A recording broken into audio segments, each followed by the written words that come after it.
Hello, and welcome back to the 3 Up Moon live stream, everybody. It is Friday, June 18th, 2021, and welcome to the stream.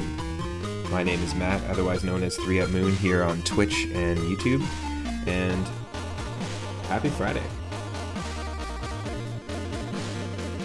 Normally I stream every single day from 1 p.m. Pacific onward, and I do retro games, RPGs, fan games, randomizers of retro games. The last couple of days we've been playing some Super Mario Bros. 3 with shuffled levels and enemies and item blocks. It's been super fun. We recently got access to the most recently updated Super Mario Bros. 3 randomizer. And we also tried out a tool that somebody made to shuffle around enemies and weapons and colors in Double Dragon 2 on the NES. But today we're going to do something a little more akin to an ongoing series that we have here called Whim of the Wheel. And there's an ongoing stream series if you're watching live on twitch.tv/3up_moon. Thank you so much for tuning in. But if you're watching on YouTube, there's a playlist. Click that subscribe button because there's a playlist of basically NES puzzle and arcade games.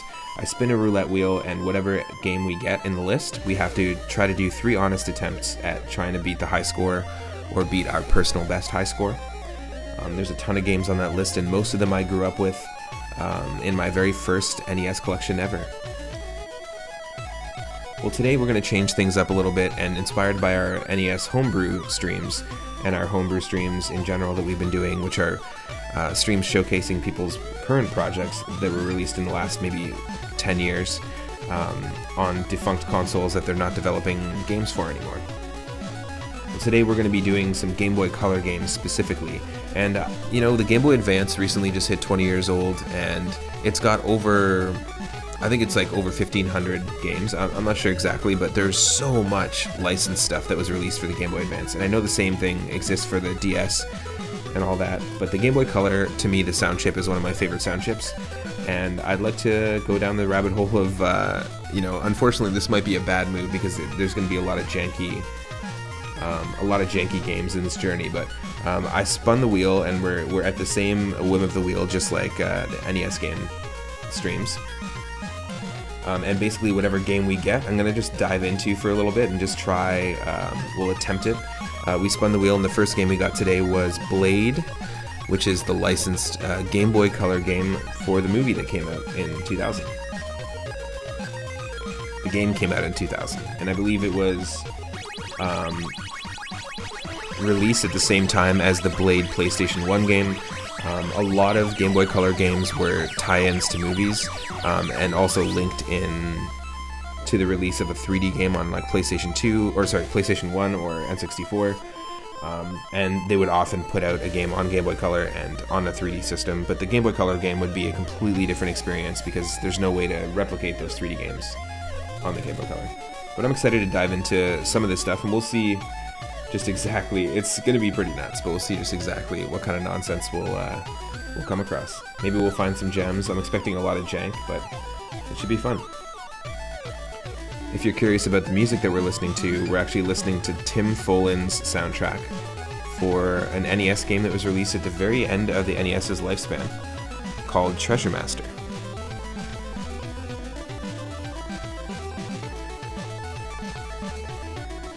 Now stick around, we've got our first game of the mix today, which is Blade, released in 2000 on the Game Boy Color.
All right, welcome to the stream, everybody. You should be able to see me, and you should also be able to see the game. Yeah, today we are playing. Let me actually just pull that up like that. Today we are playing a whole bunch of different Game Boy Color games, specifically ones that were licensed games that are associated with a television show or like a movie. The first game we got in the roulette wheel, and we're just using a roulette wheel to decide what we're playing. But the first game we got was Blade, released in 2000 by Activision. And yeah, we'll take a look here and let me know if I need to adjust the audio levels at all. You should be able to see me and the game and hear the game in just a second.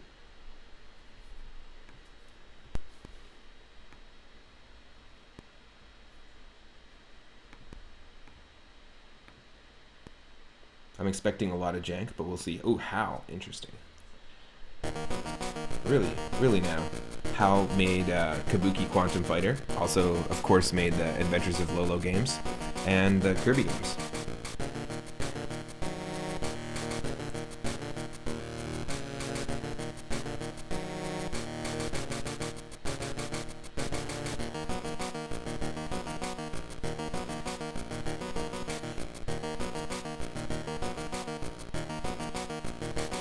Game Boy Color always had a really good sound chip, so I'm excited to dive into this and then dive into more of these games because there's going to be some good music throughout. And there'll be some bad music too. Blade's mentor, Whistler, has learned that this clan is in the lead, the group of new blood vampires.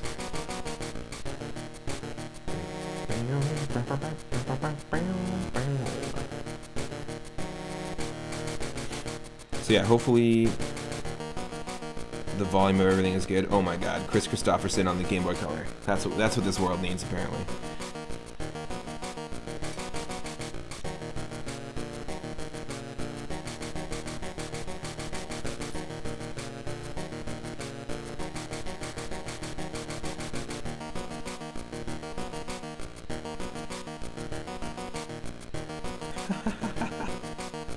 Alright.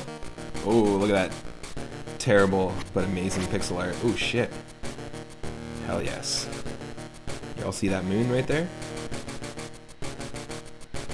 Alright, this game's gonna be amazing. I know it will be. Alright, so remember, this game was released in 2000 and released coinciding with a game on the PlayStation 1 called Blade. And they were released with the exact same cover art, like box art. Let's go. Oh my god. Oh yeah, we're getting some Chris Christopherson vibes for sure. This is funny. There's like a bunch of these like from the film photos. Love it. It looks like it's that time of day again. You heading out? Then take this map. You'll need it.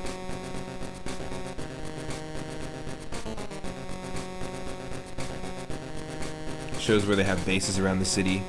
The level number shows how strong they are in each location, and the word is they even have an armed military force now. They're big, crazy armed bloodsuckers, so watch out and use your head. Your every step affects the mission. Make the right choices, and we can stop these suckers cold. But one wrong move, and you'll be in for a very rough ride. And Blade, pay your taxes. I mean, watch your back. Chinatown. Okay, let's go to Enemy Base 1. Very, very creative title for a level, for Mission 1. At least Double Dragon 2, you know, Mission 1, Into the Turf. Mission 1, Enemy Base 1. I know you're in here, no sense hiding. Your smell is enough to make me sick. So come on out and die. Oh, no, no, no. Hold on a second. Oh my god. Are you kidding me? This is the type of game this is? Oh, oh. I guarantee you this is not the type of game that PlayStation 1 is. Oh, wow. Okay, I have to press... Hold on a second. Let me wrap my head around this. I have to press A to turn forward and shoot the guys in the distance. If I press B, that's the shoot button. So A turns me forward, and then I use the D-pad to like control my crosshair, and then I press B to shoot.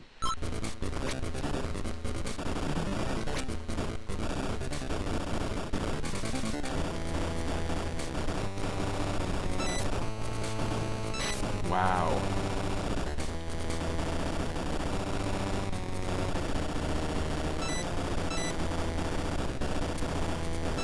Nice. We're able to shoot their projectiles out of the way. This is insane. And again, let me know if I need to adjust the volume levels at all, if you need less game audio. Happy to adjust it. Oh no.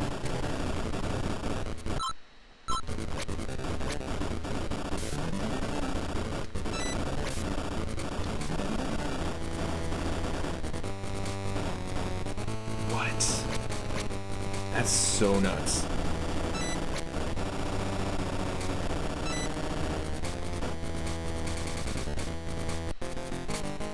Oh my god. Okay, it's really, really hard to control.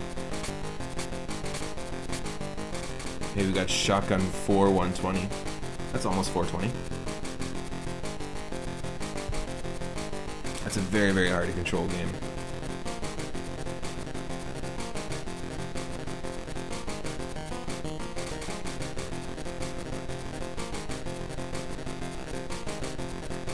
Even it out in the middle here. Cool.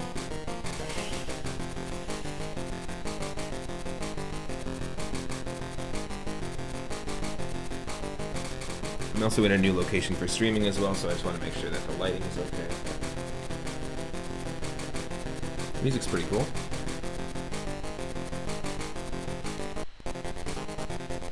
Oh my god, okay. Alright, so now we actually have, now it's a beat 'em up. Okay, this I can get behind.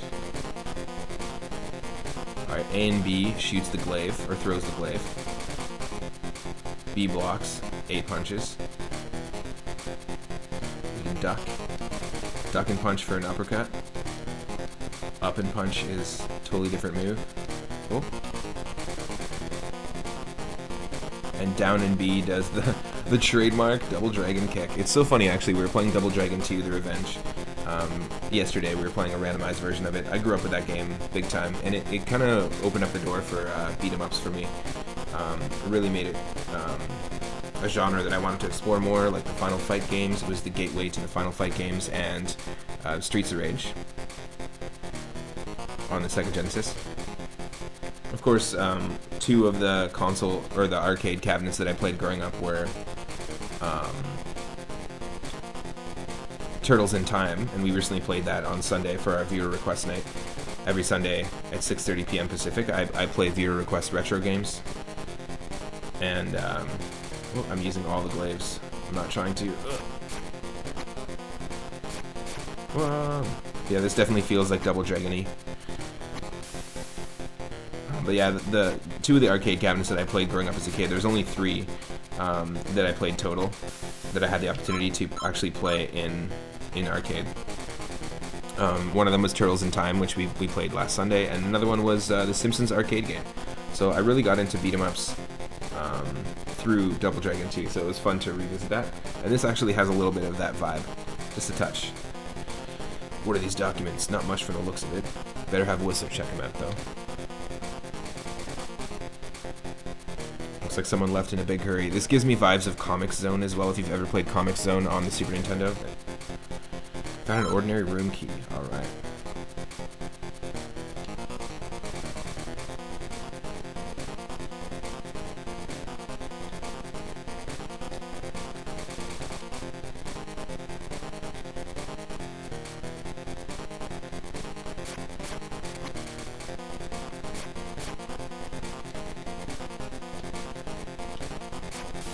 Yes.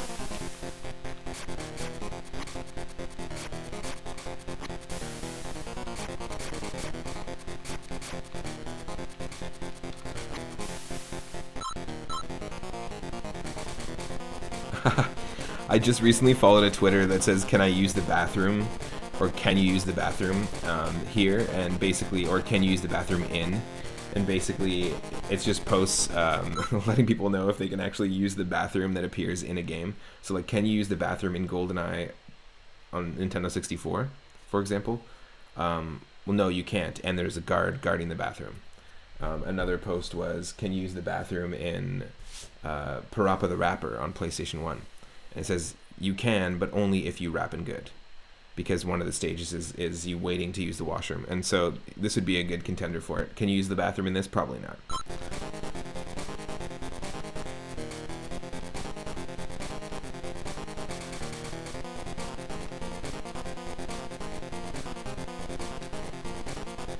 Interesting. I don't know why they would let us come here if we couldn't do anything.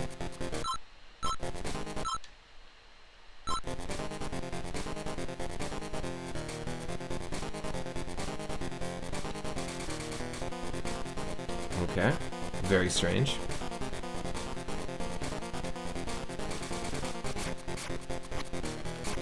These enemies actually look exactly like Double Dragon enemies.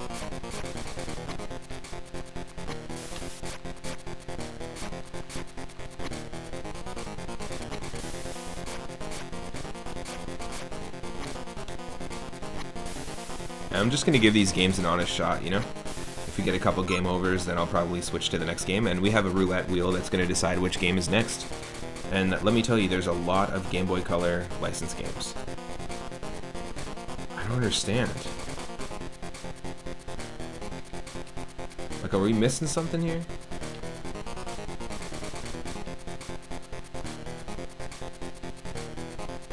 There's all these empty rooms.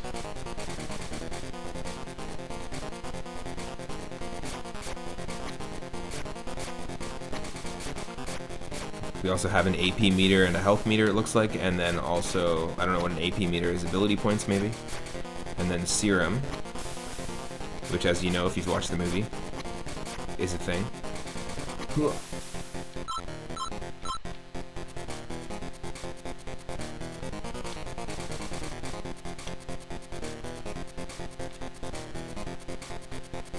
Can you use the bathroom in Blade 2000 on the Game Boy Color? No, you can't.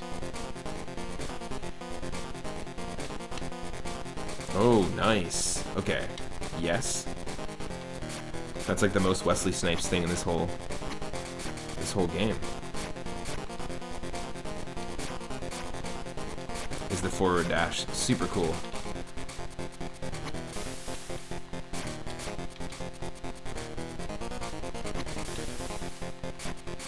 Oh shit. It's the police.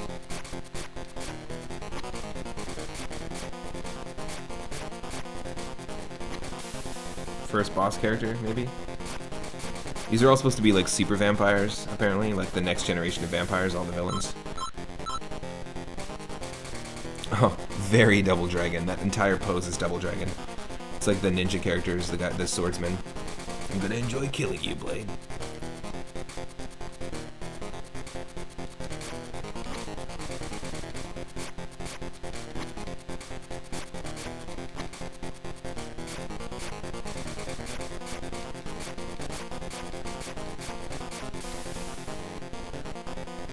What's this? It's the, apparently it's the necklace from Titanic. Wrong 90s movie. You now possess the second talisman. Alright, that was easy. It was a really easy boss fight. The enemies have been more difficult than that. It's not a terrible game. Just imagine you wanted the PlayStation 1 game, and then you got this as a gift.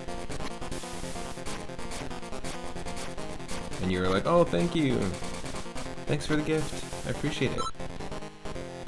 Oh shit, it's no secret why you're here, Blade. There's something you're looking for down in the second floor storage room, correct? Too bad you're not gonna get there, because you won't be leaving this room alive. Really? Really? I'm not even looking. I think we can just do this. Take some coffee sips.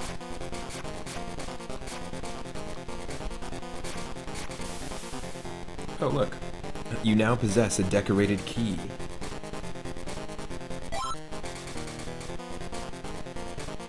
It's like in Pokemon when you first take on Team Rocket in Silph Co.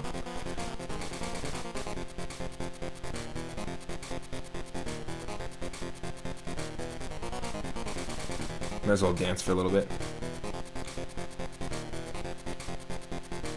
Music's not terrible. And this game is made by HAL and Activision. You can kind of see, you know, Kabuki Quantum Fighter was a sort of action platformer beat 'em up game by them. This is funny. Okay.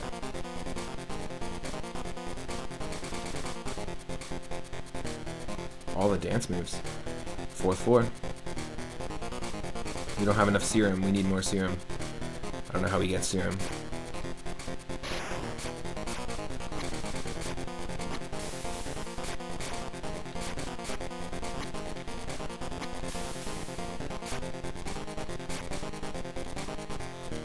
Oh.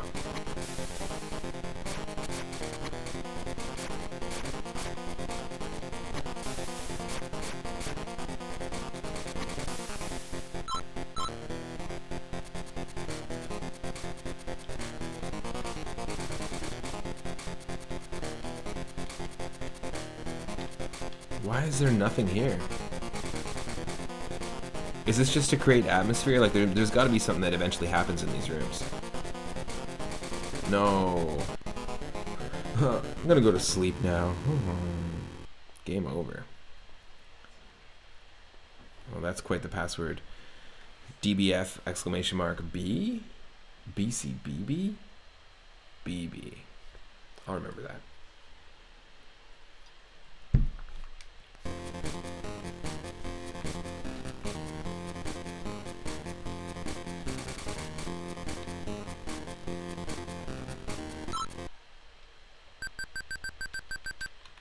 Oh, cool, it saves it.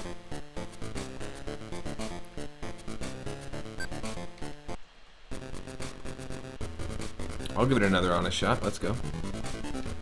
Oh, shoot. I forgot about this stage. This stage sucks. I was like, I'll do some more beat 'em up stuff, but I don't necessarily want to do this. Oh.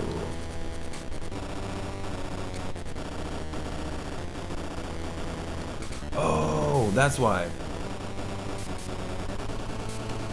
There we go. I have to hold A for the distance shots.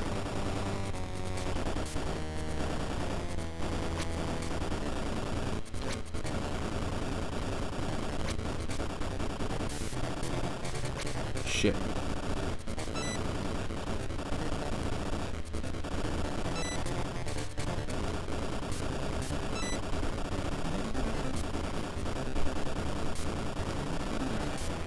Ah.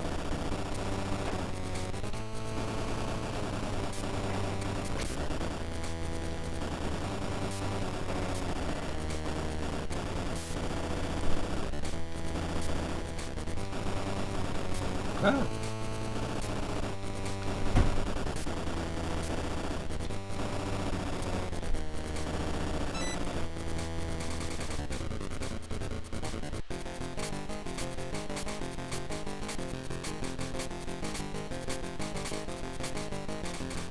Got a better score than last time. Cool.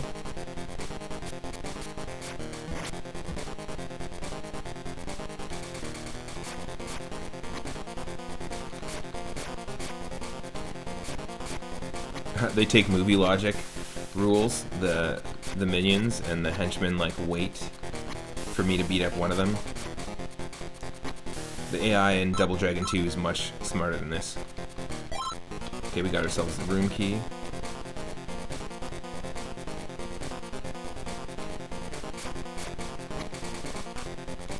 Yeah, like while I'm punching this guy, the other guy should at least try to attack me. It's pretty standard beat 'em up fare.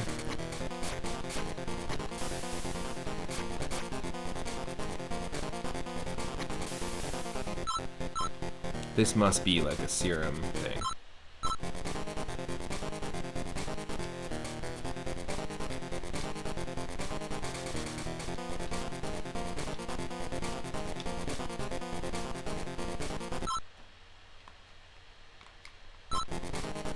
There's nothing you can do in here, though.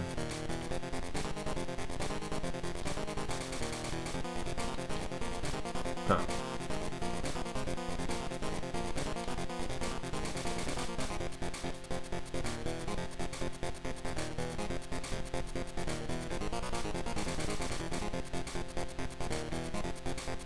Great.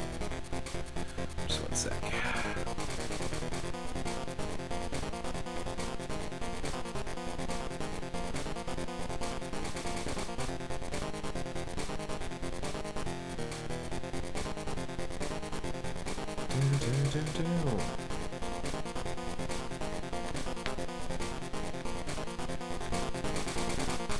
Okay.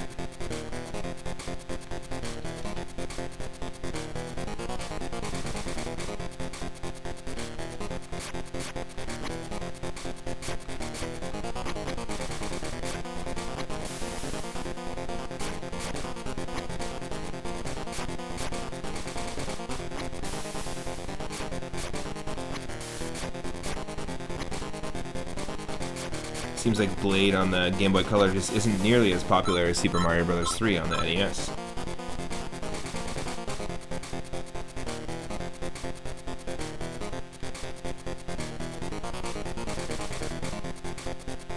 Just giving these licensed games an honest shot, there's going to be some jank.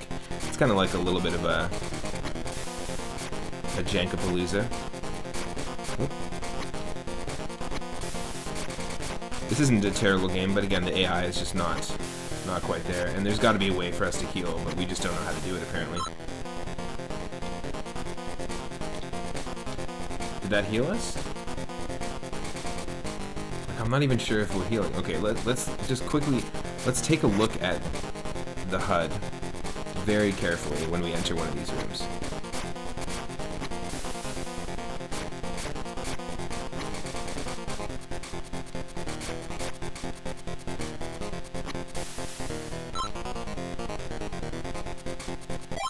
Yeah. Okay, so 96, 95.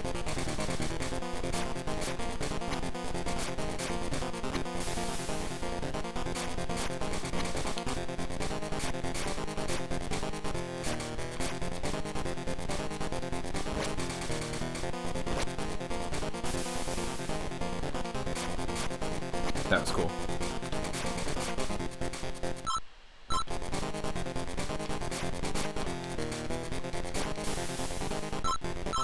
Okay, 90.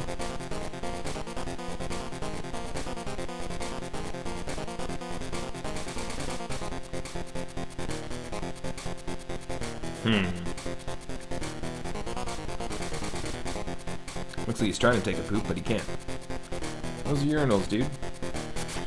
Yeah, I have no idea. We're not healing when we go in those rooms, but I have a feeling the bathroom is where you need to heal in this game. Like, that's how you get more serum. Or it's just our time limit. Could just be that we have to just beat everyone up and do this all before it runs out.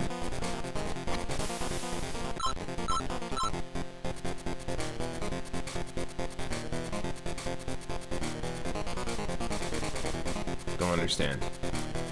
Like, why have empty rooms like that?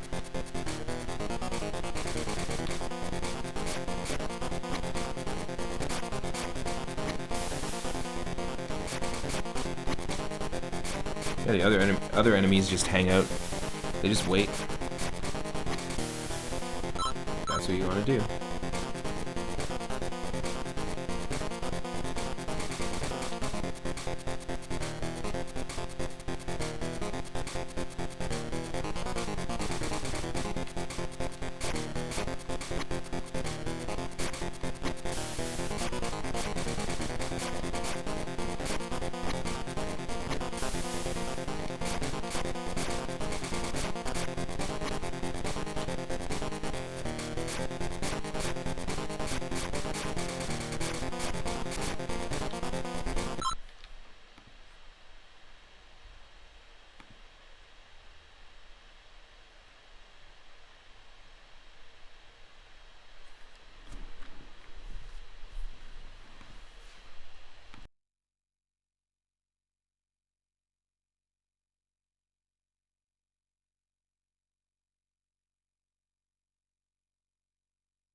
Alright.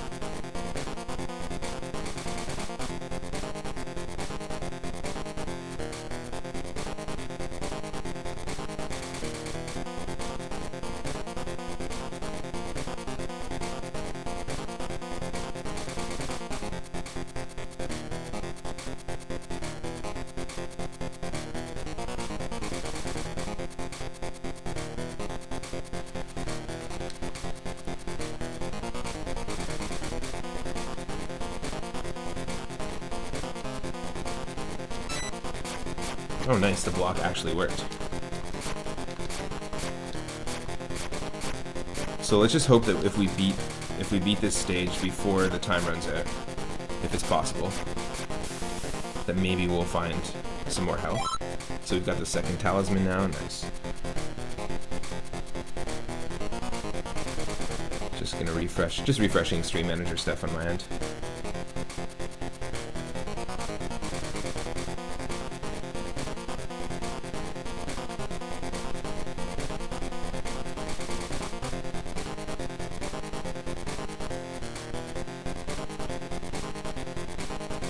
I also want to say thanks to the most recent followers, Vane PUBG, thank you so much for the follow, and thank you to Horza BG for the raid yesterday. It was super fun. Had a blast yesterday playing Super Mario Bros. 3 randomized, using the brand new randomizer, and it was great.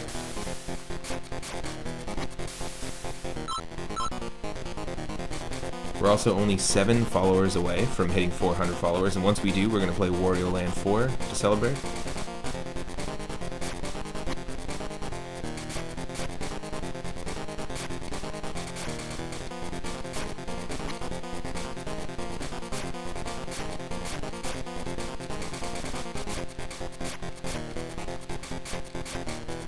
See a few people are joining the stream. Welcome to the stream. Hope you're having a good Friday so far. We are playing Blade on the Game Boy Color because I've set up a roulette wheel, I guess just to torture myself, but I've set up a roulette wheel to spin a wheel and get basically a Game Boy Color, any random licensed Game Boy Color game. So we've got a ton of them here, and any game that's associated with like a film or TV property or a cartoon, that sort of thing. The Game Boy Color actually had a really cool sound chip, so that's part of the reason why I want to dive into this, and some of the art so far we've seen in the first game here is actually pretty decent. I'm not referring to the Chris Christopherson artwork. Yonoku, welcome to the stream. Thanks for tuning in again. So we got ourselves the decorated key, but we only have, apparently, like, see this timer here at 45, 44. We only have so much time before the serum runs out. And so far, I've found no way to heal. I mean, the Game Boy Color is pretty limited in terms of its, I think there's only a start button. I'm not sure there's even a select button on the Game Boy. There might be.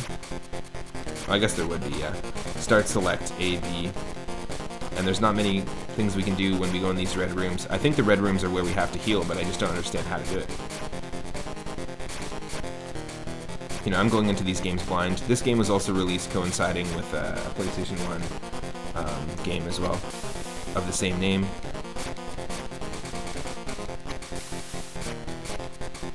And it was made by HAL and Activision. It's an interesting combination of developers.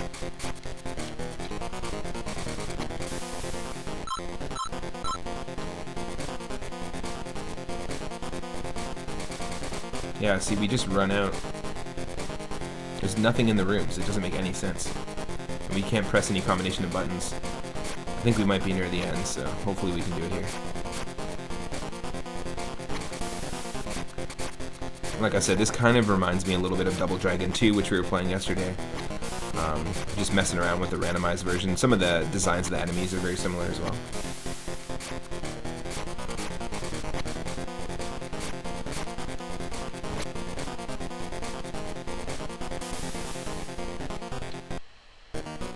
Ooh, what the hell? What is this, Firebrand from the Demon's Crest and Ghouls and Ghosts series? So you must be Blade, the legendary Daywalker. We won't allow you or anyone to stand in the way of our destiny. Performing the ancient spell that will restore our lost power, listen close. Whoever you are, whatever you're trying to do, if you're a vampire, you're my enemy. It's blood simple. Is that so? Then die, fool. Alright. Oh, shoot, we got a sword. Well, I'm not ready for this.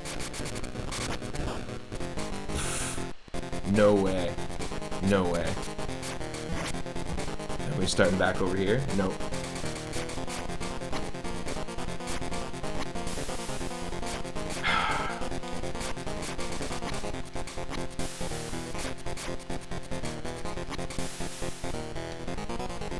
I get it. So you just gotta speed run through.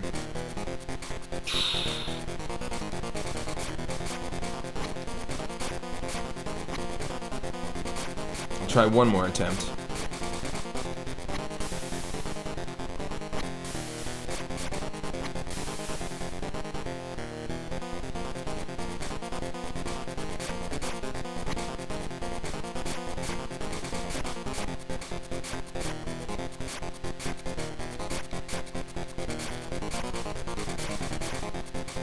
Oh my god, awful.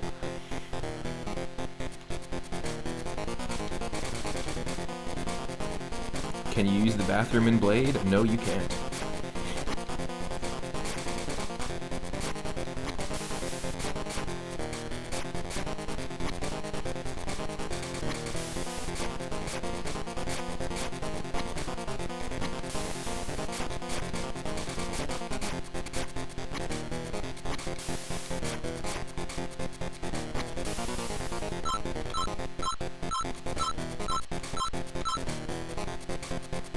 Nothing here.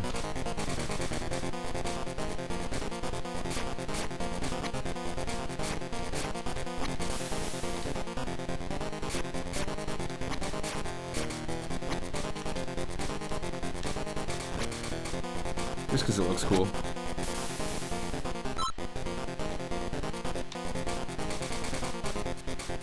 Empty bathroom yet again.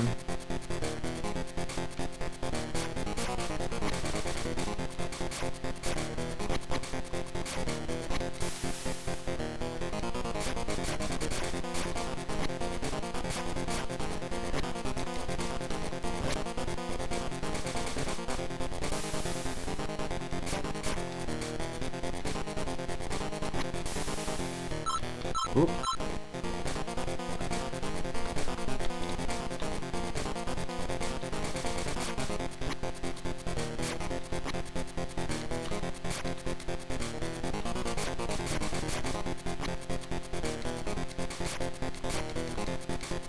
Yeah, pretty standard fight.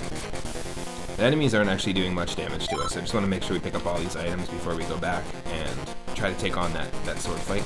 So far, the first stage has been drastically different than this second stage, and the third stage, boss fight, completely different weaponry. It's interesting. I don't think it would be the right call. Like, I realize that Blade has a whole bunch of weaponry, and it's the same as Batman. Batman's obviously got a whole bunch of weaponry, but look at the way the NES Batman game handles the power-ups and the new weapons. Very similarly to how the company who made this handled Kabuki Quantum Fighter back in the day.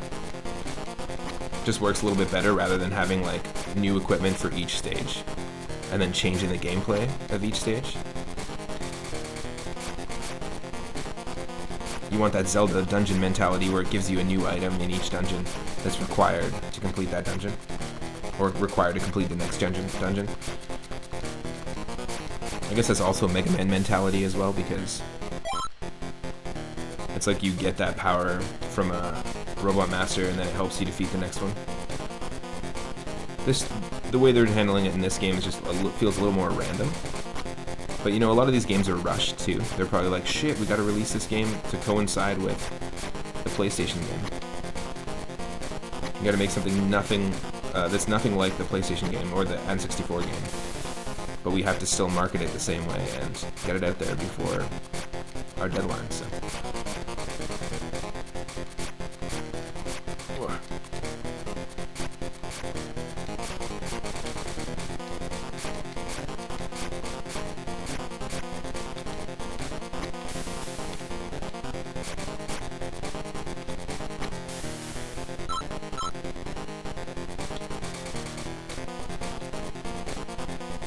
Yo, final stage here, final fight. Oh.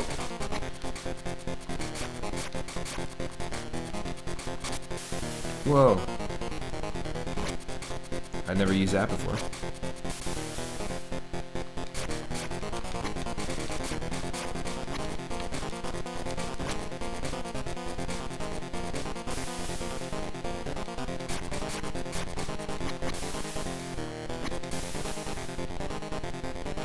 Here we go. Okay.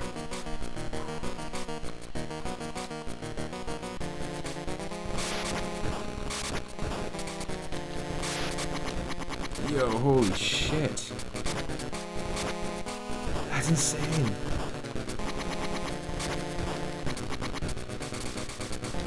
You're kidding me. This is a crazy boss fight.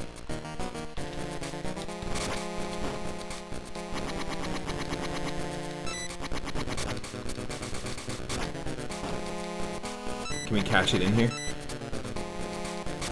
Yes. Yes.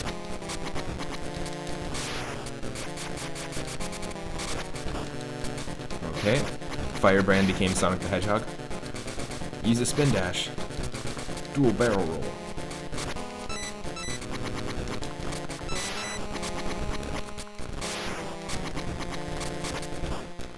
No. Not the best time to go to sleep, dude. Let's just try and see if we can beat this boss.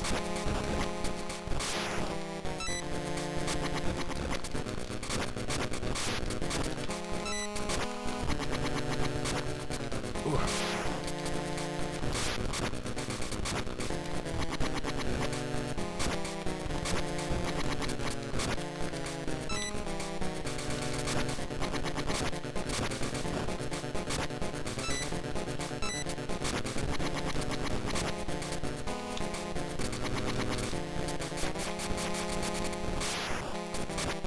Shit.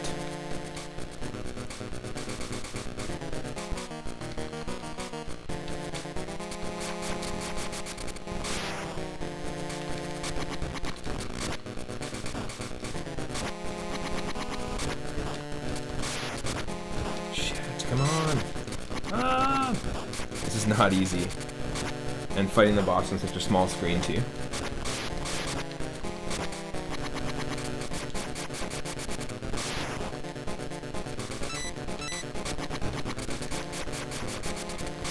No.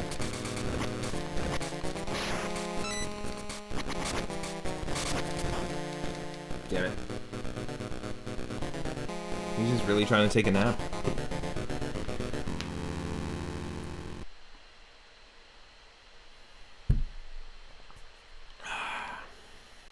Okay. Well, I think that'll be it for Blade. That's basically what this game is. A beat 'em up. Wait, a shoot 'em up, then a beat 'em up, then a boss rush game? I don't know. Pretty interesting. Let's spin the wheel again. So just for anyone that's just joining, I have a whole bunch of licensed Game Boy Advance games. Or, sorry, Game Boy Color games. And we're spinning a wheel, and whatever game that we get. Let's see if we can actually spin it. Will it let me?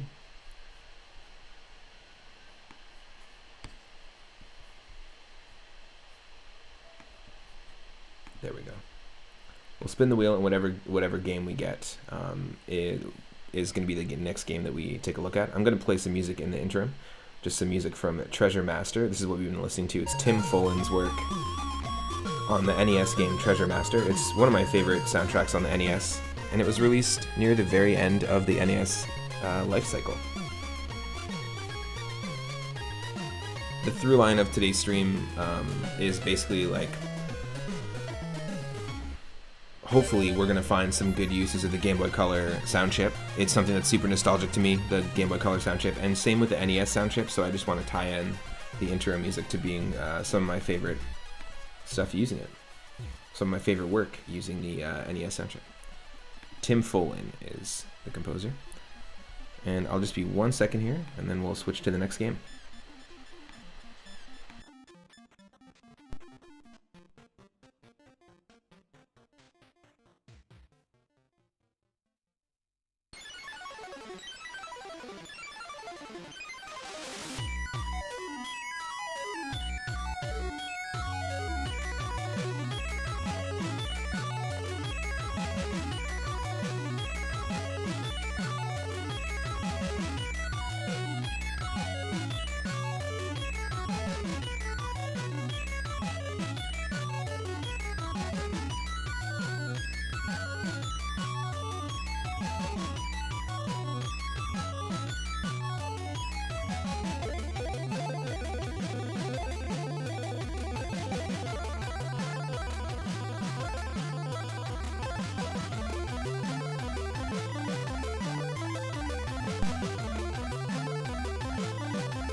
Okay, wow. So the next game that we got is Nicktoons Racing, and I know this game came out on Game Boy Advance, but they did do a port of it on the Game Boy Color, and it is available also on the DS and a ton of other platforms rather, consoles and stuff. So yeah, Nicktoons Racing is the next one up next. So I will quickly just change the title.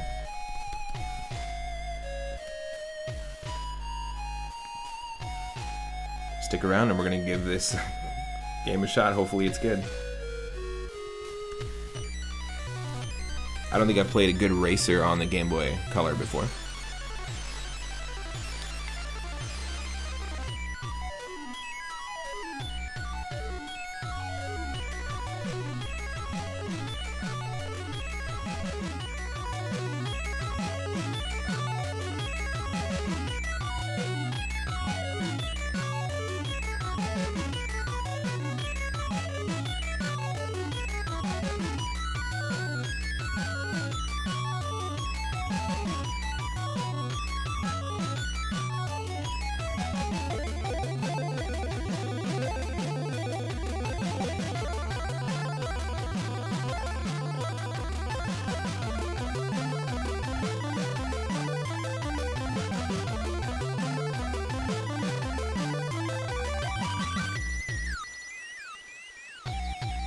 I also want to thank Henny Blank for the recent gift sub,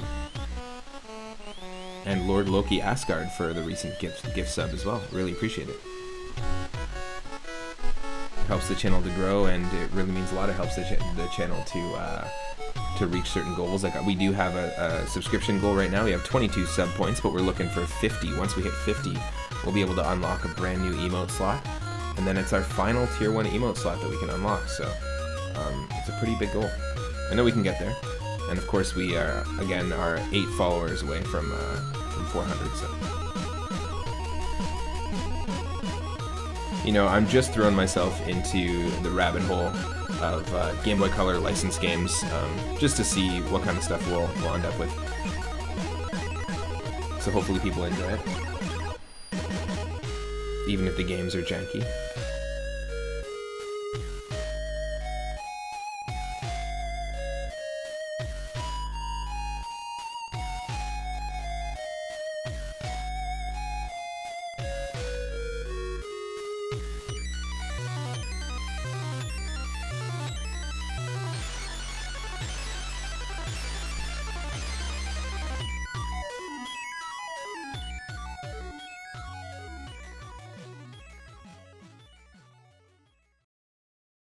Alright, so here's the next game.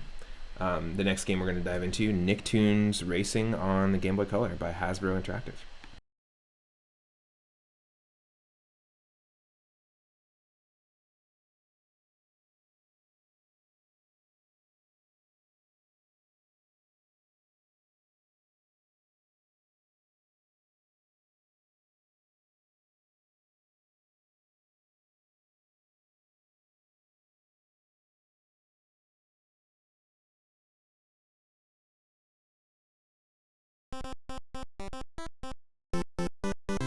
Awful. Some of the worst use of the Game Boy Color sound chip I've ever seen, and the graphics look terrible. Awful. Like, why start a game like this? This is way too much.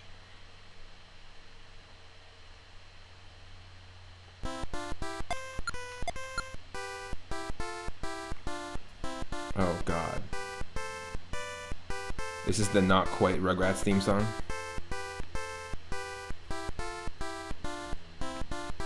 Whoever did the work on this music. I know we're gonna find a lot of jank today, so whoever did the work on this music, oh my god, it sounds like vomiting. No thanks. Quick, sure. Pick a tune. Rugrats, the Wild Thornberries, Angry Beavers, SpongeBob. Sure. Pick a track. Oh wow, how inventive. Like, what's the name of this track? It's just Squiggle. This one's also a squiggle. Also another squiggle.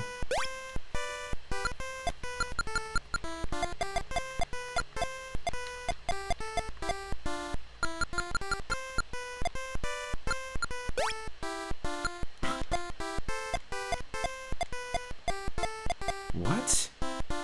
Didn't I already pick the tune? Didn't we pick Rugrats? I'm confused.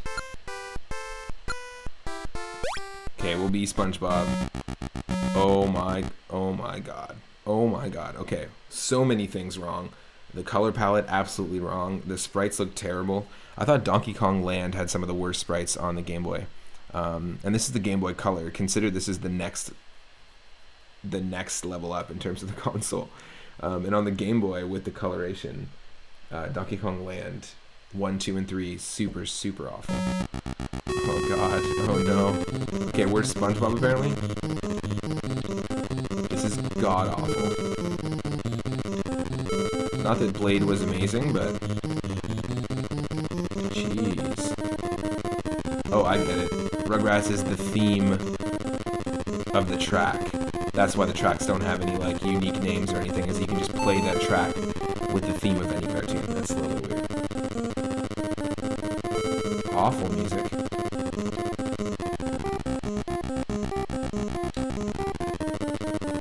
Micro Machines on the NES did this type of racing game way better, with this type of top-down view.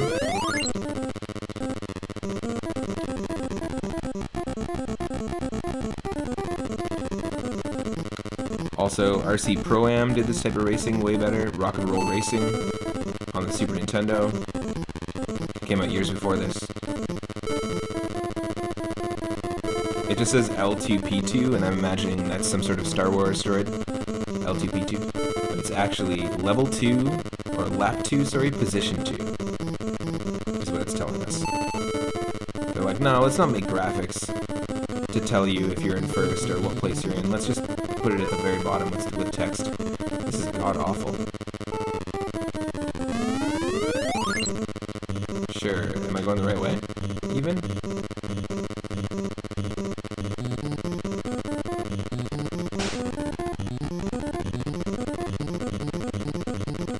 I don't get it. Do not understand.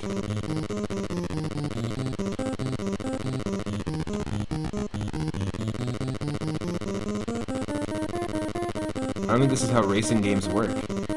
And there's just 5 seconds left? What does that mean? You're just gonna stop us. Okay, cool, great. Time limit expired, game over. That was just a quick pick it up. 5. Okay, let's choose a different track. Let's play as Tommy and see if that's any different. Now we're in the SpongeBob world.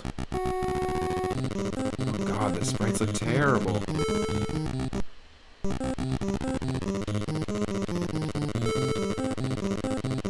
This is probably one of the most janky games I've ever played in my entire life. Not just on the Game Boy Color.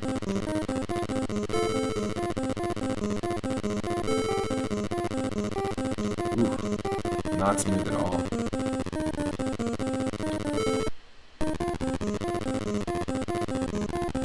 Ooh. Apparently there's some 3D remake of Rugrats coming out, which looks pretty terrible. There's something about the early Klasky Cheapo like Nicktoons that were really cool. Specifically like Our Real Monsters, you know, Rocket Power, you've got Rugrats, all done by Klasky Cheapo. And same with the first seasons of The Simpsons and all of the Tracy Ullman shorts, they were developed by Klasky Cheapo as well. In fact, James L. Brooks is the person who really put them on the map, and if it wasn't for The Simpsons, they wouldn't have had the opportunity to have created things like Rugrats and Our Real Monsters and those other shows. There's a really unique hand-painted, hand-drawn aesthetic to those early seasons of The Simpsons and to the Klasky Cheapo style, so to try and like make this sort of homogenized version of a 3D interpretation of it, it just removes a lot of the, like, pretty much all the humanity from the animation style. And it looks very stale.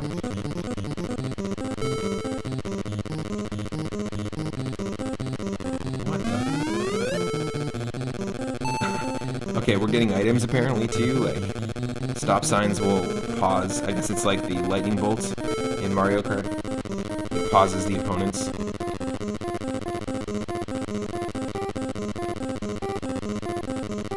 I don't understand. Are we just going in loops at this point? I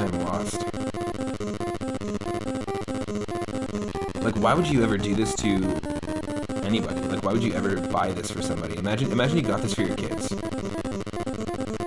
like, look, it's your favorite cartoons, but on Game Boy Color. It's like a sentencing to purgatory. That's what it feels like. There's no end to the match. It feels like an incomplete game, completely. Is that Eliza Thornberry in front of us? Oh my god. The sprites are just hilarious. Somebody approved this too. You have to think about that. Somebody like played this and went, yep, go for it. Slap a price tag on this. And this is what's really interesting about the licensed games is part of the reason why I wanted to dive into this is because we've been diving into the homebrew culture recently. Homebrew games and projects, custom-coded original games made by really small teams and sometimes one people exist for, the NES, the Game Boy, the Game Boy Color, Game Boy Advance. There's a lot of people homebrewing games on Super Nintendo, Sega Genesis, and the Atari 2600 and 5200. And a lot of the stuff out there is incredibly well put together with incredible music, and so I just wanted to dive into the other side of things and show like what people have created, just through passion projects and stuff, and then what companies have actually paid people to do for the same systems. Let's try Angry Beavers. I'll try one more track and then that's it. This is awful. I'll be Cat Dog. Okay, here's the Angry Beavers level, everyone. And we're spinning the wheel. The Cat Dog sprite, though, is probably the funniest sprite.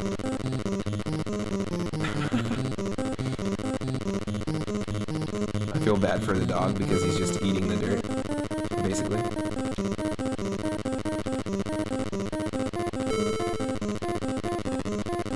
Is that Lisa Simpson behind us, or is that like mutant Lisa Simpson? Or is that Norbert from Angry Beavers? I can't tell.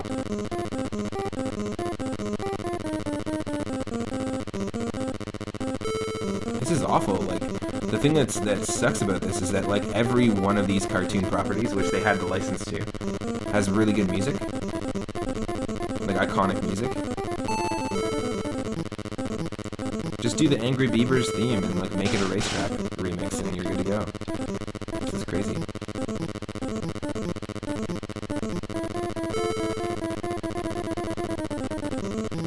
We have 26 seconds anyway, so then we're spinning the wheel. This is awful. I would play Blade any day before I'd play this.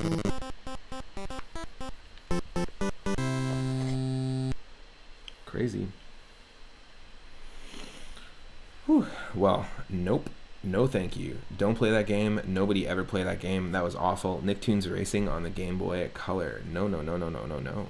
Here's some more Treasure Master music on the NES by Tim Follin, and I'll spin the wheel and see what we're going to get next. If anyone's just joining, welcome to the stream. Happy Friday.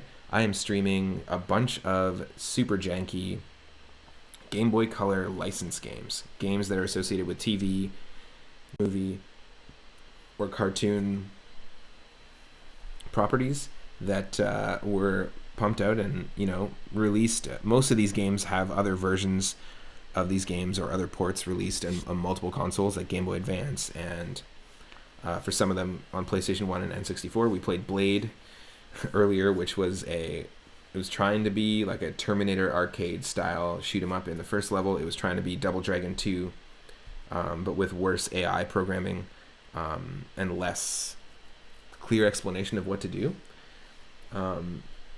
in the second stage. And then the third stage was like a super intense Mega Man style boss fight. So it was interesting. Definitely a lot more playable than this. Let me just switch the tunes over and spin that wheel. We'll see what we're gonna get next.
Okay, so it just seems to be taking a little bit.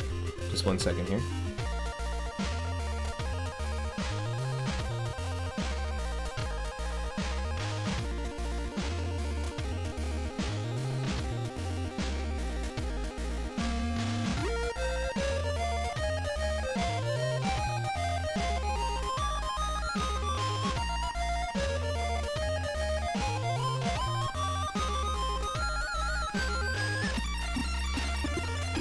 Okay, so the game we got was Flintstones Burger Time in Bedrock.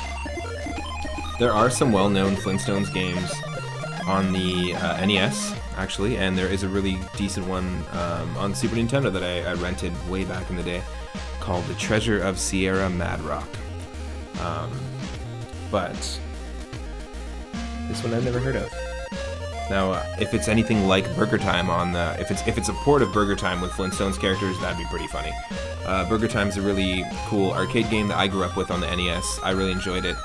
It feels a lot like Popeye on the NES and feels a lot like Donkey Kong and Donkey Kong Jr. But yeah, hopefully it's something related to that. And hopefully it's not as bad as this terrible Nicktoons port.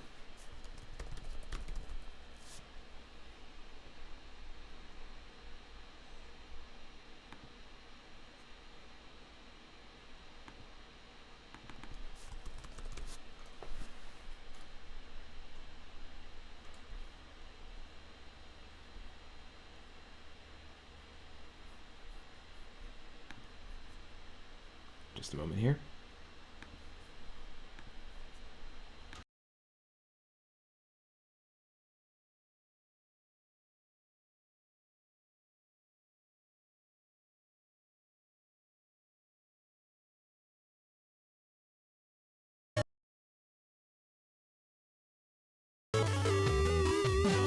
Let's take 1 second.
Okay.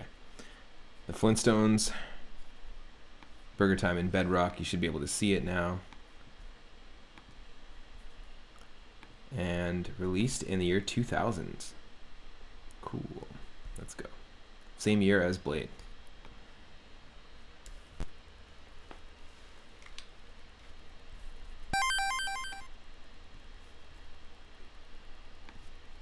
Oh, I dig that font. That's a cool font.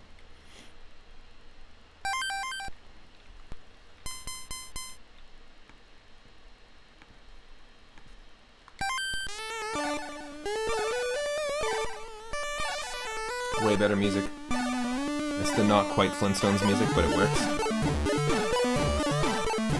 Way better music. Stone me. Everybody must get stoned.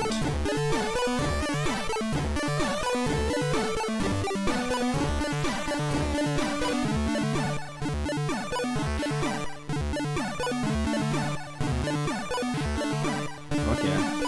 That remix. Special duty. Take this outfit, my new Bronto King is in a mess. Burger bar, get over there now. Oh, we're gonna have to be like serving. It's gonna be like Diner Dash or something like that. This should be easy. That's quite the story.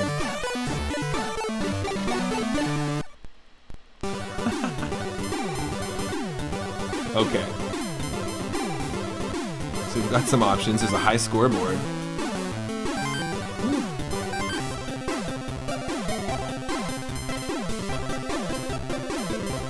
We can be Fred or Barney. Let's be Barney. Let's be Fred first, and then we'll try a Barney game.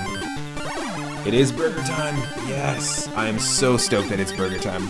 This is basically just a port and reskin of an NES and arcade game from way back in the day. The music's like a little intense too, on the chiptune side of things, but let me know if it's too loud. I can bring it down just a touch.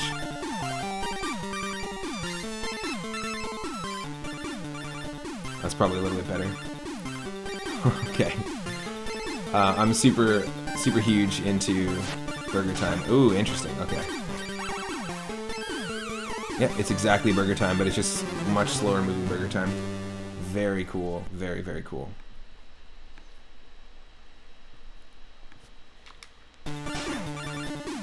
The sprites are pretty hilarious looking. And it's the Great Gazoo.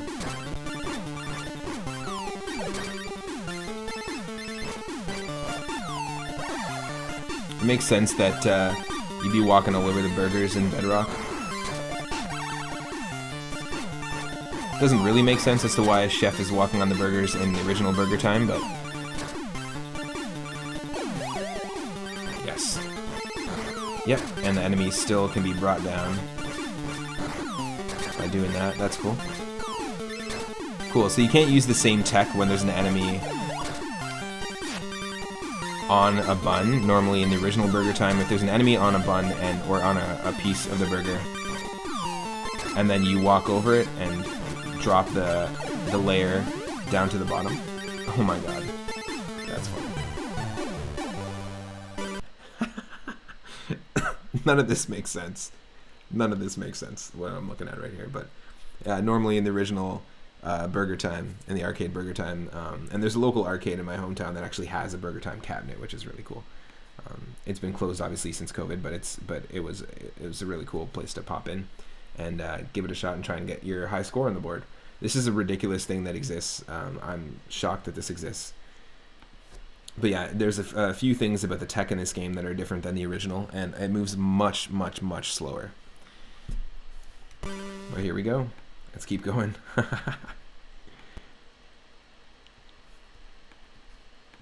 Alright, stage 2.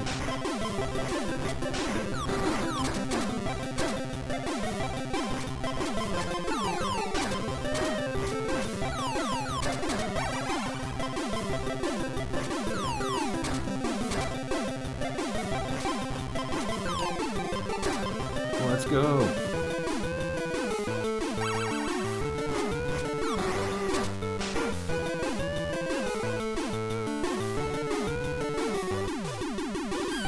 No!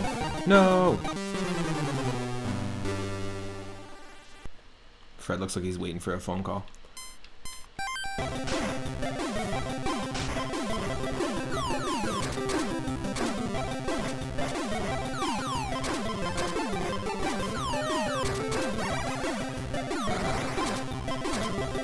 Come on, can we make it? Yes.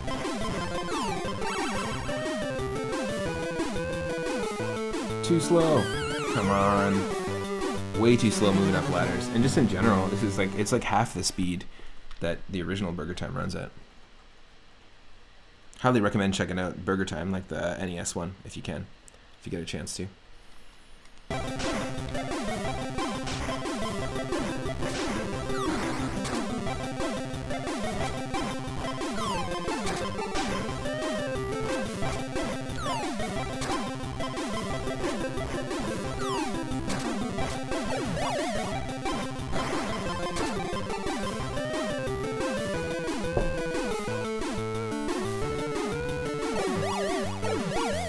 Yes, double hit.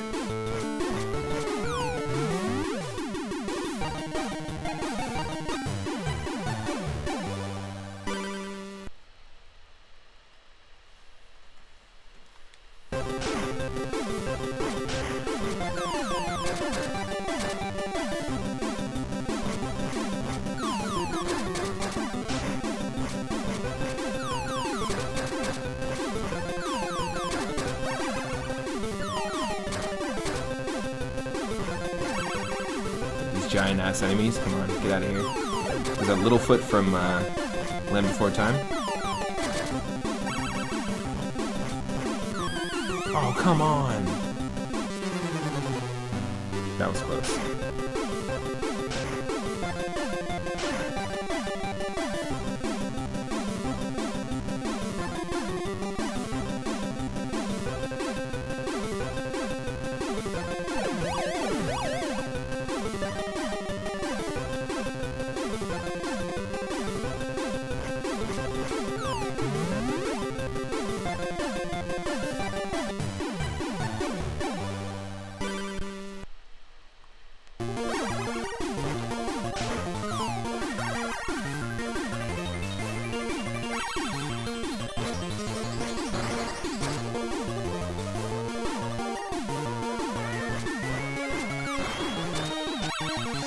The music's getting super wonky now.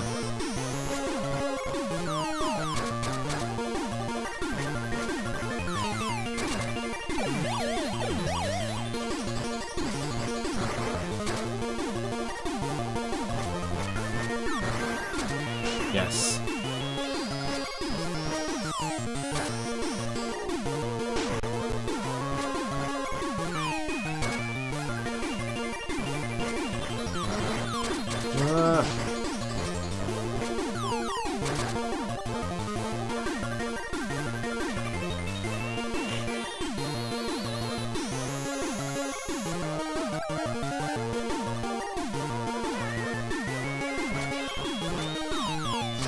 Oh shit. Shit. Got ambushed.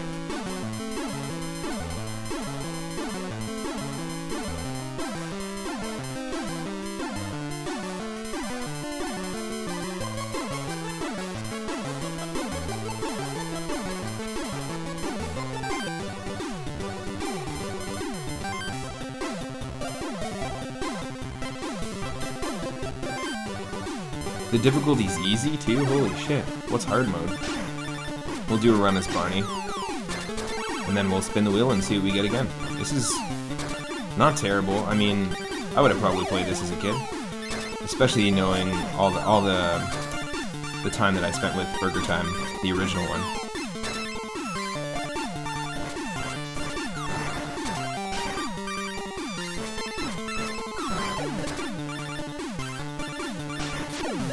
Yes.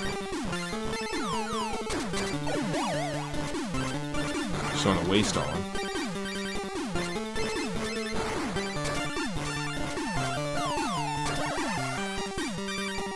Yes, please. I'll take more ammo. In the original Burger Time, it's salt and pepper shakers, and the enemies are other foodstuffs.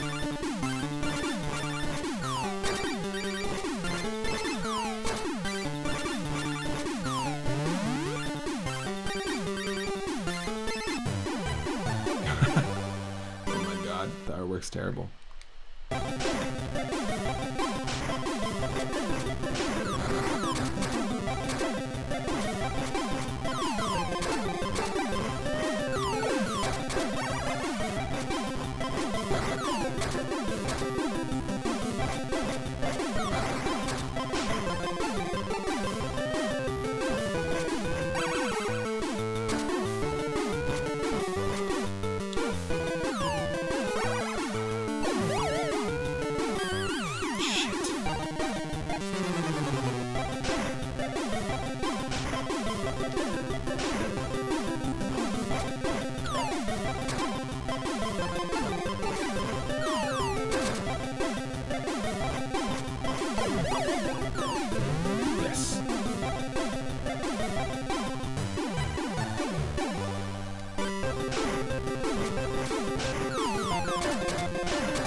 Yeah, stage 4 music is great in this.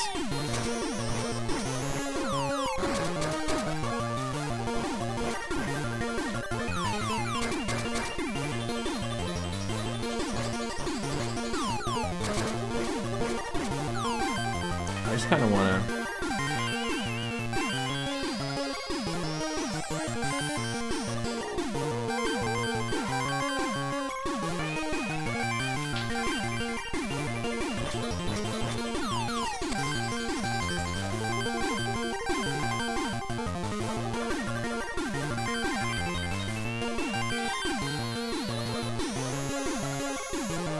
just want to take a screenshot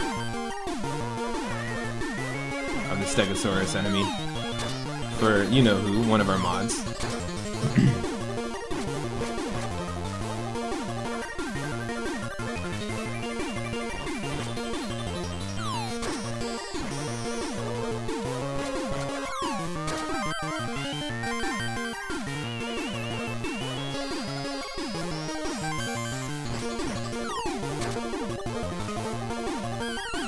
Damn it.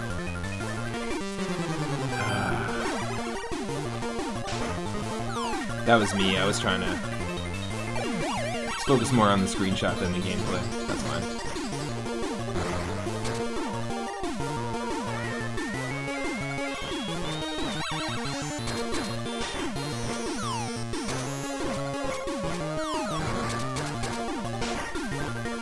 This is kind of the way to do it, is just keep attacking from the top.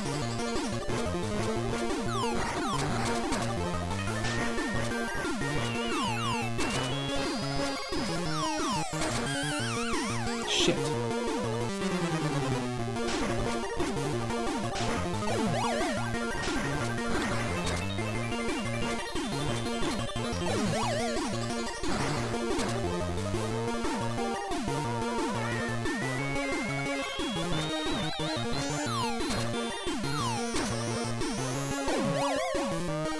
Did it. Cool, World 1-5, let's do this. There's our password. Yeah, it's easy, can't you remember? Dragonfly, Dinosaur, Great Gazoo, Saber-tooth Tiger. Oh, what the hell? These are huge-ass burgers. The original Burger Time doesn't even go this route. And we got Piranha Planted. Great. Half our score? What the hell? Come on.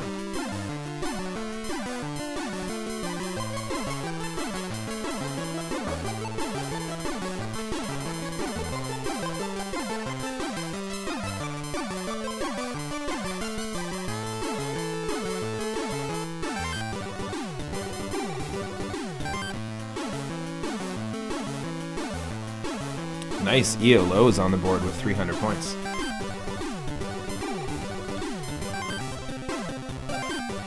It's an interesting game.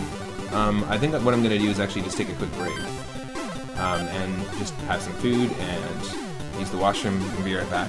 And for anyone just joining, happy Friday. Hope you're having an awesome Friday so far. If you're new to the channel, I play a ton of retro games. I play randomizers of retro games, RPGs, every single day from 1 p.m. Pacific onward. And we have an ongoing series called Whim of the Wheel, where I spin a roulette wheel and we get one of about 20 different NES games that are puzzle games and high-score focused games. And inspired by that, and inspired by our NES homebrew streams, seeing some of the amazing stuff that one person or a very small team of people can put together unofficially on a console, I wanted to throw myself at the Whim of the Wheel again, and basically I have a bunch of Game Boy Color licensed games. We played Blade from 2000 on the Game Boy Color, which was released coinciding with the release of a PlayStation 1 Blade game that was like a 3D like shooting game, a 3D first-person shooter or a third-person shooter. Very different interpretation on the Game Boy Color. Then we played a god-awful port of a multi-platform game called Nicktoons Racing on the Game Boy Color. The music was terrible, but here we got some decent music. The Flintstones Burger Time in Bedrock. I never knew this existed. This came out in 2000 as well, and it was basically just a skin of Burger Time, the classic NES game which we play on our Whim of the Wheel series. and it's not too terrible. I wouldn't be upset about receiving this as a gift because I grew up with Burger Time and love classic cartoons, so it'd be pretty interesting game to dive into. But like I said, I'm just gonna dive in. We'll play some music from Tim Follin's Treasure Master, which is a game developed on the NES near the end of its life cycle. It's one of my favorite NES soundtracks. We'll play that in the interim, and then I'll probably come back and do a few more rounds of Burger Time and Bedrock. Then we'll spin the wheel, and we'll play a different game in the list. And whatever the game that we get, we just got to play it. Blade wasn't terrible. It was like a beat 'em up, but it wasn't great. It didn't have great AI. It had decent music. Looked great. But yeah, we're going to get a variety of different jank levels. So stick around. Thank you so much for tuning in, by the way. And thank you to those who have been following recently. To those who are Coil users and are hanging out regularly on the chat, and the people who show up regularly, I really appreciate it. Thank you so much, because we just got another 100 bits from the Coil Twitch bot. Thank you to Vane PUBG for the recent follow, and to Lord Loki Asgard for the recent gift sub, as well as Henny Blank's gift sub. Really appreciate it.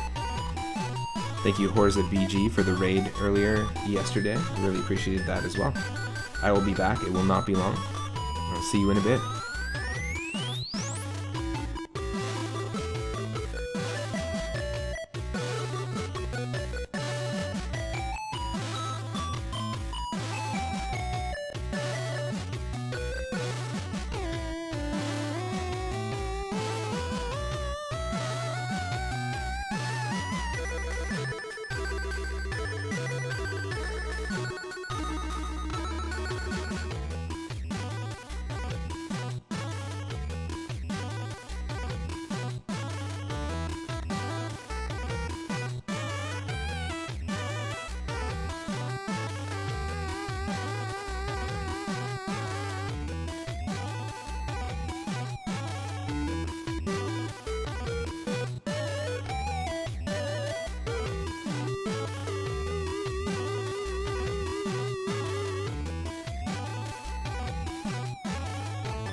Welcome, Raiders.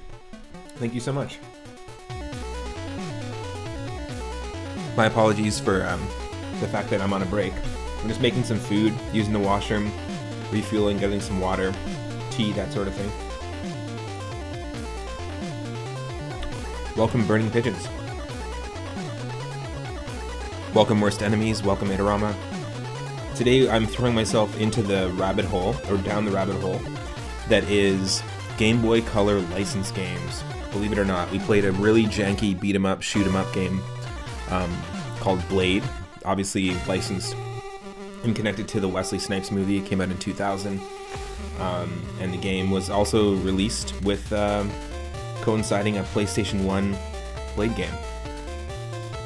There were a ton of these licensed games that were tied into 3D games that just came out on the PlayStation 1 and N64.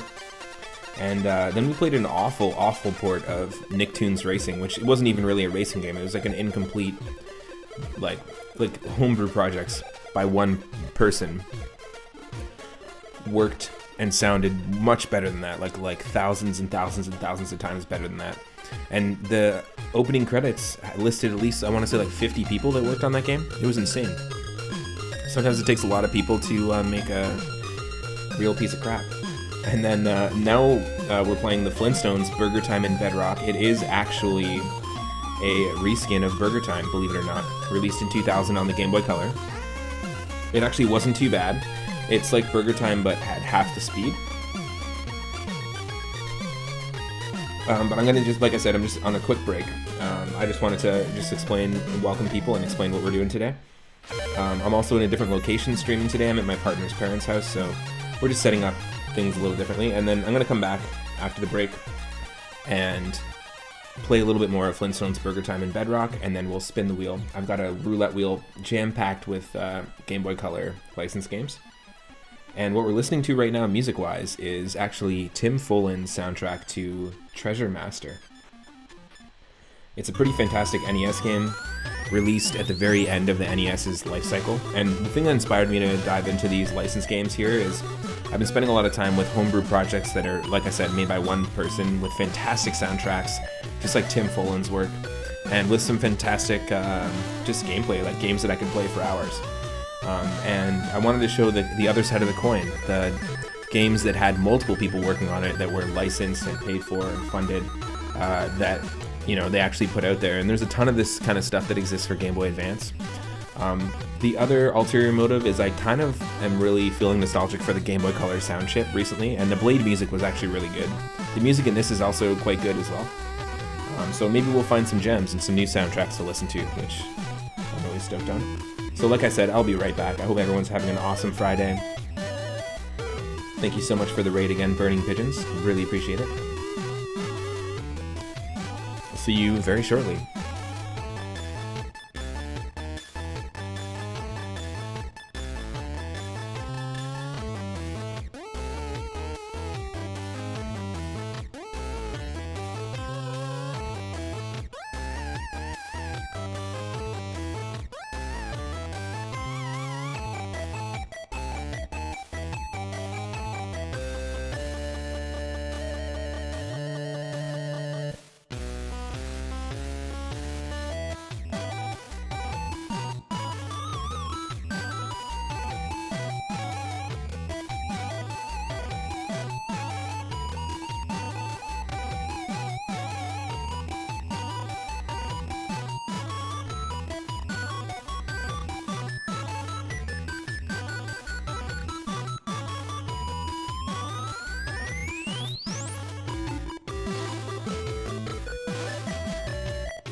Alright.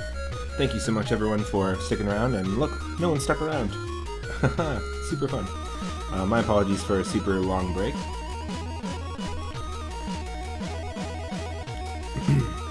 Hope you are enjoying the Treasure Master music by Tim Follin, by the way. Okay, let's dive back in. We're going to play some Burger Time in Bedrock, then we're going to spin the wheel yet again and see what we get. We're going to be playing whatever game the roulette wheel gives to us. Kind of like our Whim of the Wheel stream, which is an ongoing series where I spin the wheel and try to beat my own personal best high score in NES arcade games. But today we are doing the same thing, except with a large group of Game Boy Color licensed games. And let me switch over to the game audio. It's not that dissimilar. And you let me know if you need more or less of the game audio. I can adjust stuff as we go. But hopefully the stream looks okay, the camera and stuff, because I'm in a different location, so. Yeah, so basically this is just Burger Time, the classic NES and arcade game. but Flintstones themed. Let's go. Instead of pepper shakers or salt and pepper shakers, you've actually got clubs. So you've got 4 clubs, as you can see in the bottom right. 2 chef hats. You can still crush enemies, which spawns a new one, just like in the original Burger Time. You can play as Fred and Barney. They're a little more forgiving. It is slower paced, like slower moving, but they're a little more forgiving in this game because they give you 5 clubs, not 3, like the salt and pepper shakers in the original Burger Time. I grew up with Burger Time. I spent a lot of time with it. A lot of Burger Time with Burger Time. I played it, one of my babysitter's sons had it, and I also played it at my cousin's house, and then I eventually got a copy of it. The NES version, of course. Okay, let's try this again. It's gonna do a couple runs. We'll do a run as Barney and a run as Fred. But this game, like the original Burger Time, always felt really easy to be hooked into the game, because the simplicity of it is, I think, what makes it fun. Also, if you've ever played Donkey Kong 94 on the Game Boy, which eventually evolved into the Mario vs. Donkey Kong series on Game Boy Advance and Nintendo DS, it's got similar gameplay. It's actually like, it feels like it's cut from the same cloth, I guess is what I meant to say.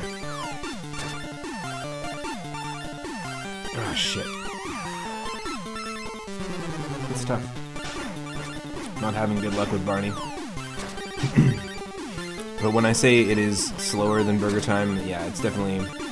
We walk half as slow. Or half as fast. Whoop.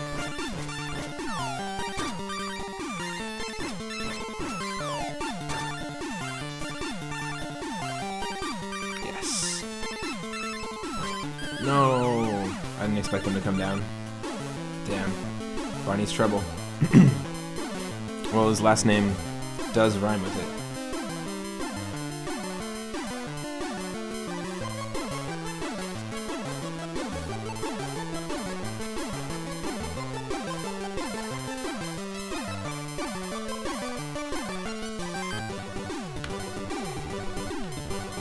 We head to the options. Welcome to the stream, Grandmaster Farmer. And Itararmer. We're playing on easy mode. And earlier, at the very beginning of the stream, we actually played Blade, which came out in 2000, the same year as this. So 21 years ago. And it was a beat 'em up, shoot 'em up game developed by HAL, actually. And then we played the god-awful Game Boy Color port of Nicktoons Racing. Please don't play that. Oh. You've been surprisingly hanging out for a long time. About 1.5 hours. Oh, nice. You've just been really quiet. Well, thank you for doing that. Thanks for hanging out. I'm just glad that people are finding, the regulars that are showing up on the regular, are finding the stream a cool place to hang out. Glad people are enjoying themselves. I'm definitely going to be introducing a new emote. I'm going to swap out one of the emotes. I think we're going to get rid of the Newt emote, by the way. And I kind of want to add one for my buddy Stegosaurus McCartney, my buddy Daryl. Ooh, look at this. Calling upon Dino. We've summoned Dino. They're not ready for it. Oh yeah. These Danos don't know what's coming. If you see me on, you always support Lurk for whatever it's worth. Oh, I appreciate that. Thank you. Whoa. Have you ever played the original Burger Time? The music is really hot. Yeah, totally.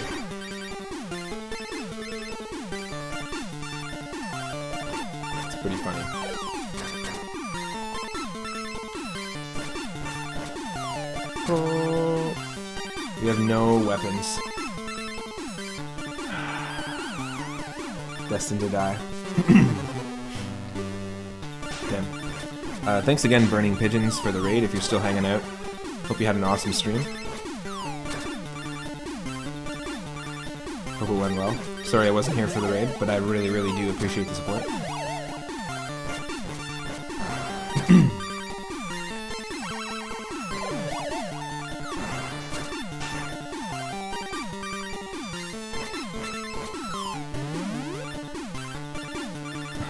I love this sprite. The sprite of Fred or Barney when you beat the level.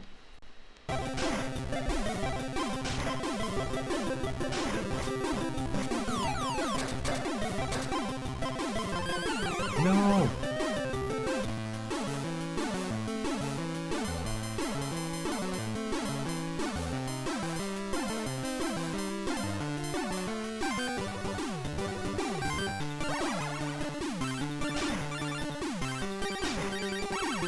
I don't understand what this middle burger is, by the way. Is it just cheese? Is it like 3 slices of cheese on a burger bun? Can someone confirm? The other one is just tomatoes on a burger bun. Only the one on the right is the one with meat, with an actual burger. Or is that like a stack of pancakes between a burger bun? Because that would also be considered... That would be considered for a breakfast item for me, that's for sure. 3 pancakes in between a brioche bun. Bread. Probably triple cheese. Triple cheese moon. Ooh. Oh shit. Yeah, oh, come over here, guys. It's a party. It's a party. Follow me. It's a party. It's a party. Follow me. There we go.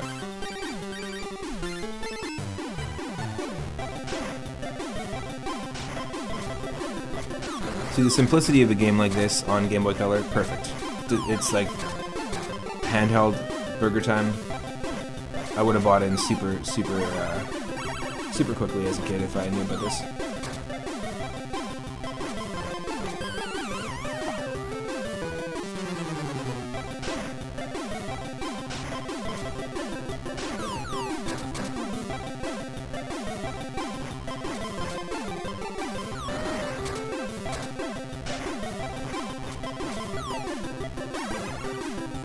Come on.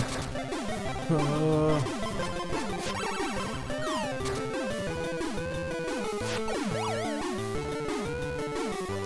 I love this almost Flintstones theme song that's going on. And also, welcome to the stream for those that are just joining.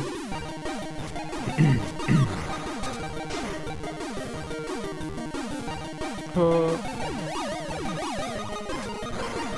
Double hit with the snake. Let's go, let's go, let's go, let's go.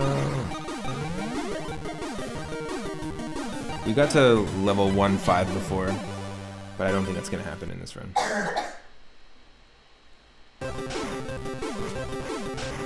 Definitely playable. Blade was also playable too, it just, the AI was pretty rough.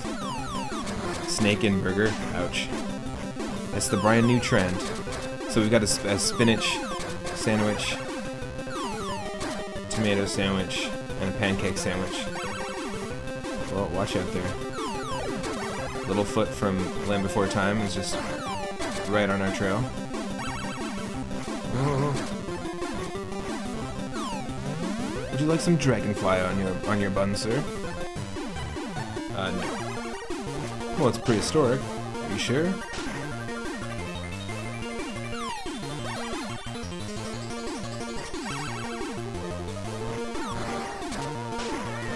I love the music here.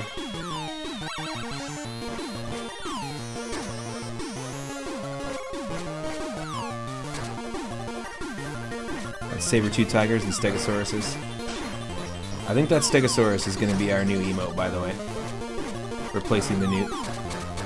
Just a nice little nod in reference to our mod, Stegosaurus McCartney, and my good buddy Daryl. What was it I said? I can't believe Blade was not a successful game compared to Super Mario Brothers 3. Yeah, exactly. It's a dinosaur party and I'm gonna die. Yep.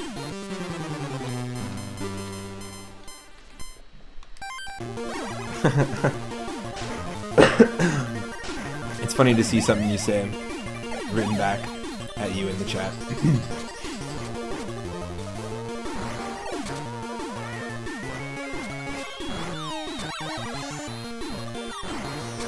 Come on. Oh, I missed the one-up opportunity.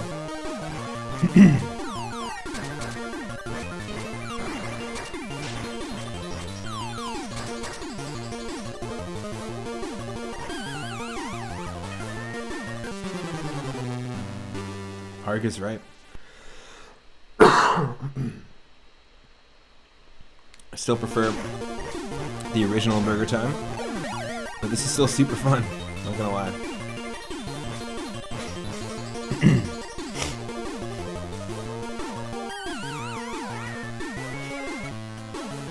That was my fault.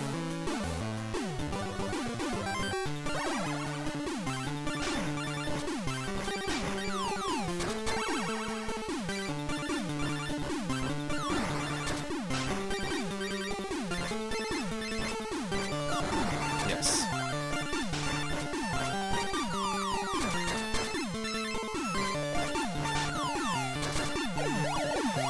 Double hit.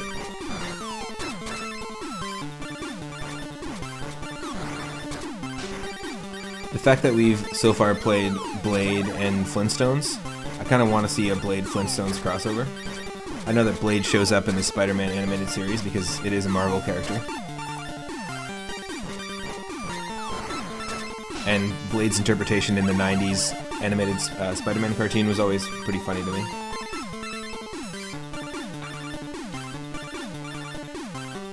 Let's go.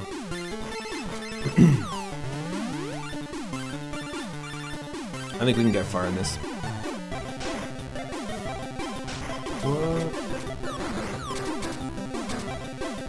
There are a lot of really cool Flintstones games. There are some great ones on the NES that are actually worth a lot of money in the collecting world. There's one specifically that's worth like a ton.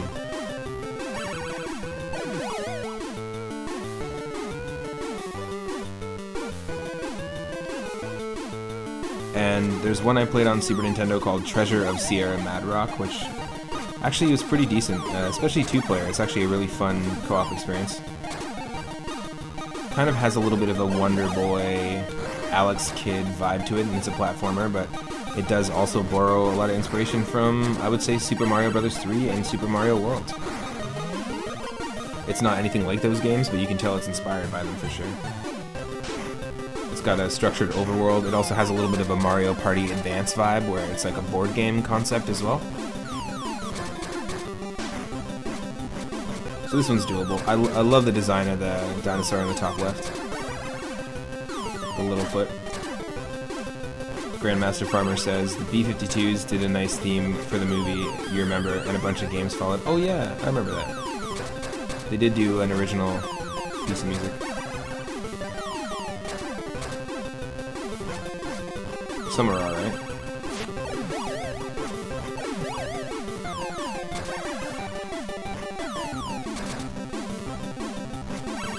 Missed it. It's okay.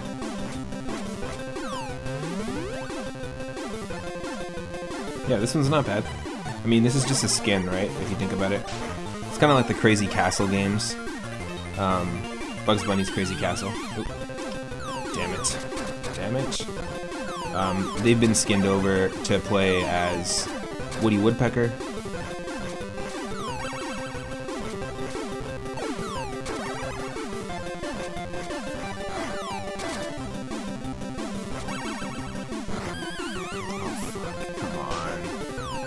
You're kidding me.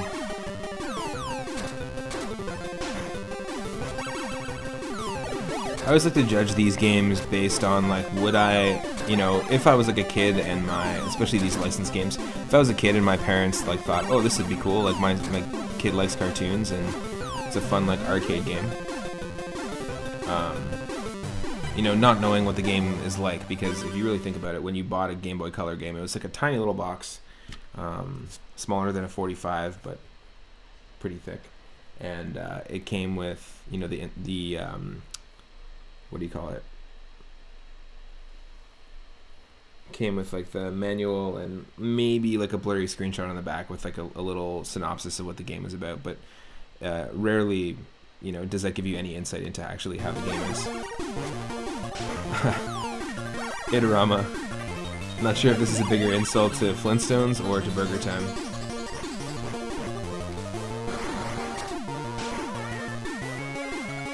Grandmaster Farmer, and it's an insult to cheeseburgers. It's true, if you think about it, the cheese isn't even on the burger. It's just cheese between buns, or pancakes, and then meat between buns. At least there's a burger there. 3 layers of cheese makes a cheeseburger? God, it's a national treasure for the US. That's funny. These are prehistoric burgers. This is how burgers started. It was just people eating cheese and bread. And then eventually they're like, and meat and bread. And then they're like, should we put those two things together?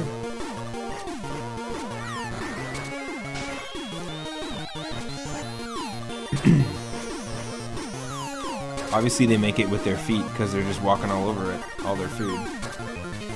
Kind of like how you make wine. Grape stomping.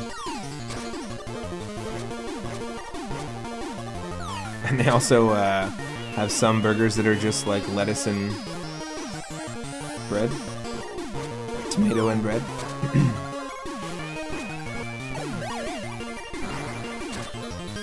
Oh.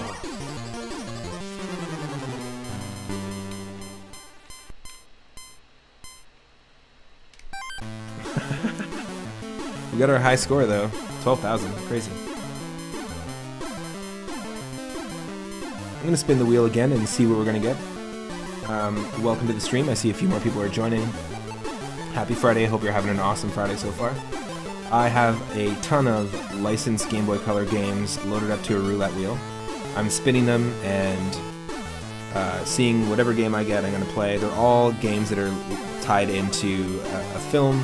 We played Blade earlier from the year 2000. This game's also from 2000. It's a Burger Time skin of Flintstones. Or a Flintstone skin of Burger Time. I would totally play the opposite though. A Burger Time skin of the Flintstones. There's our high score. Not a terrible game. Decent music. Versus game, unable to connect. Yeah, like you're gonna find someone else with Burger Time and Bedrock, and you're gonna connect via link cable. Give me a break. Okay, just 1 second here and I'll pull up the next game. We're gonna listen to some more music from Treasure Master, so stick around. Treasure Master is on the NES and is one of my favorite soundtracks by Tim Fuller.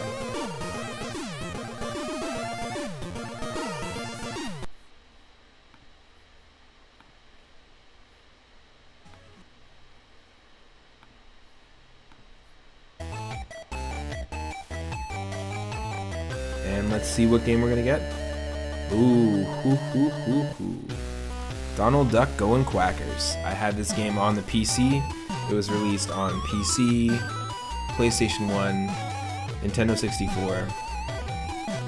It was basically what you would call how Dynamite Headdy and like Rystar and Arrow the Acrobat and all that are like Sonic the Hedgehog 1 clones. It was a Crash Bandicoot clone, so that sort of camera facing this way, you're running like either away from the camera or towards the camera, that kind of platforming. It actually wasn't a terrible game. The 3D one wasn't a terrible game for PC at the time when it came out. I think it was like early 2000s, late 90s. Not a terrible game, but we're going to be doing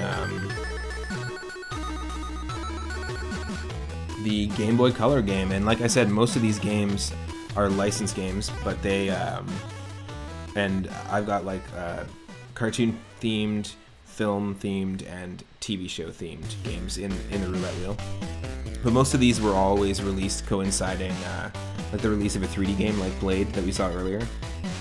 They released a PlayStation 1 game, then they released a Game Boy Color game, and marketed it the exact same way with the same box art. but the games are completely different. And like, how do you interpret, you know, a fully 3D game? Like, try and interpret Super Mario 64, or think Ape Escape, and you have to do it on Game Boy Color.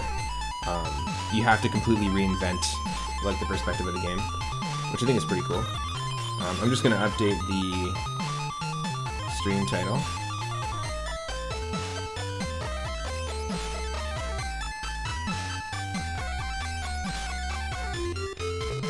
Take a sip of water.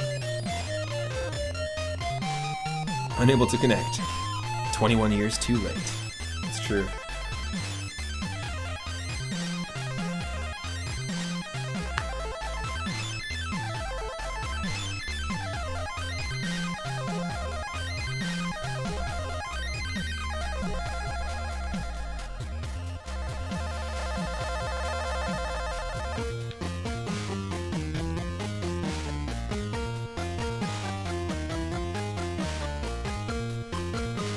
Pull up the game in just a second here.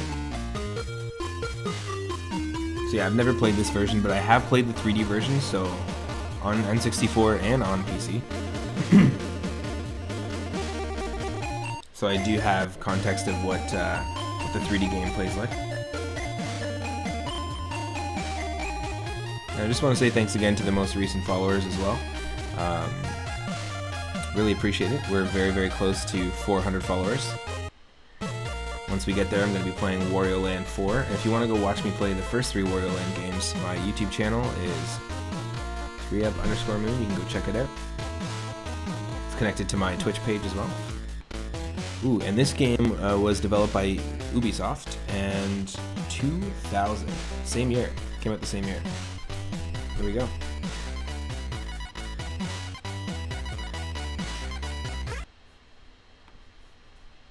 Should be able to see it. Should also be able to hear it.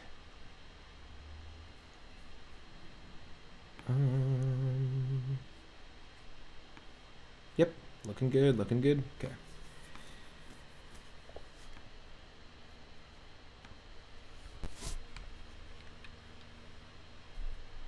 So another game 21 years too late. No. No.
That music is awful.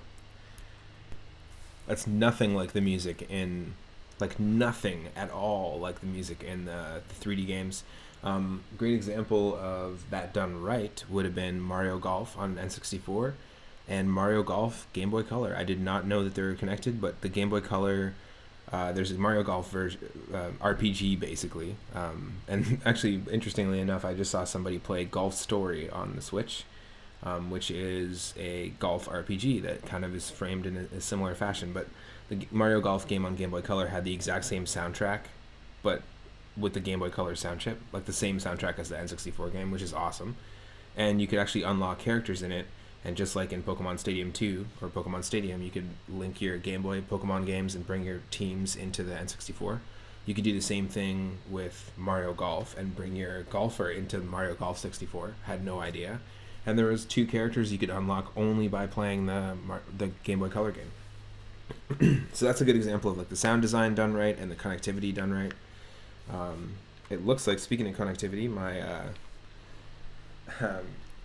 controller just died. Perfect timing as well. But yeah, I'm not looking forward to the music in this. At least Flintstones Burger Time had better music. And I never thought I'd say that sentence out loud. Let's see if this will work.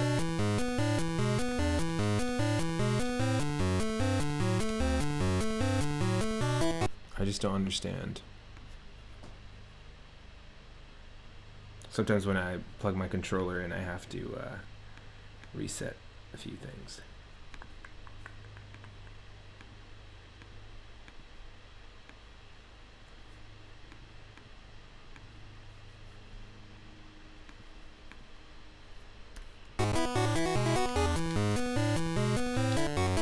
Come on. Really?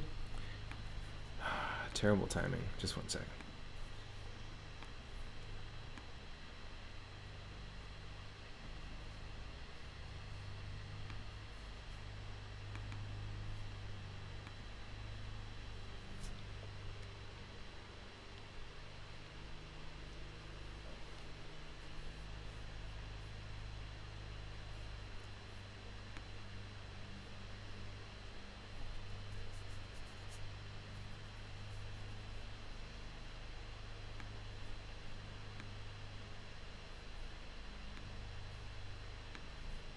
Sometimes I just need to refresh stuff.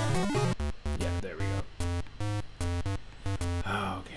Sometimes, yeah, the controller just needs a little bit of coffee, so to speak, to wake itself up. Don't put coffee on your controller, folks. Not a good idea. There we go. That should be good. Okay. Now actual things will happen. Let me know if you need less or more game audio. I'm going to assume less game audio.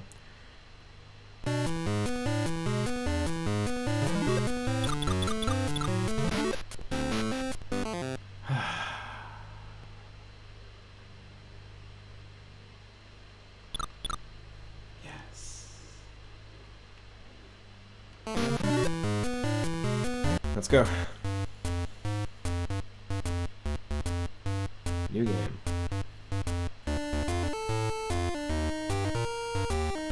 Breaking news, video game uses Comic Sans bold font on the Game Boy Color. Bold move using bold Comic Sans.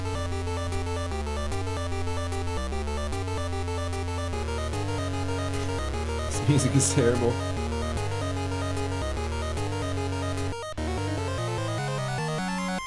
Castlevania.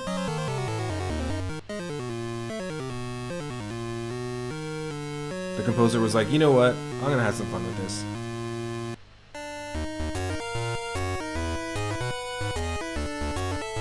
This is the same storyline as the Game Boy Color one, or as the PC and N64 port of this. Also, welcome to the stream, Cyphers. Hope you're having a good day. Thanks for the hydrate, Michelle, and posture check. We were playing Donkey Kong 64 recently, and we were also looking for blueprints, so similar missions.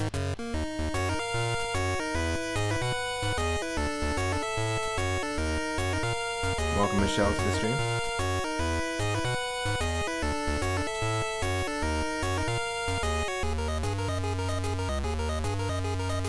Yeah, you know, at least there's some decent art. The music is pretty funny, though.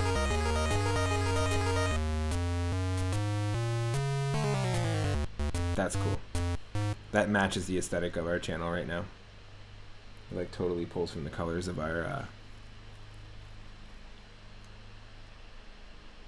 way out. That's cool.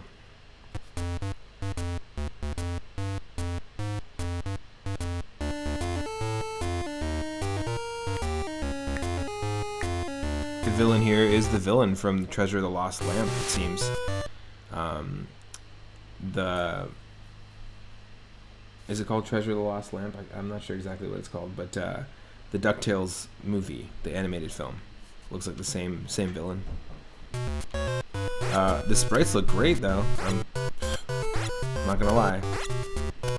You know, this is the thing, you can't approach it like the 3D game would, because it is like Crash Bandicoot, where you're walking away from the camera or towards the camera. You really enjoy what they can do with the Game Boy Color. See, now the music's better. I don't know what was going on with the music at the beginning there, but it's pretty beautiful. It actually looks a lot like where we live. And we're collecting these blue, what are they, like blue discs into it.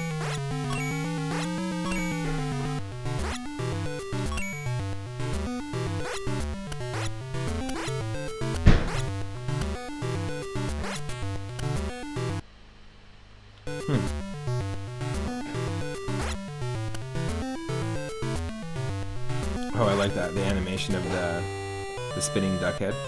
Now you can do animated emotes, so there's all sorts of cool ideas.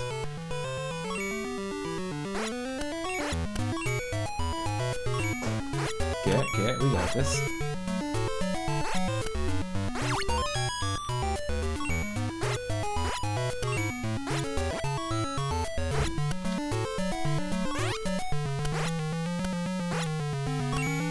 Some tight platforming.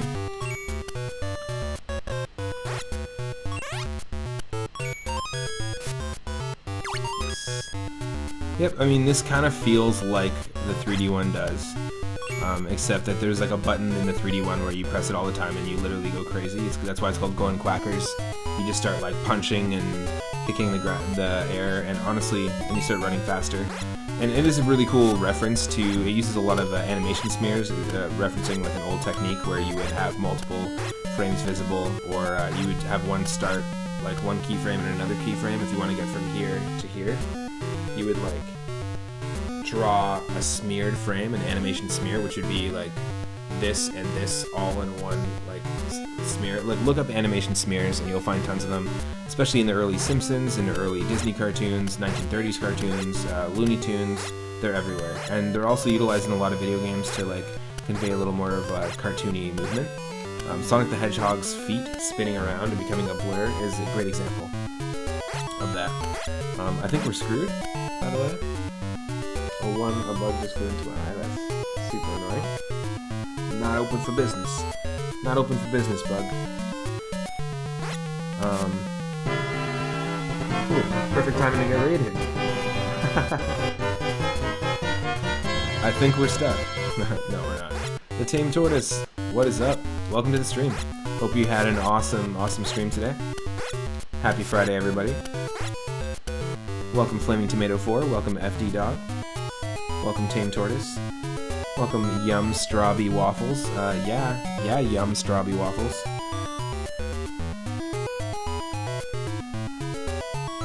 Yo, what were you streaming today? Welcome Deva Plays. I'm doing well. Everyone, if you don't know me, my name is Matt, otherwise known as 3up Moon. I stream here every single day from 1 p.m. Pacific onward. And today we're doing something a little interesting. I do all sorts of retro games. I'll just pause it real quick. I do all sorts of retro games. I do randomizers of retro games. That's one thing I stream a lot. So like yesterday we did some Super Mario Bros. 3 with shuffled levels and enemies and attributes and stuff. And then we also played some Double Dragon 2 on the NES doing the same. But I do stream every day, and I do have a YouTube channel as well where all my streams are uploaded in full. We've got full playthroughs of all sorts of stuff, from RPGs to fan games to ROM hacks and randomizers. But also, I recently been getting into homebrew games. And homebrew games are just games like that are developed for a system that's sort of defunct, or like they're not making games for that system anymore. A lot of them are personal projects or conversions from other systems, or just full games that people have put together, like variants on classic games and on like Tetris, or like original rhythm games with original music. So we do a lot of streams like that. I've been diving into that, and the rabbit hole of homebrew games is really interesting because there's homebrew communities for Game Boy Color, Game Boy Advance, Sega Genesis, Super Nintendo, Atari 2600, Atari 5800, all that stuff. It's really cool.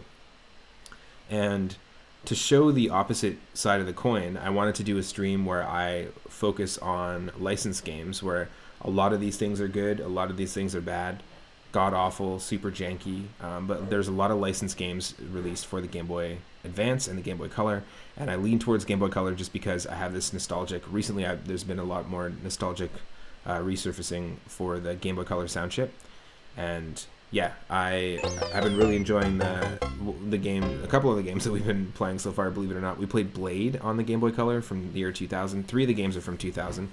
We're now playing Donald Duck Going Quackers, which was released in 3D on PC and on PS1, N64. And this game is trying to... It's a 2D platformer that's trying to capture the feeling of it.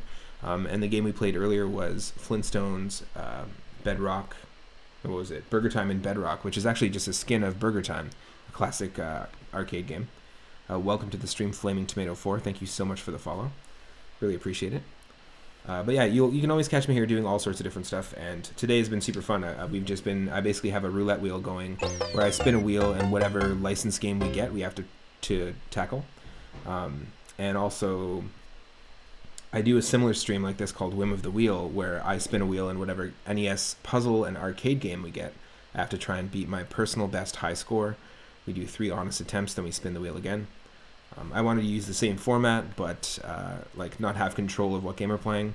And yeah, there's some good and there's some bad. And this one's turning out to look pretty good, sounding okay. The title music was god awful, but and this is pretty god awful actually. Thanks, I appreciate that.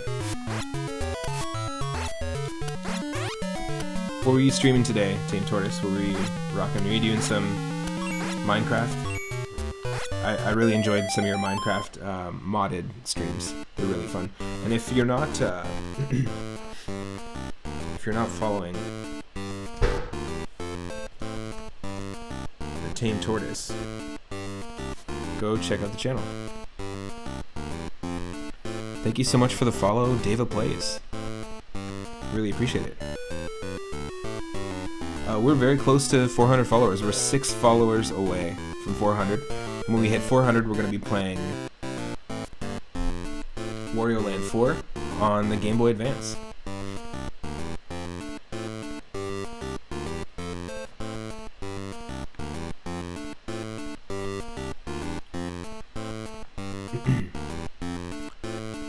Tame Tortoise, you were playing Minecraft the other day actually, but you'll be playing a lot more going into the future. But you're playing the newest Yakuza today as the request. Very cool.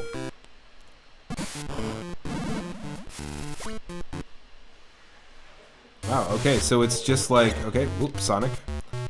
Gotta move out of the way for Sonic. Hey. Oh, okay, so here's the Going Quackers aspect. So it is just like the original, like the 3D game where you get angry and angrier when you get hit. Okay. I gotcha.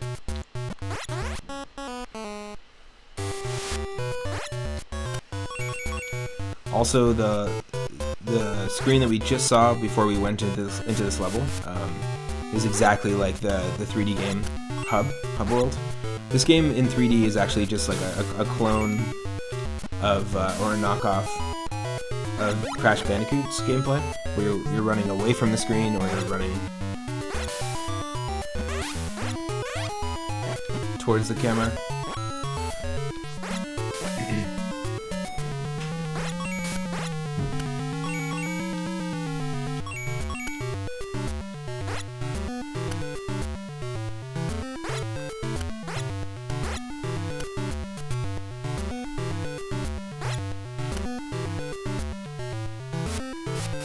Just one sec, I'll be right back.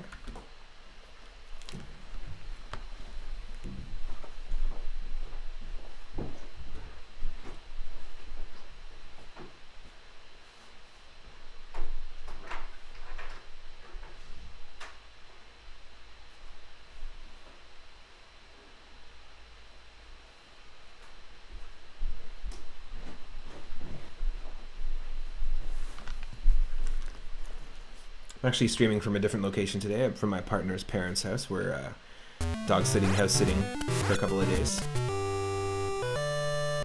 But it's been going good. Like the internet's been doing pretty good. When we hit, what I was trying to say was when we hit 300 followers last month, we actually... Oh, you can double jump. I never tried it. Oh my god, you can double jump. This is amazing. When we hit 300 followers, I played the first 3 Wario Land games, and all of that is available on my YouTube channel. And I really enjoyed diving into that. I play a lot of Super Mario Land 2, randomized, and... well, this changes everything with the double jump. And Super Mario Land 2 just ends up spinning off into the Wario Land series, so I wanted to re-explore those games that also have fantastic music and are on the Game Boy. Oh, this is cool. This is not a bad rendition of the 3D game. In fact, I would argue that maybe the levels in this are better than the ones in the 3D game.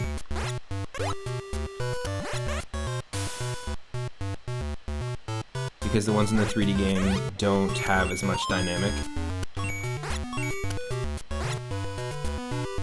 Oh, you're only 4 away from 300 yourself. Go follow Tame Tortoise and make this happen. It's a really, really cool channel.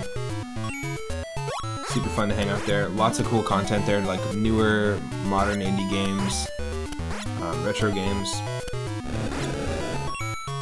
And you're running some pretty cool Minecraft mods. Like, there's lots of Minecraft streamers out there, but Tame Tortoise's place stands out as a really, really fun place to hang out. This is crazy that we can double jump this whole time.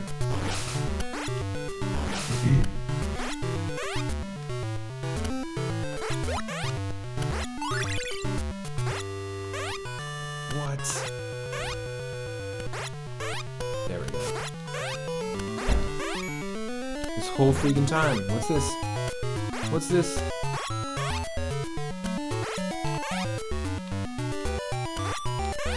I need to know now.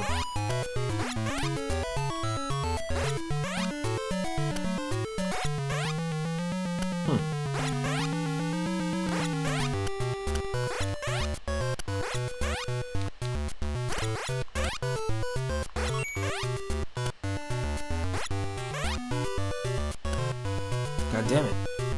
It's like a gun. Wow. The only thing you're not enjoying about this game is the camera whiplash. Yeah, seriously. That can completely break a game in terms of the experience. And I'm in the exact same boat. I do love the appearance of Sonic. I do love the Yoshi's Island style evergreen tree, pine tree backdrop. I love the fluidity of the animation. No, they could have totally... This is totally doable with keeping Donald in the middle. It'd show you enough. Or keeping Donald, like, right here. If the camera always kept Donald here, and if we went back, it just pans slowly, like, very slowly. It's definitely doable. Old school camera controls were another beast. Yeah, totally. But I would argue that I've definitely played Game Boy Color games that have bigger sprites, bigger enemy sprites. Even Wario Land 3 is a perfect example.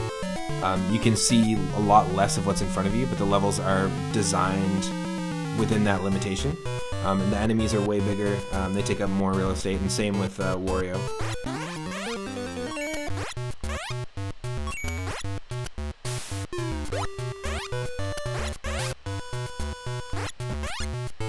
Sure. Wario Land on Game Boy was a great example. Yeah, definitely. What? Well, it wasn't that annoying on original hardware because of ghosting. True. Yeah, you don't like the Mario 64 camera either. Well, we've been playing Flaming Tomato. I have a regular series of Super Mario 64 randomized. So all of the coin locations, the red coin locations, the enemies, the bosses, the painting destinations, like when you jump into paintings, like where it takes you, the spawn locations, everything, the stars is all shuffled around, and sometimes a star can actually spawn on, like, in a place that's like really hard to get your camera to even look at, but also just to get up to. You have to do like triple jumps. You have to use like different tech, maybe even like come back with the wing cap or come back with the cannon. It's really, really fun to play. But yeah, the camera is like so awful. We recently played a little bit of Donkey Kong 64 as well, which uses the same game engine. And in my memory, even from playing the Wii U version, the camera was better. But it's actually just as bad. Cyphers, you think you're the only one on Earth that's able to look past Mario 64 camera? It is horrible though. It's definitely still playable, and I love playing that game randomized. It's super fun.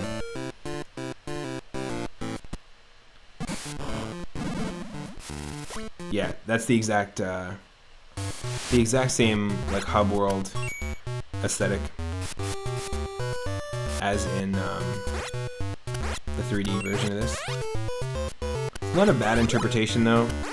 It's like not a terrible interpretation of what the vibe was of the very first game. Like the 3D one, sorry. Not the first one.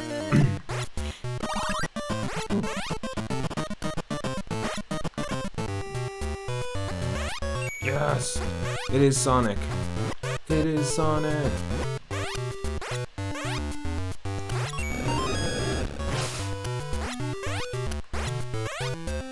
Jumping on the red snakes like that makes me think of Donkey Kong Country as well. Ooh. This game is developed by Ubisoft.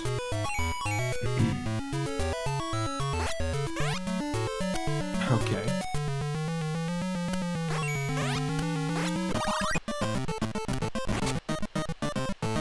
Boss fight?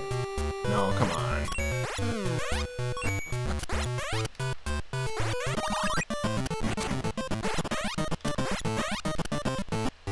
This is cool. The tight platforming you have to do. It does control really well. It's not a janky game at all. I highly recommend checking it out if you want to give it a shot. Maybe there's a quality of life improvement hack that someone's made and changed the camera.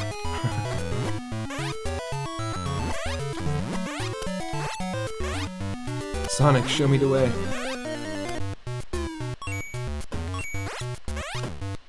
Oh.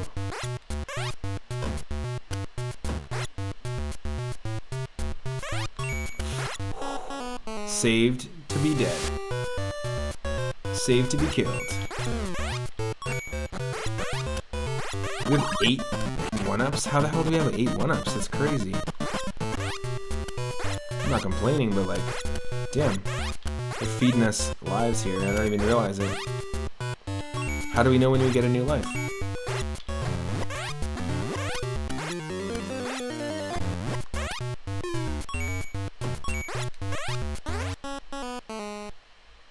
The Super Mario Sunshine camera is just very good though.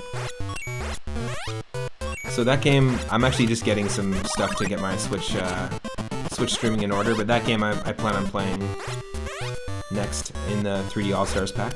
I recently beat Super Mario Galaxy, just off stream, and so I want to play Super Mario Sunshine on stream. I haven't played it since I want to say 7 years ago, maybe, was the last time I played it. I revisited it for the first time since I bought it. So I'm excited to experience it on the Switch, but I'm actually waiting so I can experience it for the first time on the Switch on stream. We're dying here. We're dying here.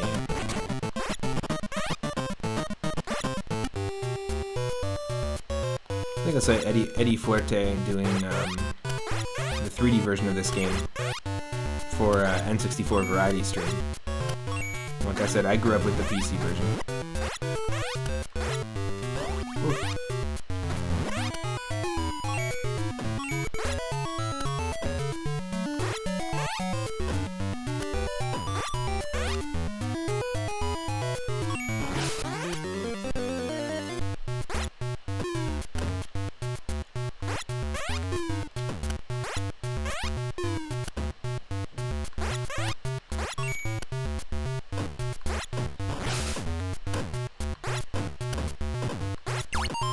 Yes, please. Oh, that's how we're getting lives.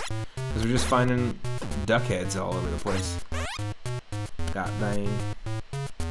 You love Super Mario Sunshine? Me too. Really enjoyed the music. We recently played a Super Mario, by recently, like a couple months ago, we played a Super Mario Bros. 3 ROM hack called Super Mario Bros. 3 Mix, and one of the worlds was based on Sunshine.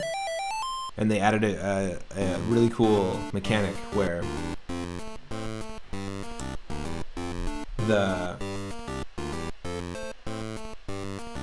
what do you call the people? The Delfino Island folks. I guess they're Delfinos. I don't know what they're called.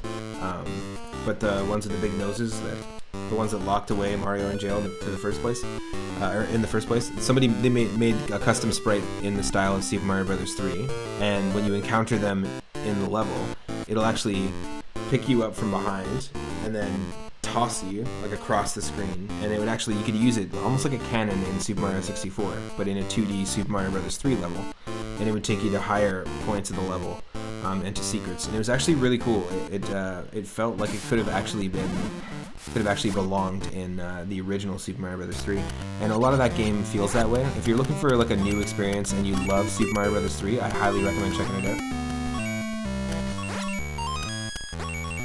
The bosses are good, and there's just nothing wrong with it. Nice. The bosses are pretty good, yeah.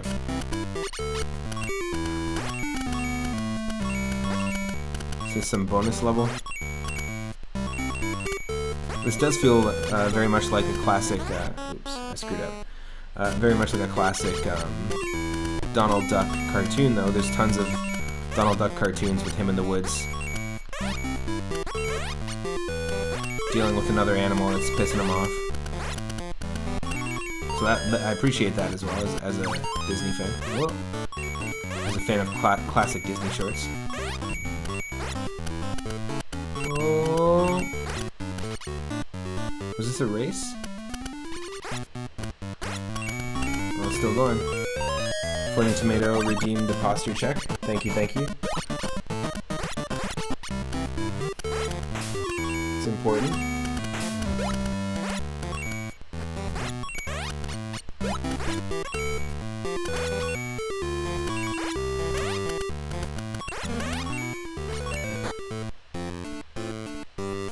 What the motherfucking rugum did you bug?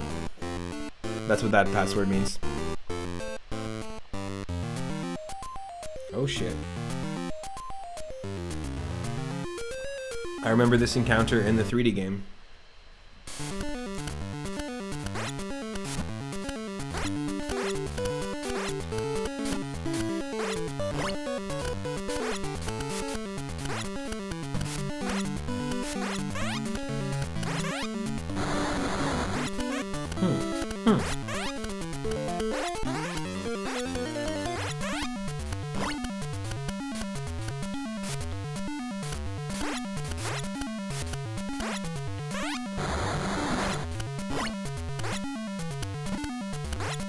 Oh, I see.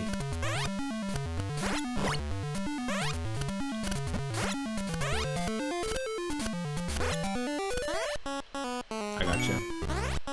I know what we gotta do. We gotta jump on the hive.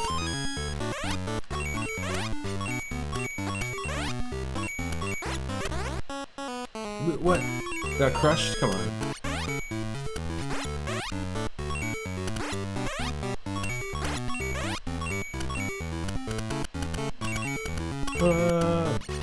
We have to jump on the hive.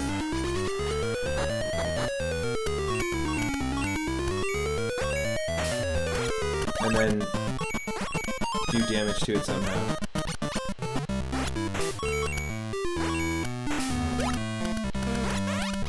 Shit. This is like really tight platforming. Really tight platforming.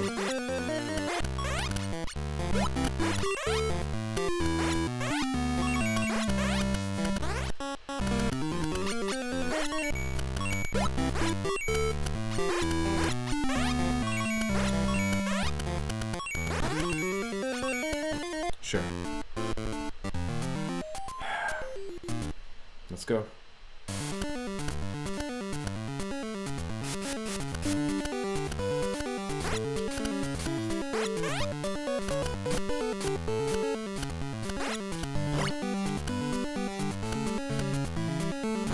Get over here, dude.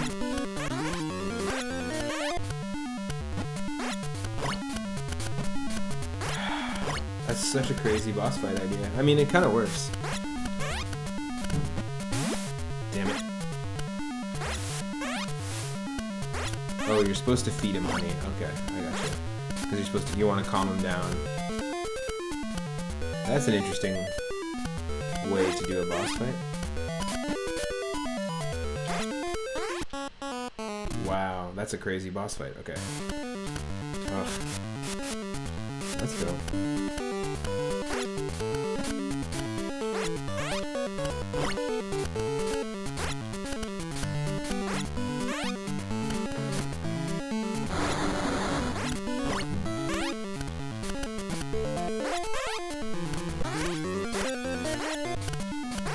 The timing is just off. Damn! How you got that newt in a jar? It's actually from the Pumpkin Zone in Super Mario Land 2. There's one level where you fight a witch, and the newt in a jar is in that level. It's my favorite level and favorite zone of that game. This is tough.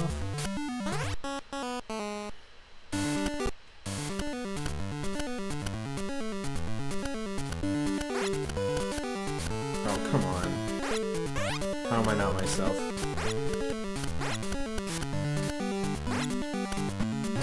Yes.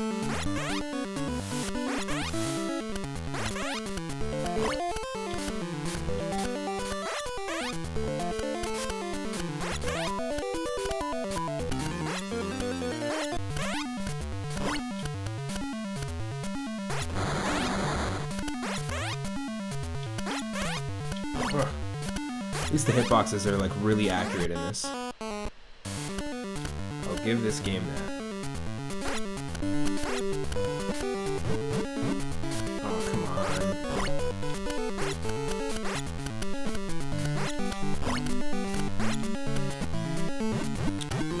Come on, the timing.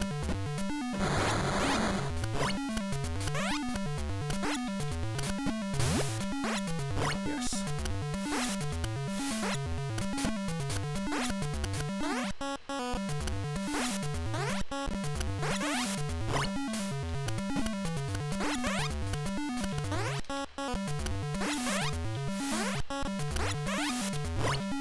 Yeah, when I'm failing, it's completely my fault, too.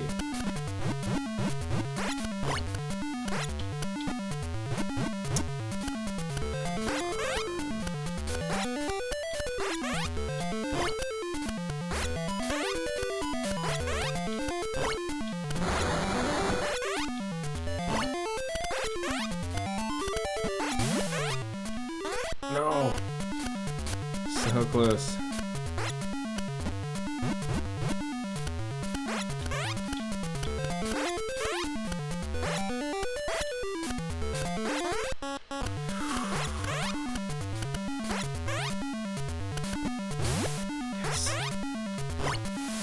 Okay.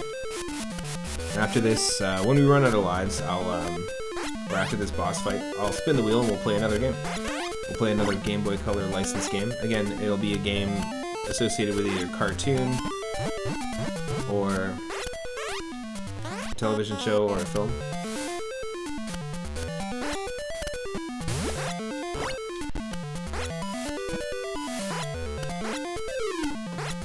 Yes. He's asleep, so we won. Drugged him with honey. It's very, very weird boss fight.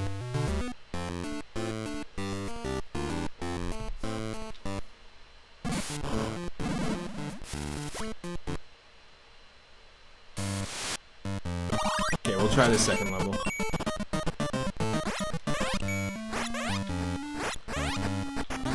How very Wario Land of them, musically.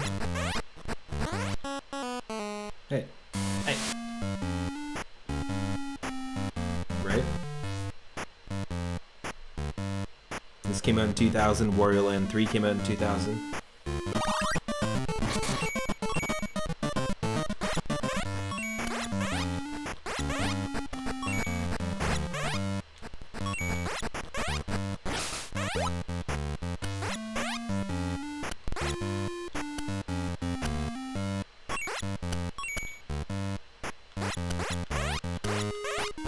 Mickey, was that you? Oops.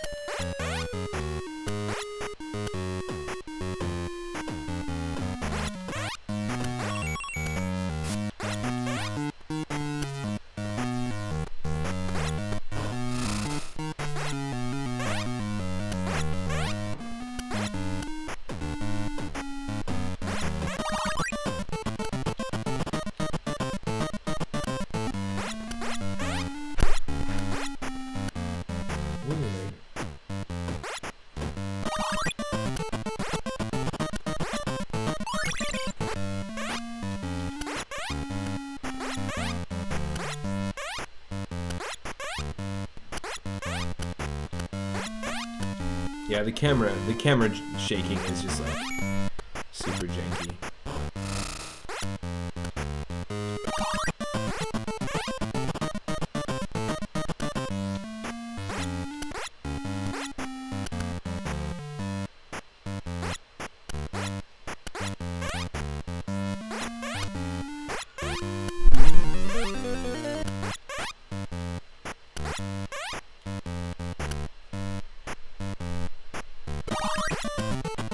I don't understand where I'm supposed to go.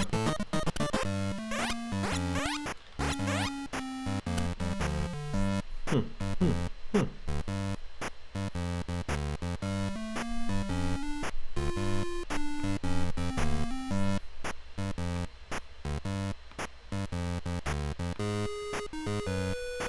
just gonna spin the wheel and see what game we're gonna get next as we play this.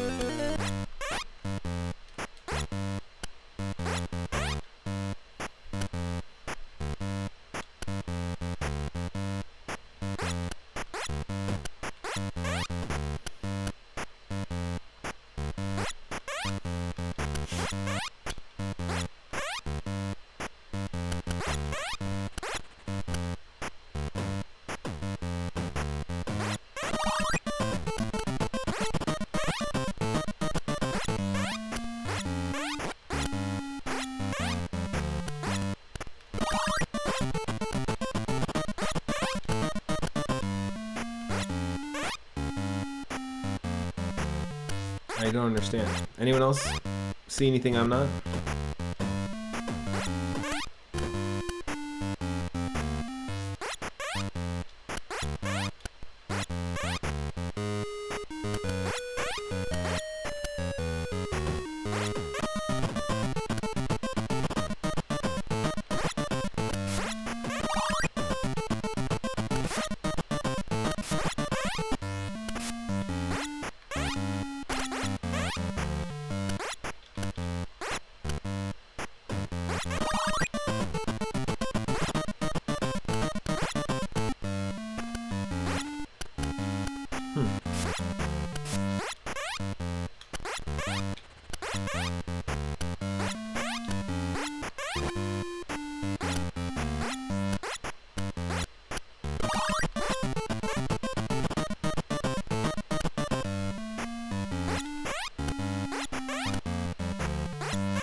I gotta be missing something.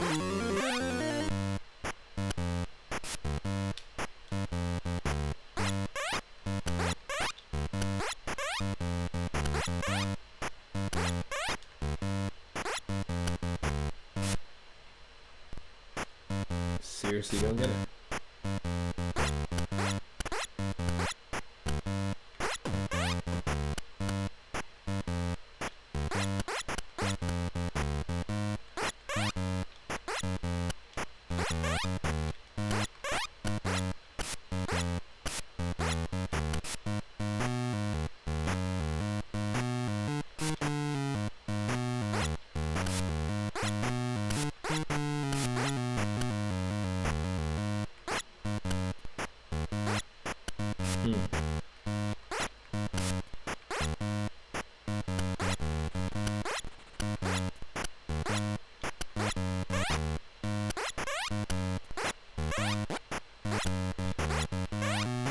I don't get it.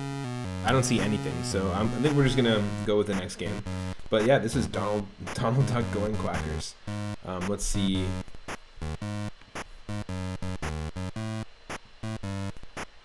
It'll just be a second here. We'll pick the next game.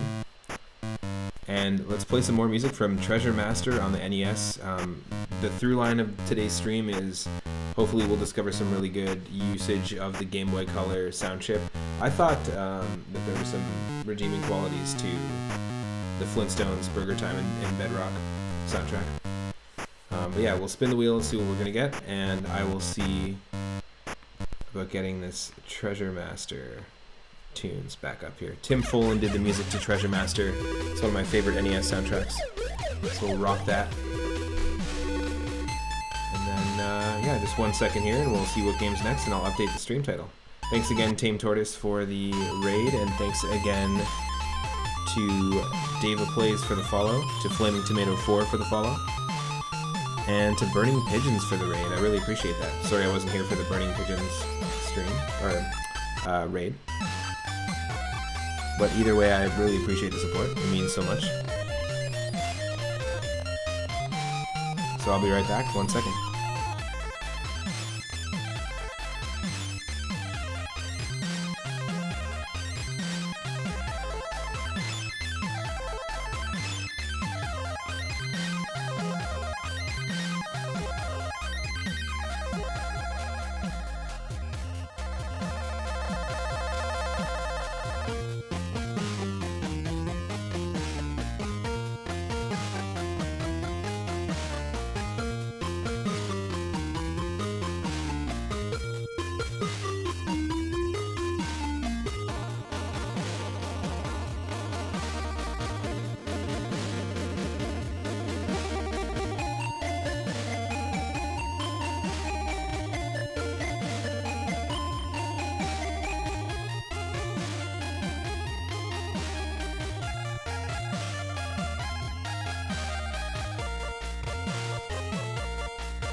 Right, the game that we got was The Mummy Returns on the Game Boy Color. So we played Blade to start.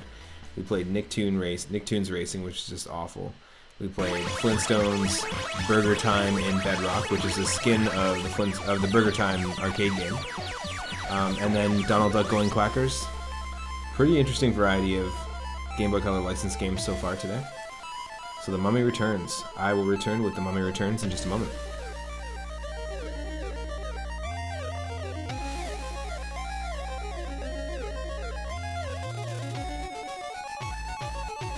It's also the origin of the Scorpion King character, played by famously a really shitty CG version of The Rock.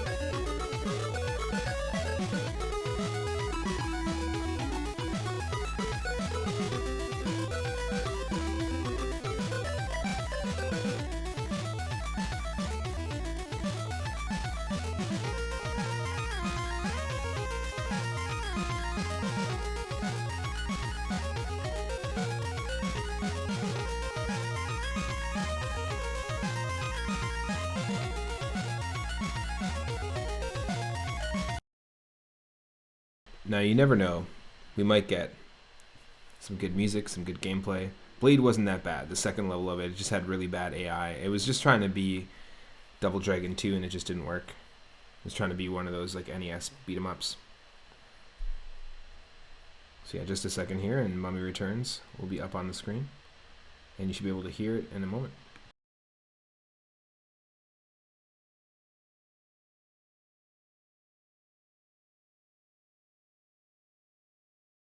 And yes, there is a game for The Mummy as well on Game Boy Color.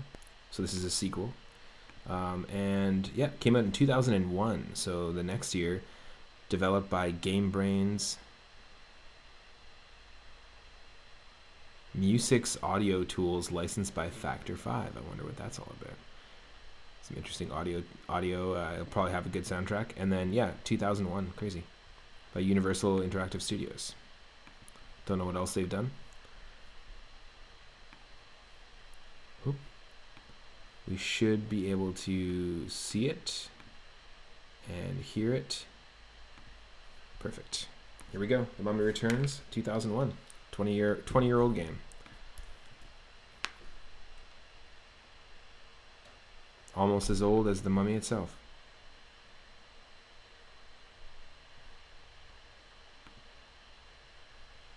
Nice.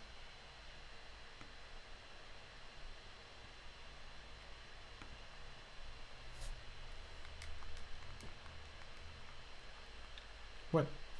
Why? Is this going to do this every time? 1 second.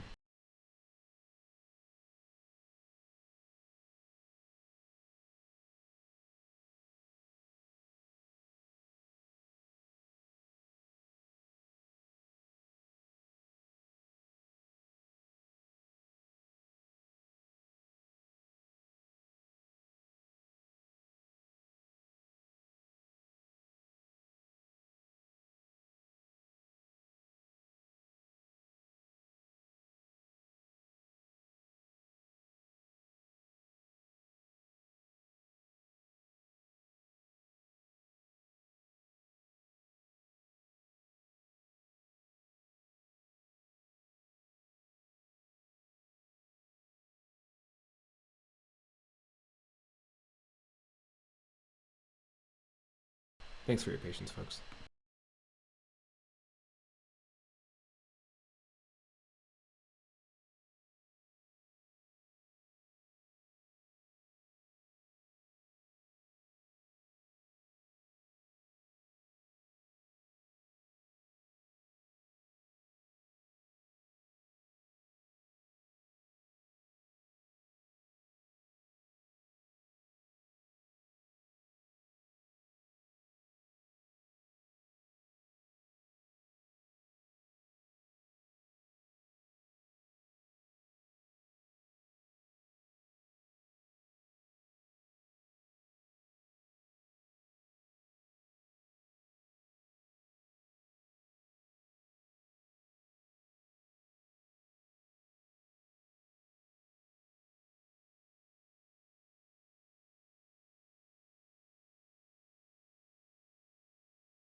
Yeah, really, thanks for your patience. Wow.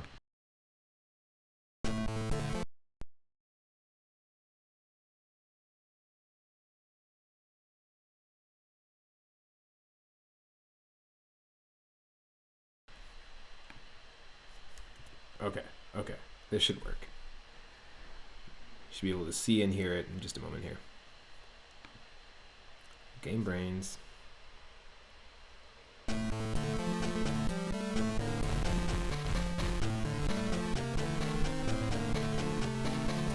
Awful music. Way too much. They're trying to squeeze way too much in there.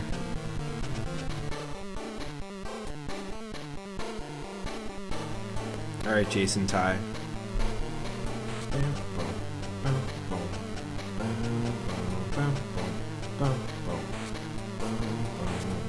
Yeah, let me know if you need more or less game audio. At any time, I can adjust it.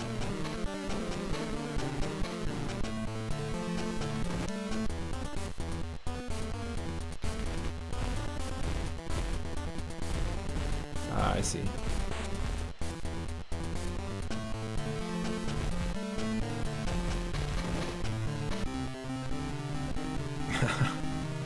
Hold A to decipher. I can't. I just can't. If you just keep pressing A and if you hold and let go there, that's what happens.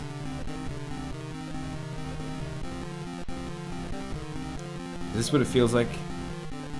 Is this a visual representation of what it might feel like to look at something if you don't know how to read? Well, there's sometimes familiarity and sometimes there isn't. Worst enemies. Were they going for crispy when they made this music? Because they got extra crispy. Temple of Thebes. Evie and Rick are exploring the Temple of Thebes. There they find the chest containing the scorpion bracelet. When they remove it, a flood of water is released. Rick and Evie must escape from the temple. Yeah, no shit.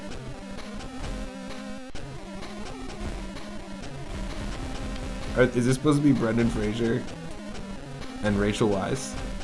Is this what's going on here? Is that supposed to be Brendan Fraser?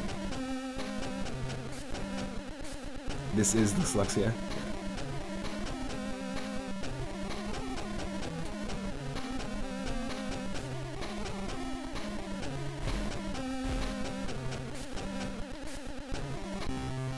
What? I'm so I don't know what this game is. Okay, let's be Brendan Fraser.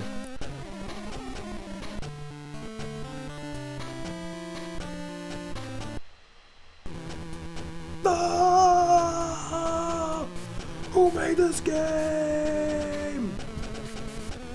Also, is she naked?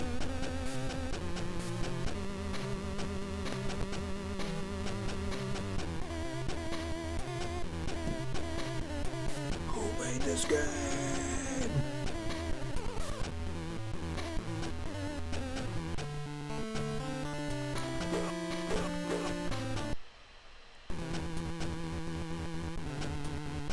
Game over. What the hell? This artwork is awful. Is that supposed to be Cerberus? When the hell was there Cerberus in The Mummy Returns? Or are these supposed to be a bunch of Anubis? Because they look like dark world kangaroos, like demon roos. Terrible artwork. Okay. Oh, that's what we're supposed to do. I remember that one scene from The Mummy Returns where Brendan Fraser was running away from a tidal wave that was coming from within the pyramid, and then he just and then this is what happened at the end. Final scene, he has been turned into a skeleton and he's now half buried in the sand.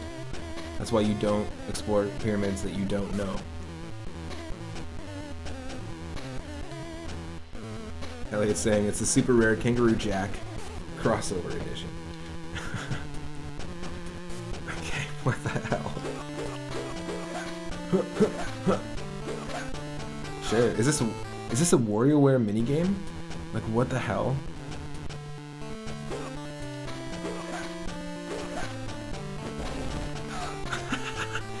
Is this a fucking WarioWare minigame, but the entire game is this?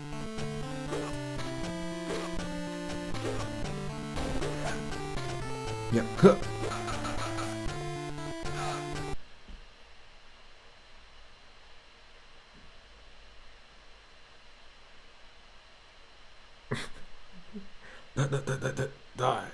That made me think so much of Skate or Die 2, because in Skate or Die 2 on the NES, the opening theme, the title is, it's like skate or die, da da da da die, skate or die, da da da da da die. It's like super badass. It sounds like this soundtrack is trying to sound like that. The vocal clips are super janky, and also in Skate or Die 2, you go into the sewers and you do ollies and kickflips onto purple rats. So I'm gonna do this for the sake of everybody, by the way.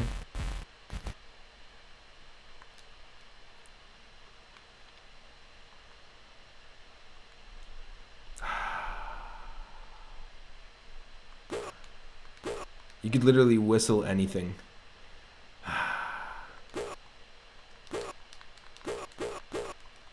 And it'd be better. Oh. We all know how much Brendan Fraser hates rats, because they needed to have a catchphrase like in Indiana Jones. I hate snakes. I hate rats. I hate kangaroos and purple rats. The Mummy Returns. The bump Brendan Fraser. Wow, that's Scorpion King in the game over screen. Was that supposed to be the Scorpion King? Is that supposed to be The Rock?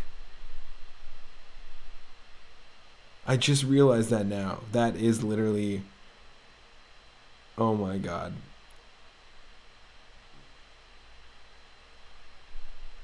That's so funny. That's not the Scorpion King? Who's that supposed to be? It's not Brendan Fraser. That's the bald guy you think, but the other one is The Rock. Oh, that's the Pharaoh. Oh, yeah. Like the mummy. Basically. That one. It looks like the Scorpion King meets a Bobo / Krang. He kind of looks like Krang from Teenage Mutant Ninja Turtles. It's like if Krang went back in time, if Krang was a time traveler, went back in time, fossilized, and then trained an army of mutant kangaroos instead of, which was just been waiting to take on the Ninja Turtles for when they can finally figure out how to time travel again. Can you smell this pile of dog shit? A Bobo. Oh my god. A Bobo is a classic. Classic design. Sometimes you just wake up and you just feel like a Bobo, you know? They look like Master Splinter. Oh shit, it's Krang and Splinter. It's Splinter Army. Anubai. Well, you can't say Anubises. Are there multiple Anubises? Anubai. That doesn't work. Ah, this is funny. This is ridiculous.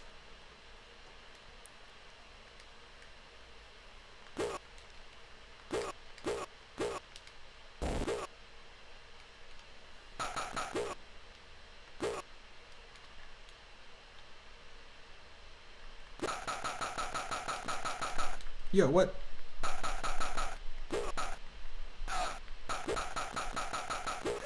Huh.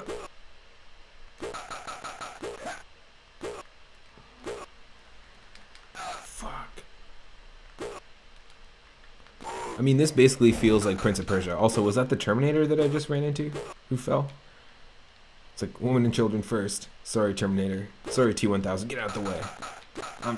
Brendan Fraser first. Also, was that a butterfly that stopped me?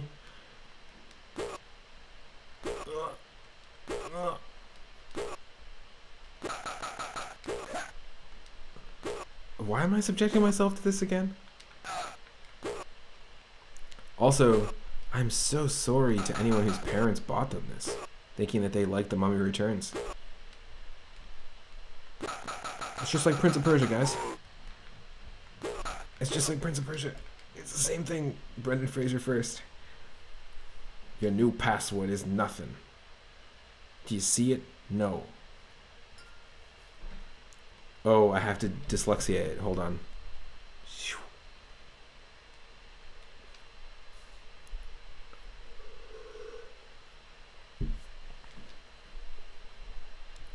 Breaking at the O'Connell mansion. Oh no. Okay, here we go. Is it going to be a different type of level? We have to play as Rachel Weisz if we're doing this.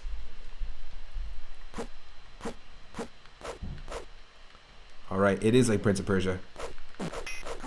It's exactly like Prince of Persia. They were like, what was kind of an Egyptian game that already existed that we can rip off and steal? This is made by Universal Interactive Studios.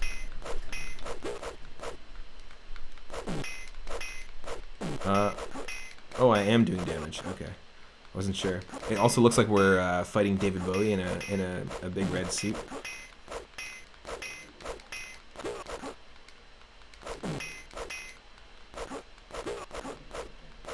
Some poor kid wasted their double A's on this shit.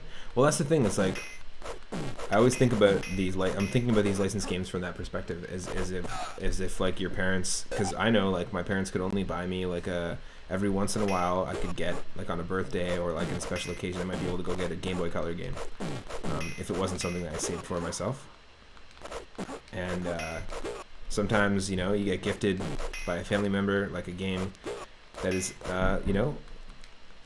branded with the license of something that you actually are into, and then this happens. Oh, I thought I was David Bowie for a second. Holy shit, that's what was going on.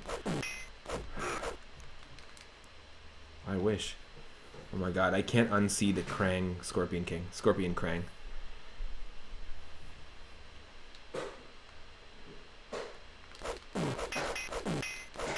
Okay, hold on a second. Let's see what the music is all about in this area. Sorry, folks.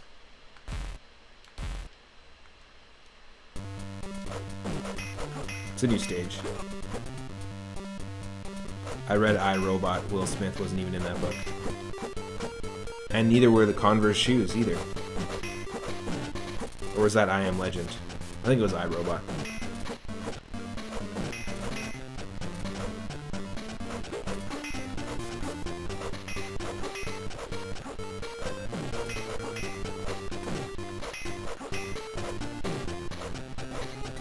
Don't bother reading Do Androids Dream of Electric Sheep, because they don't. Spoilers.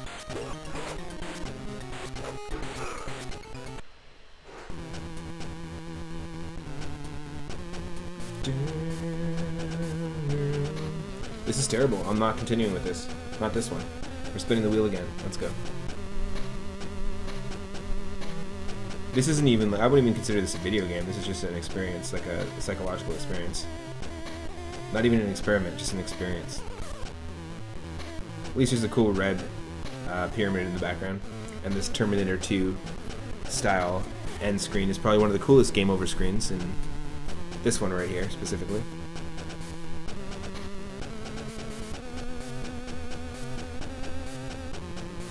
Do humans dream of sheep? Well, does that just poses the question, if so, then are androids electric? We're spinning the wheel to see what we're gonna get next.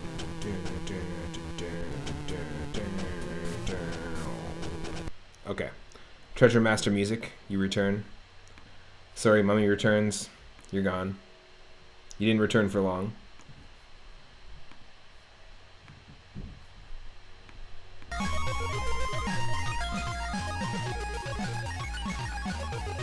Let's see what we're gonna get. Like I said, there's a load of Game Boy Color licensed games that we're spinning a roulette wheel to decide what we're playing next, basically. The Mummy returns to get his money back. The money returns, the amount of money returns they had to make after that film. Not film, game. That game. The film was okay. It wasn't that bad. I haven't seen it in a long time, but I mean, Indiana Jones movies are super, super cheesy, and they were the closest that we got to Indiana Jones style movies since the original one. So, and their Universal monster movie remakes, if you consider that, that's pretty cool too.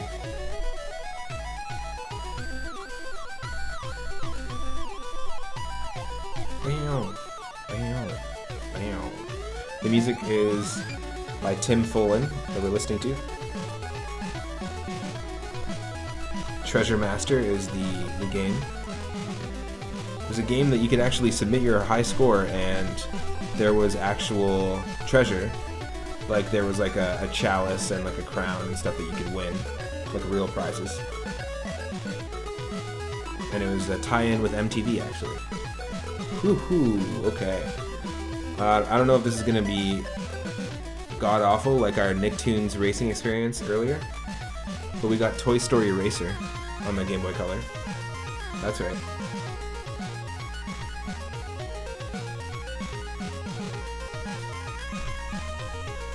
So that's up next. Just gonna update the stream title.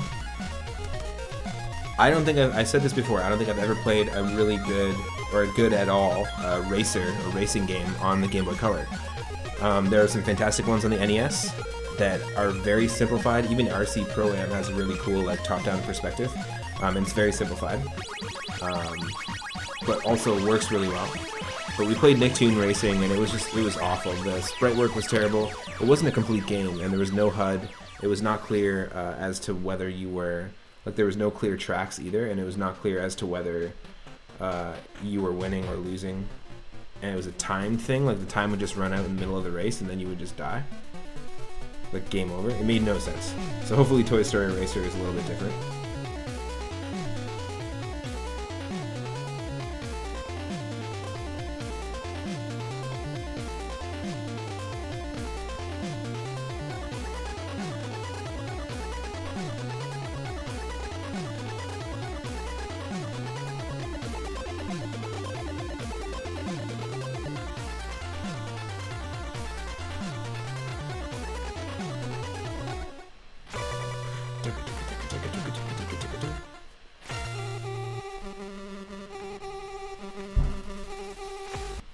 right, let's do this. Really great music in Treasure Master.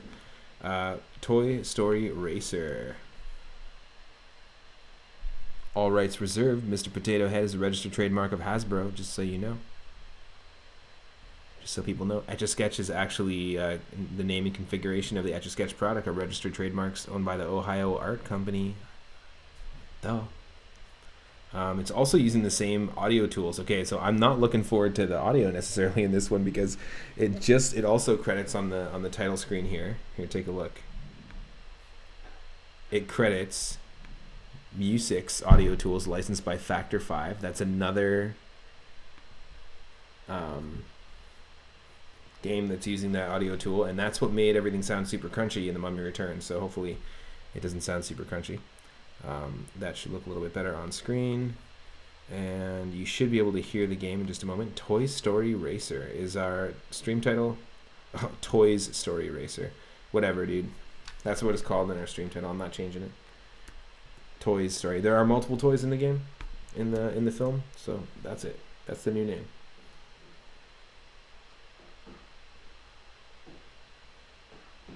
Activision, all right.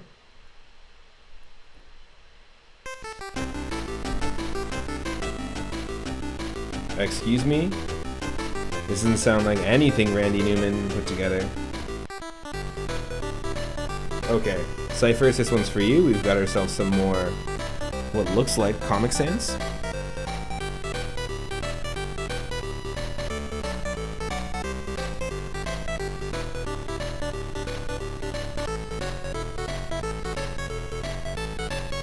Why is this not... Hold on a second. Why is this doing this? Every time. I apologize. For some reason, my controller just doesn't want to recognize itself. Just a second here.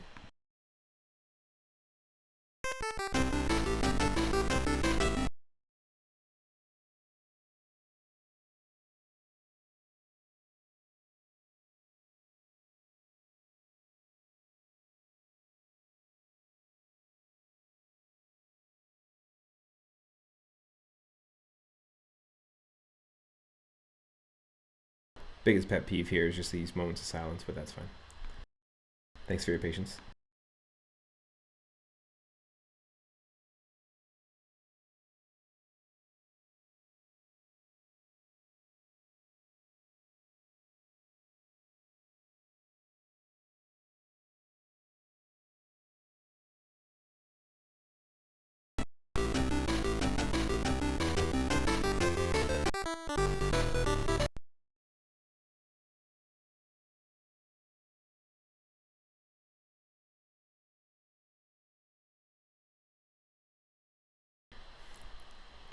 It's striking after having to play The Mummy. What, the silence? Okay, here we go.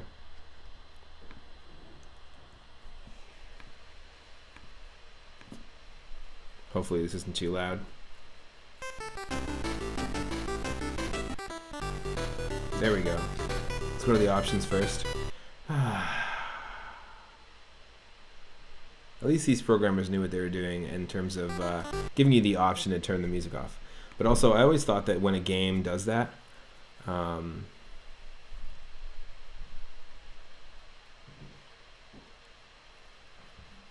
when a game gives you that option, that the developers definitely know that they have a shitty soundtrack on their hands.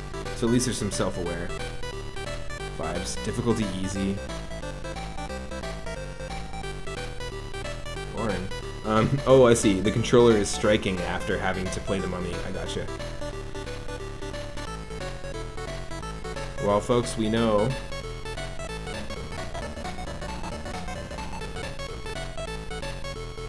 We gotta take on the tournament. Andy's house. Bedroom bash. Oh my god, this is terrible. What? Okay, hold on. Hold on. High tech. Camera pan. Bo Peep. Mr. Potato Head. Buzz Lightyear. Woody. That's fucking hilarious. Hell yes, we're using the Potato Head. Oh, I get it. That's why they had to credit Etch-a-Sketch, because the whole game is Oh, is the whole game on the Etch-a-Sketch? That'd be amazing. If this was a game that Woody was playing on the Etch-a-Sketch the entire time, I would be absolutely blown away by that. It'd be pure art. Nope. Nope, it's trying to be Mario Kart. What the hell is with all the stuff around? Oh, Jesus. Oh my god, I'm not prepared for this.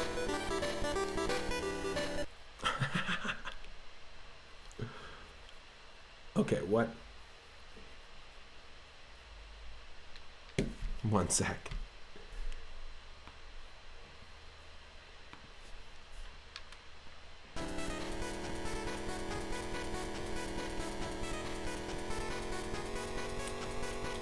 Are the Mr. Potato Head parts supposed to be... Oh, I see. The horseshoe was invincibility. I gotcha. What? And the Mr. Potato Head parts all around are actually just supposed to be the aesthetic design of the HUD? I said I'd never played a good racer on the Game Boy Color. I don't think it's possible. The NES RC Pro-Am is a great limited racer, like a great top-down view racer that works, multiplayer. It was developed by Rare. I don't think there's many in the NES era that work. And NES is pretty limited, so is the Game Boy Color. So I'd like to see, like, every time I just press A, it instantly stops, by the way. There's no slowdown. I just, like, as soon as I let go, it stops. Like we stop on a dime. Also, are those coins, or are those other potatoes that we're picking up?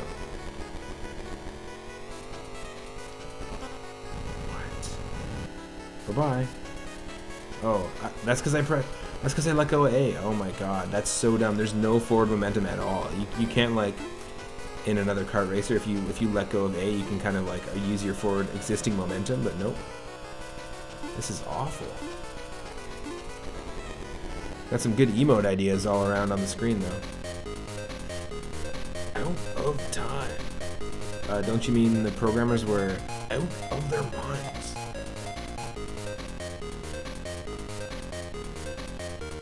Okay, folks, that's our new emotes on the screen there. Use those moons now while you can, because everything's going to change. I'm changing my account name to Pixar Ball. That's right. This game has changed me. It's like becoming a born again religious folk. Let's go. I'm just changing everything. Pixar Ball. Hello and welcome to the Pixar Ball podcast. It's not a live stream anymore, it's a podcast. I just bounce around here and talk to people who watch Pixar movies. Not even people who worked at Pixar, or people who were inspired by Pixar films, or people who wrote for Pixar, or who've always wanted to work for Pixar. Just talking to people about when they saw a Pixar movie. When did you see Bug's Life? Oh, I saw it in theaters. Cool. Cool. Alright, well, you have a good day, sir. This has been Pixar Ball. Bye-bye. Well, I'm out, I guess.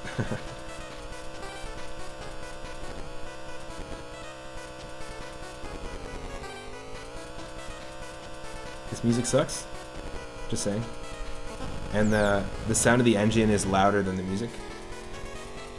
At least, though, the screen doesn't look like it has been blown up, like the HUD did when we were playing as Mr. Potato Head. Also, I have to point this out. Is anybody else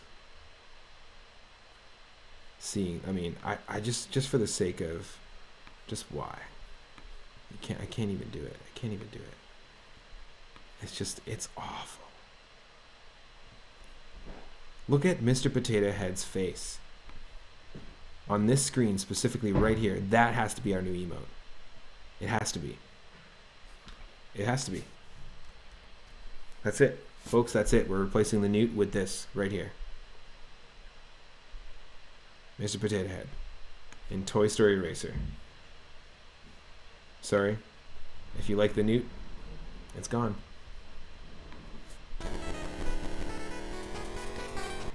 I just unveiled our brand new emote. Want to see it? Yeah. Look. Mr. Potato Head and Game Boy Color Toy Story Racer. That emote right there. It's our brand new one. Official.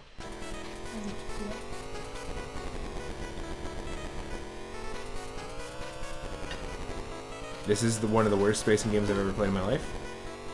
Nicktoons Racing was way worse than this though. This I could actually play, like I know that I'm in the race. I know that I'm in the second lap. It tells me what place I'm in the race. I know I'm in Andy's room and driving around a racetrack. Like it's all like pretty norm stuff. Pretty expected. Whoop.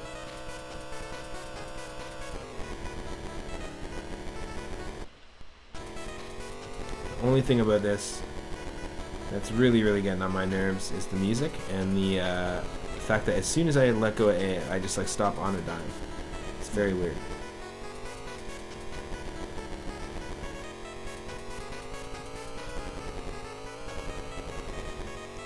I'm not collecting any of these potatoes. I know they're not potatoes. They're supposed to be coins, but they definitely don't look like them. Oh, got a star apparently, whatever that means.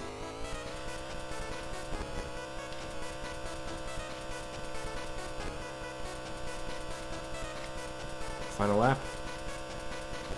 Come on, at least beat the tater head. No. No. I just want to try out another track.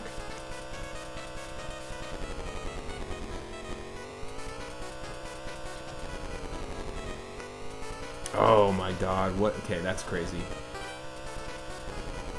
We weren't even on the third lap yet. That's nuts.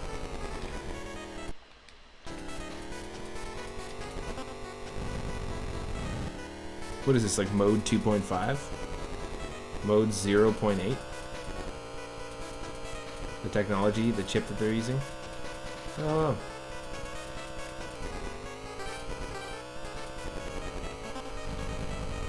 Oh, come on, come on. So this game also has time in the race as well, which I think is really weird.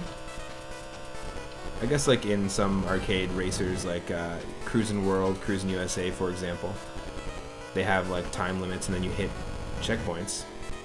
But usually there's really obvious checkpoints and that's increasing your time. That's not what's happening here. Maybe that's what the star's doing. I didn't look up and see. Nope.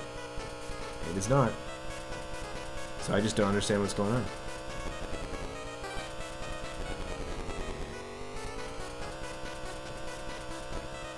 Almost done. These are really long, unnecessarily long laps as well. You play a game like Super Mario Kart or Mario Kart Super Circuit. Super Mario Kart has really short tracks, but Mario Kart Super Circuit is has like a fantastic range of like lengths of levels. Oh, yeah, exactly, Cyphers. It'd be a shocked and disgusted emote, exactly. That's the only way that could be a thing. That was awful. Pizza Planet, hell yes. I say that now, but then as soon as I have to play it. Okay, let's play as Bo Peep.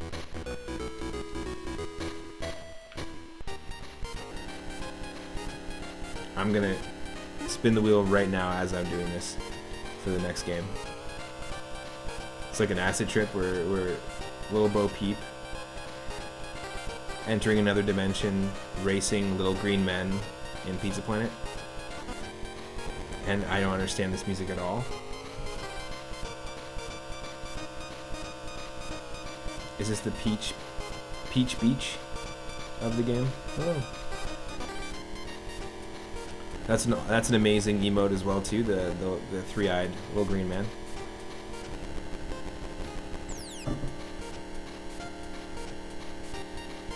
Okay. Wow, we're on the pizza tables. What an amazing, innovative idea. The thing about this game that doesn't make any sense to me is that this was not released coinciding any 3D game.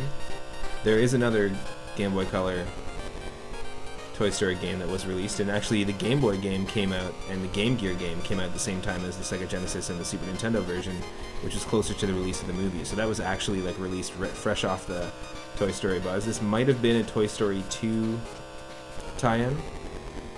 This might have just been something where they are like, we have the rights to Toy Story. Let's try and make a racer. Or somebody made a racer and it was really shitty, and they're like, let's just slap Toy Story stuff on it and sell it. Because it was released like in a totally random time. I don't think it was coincide with the release of the movie at all. Oh yeah, there's no way. I'm not sitting through 2 more laps of that shit. Hell no. Anyways, we're gonna spin the wheel, and we're gonna see what the next game is. Just bear with me. We'll play some more Treasure Master music. Stick around. Whatever game we get is gonna be one we're gonna try out, and I've got a whole whack of Game Boy Color licensed games to try out. We've had a lot of jank so far, but we'll see.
Okay, we now have in the wheel, the game that's been decided for us is Powerpuff Girls Bad Mojo Jojo.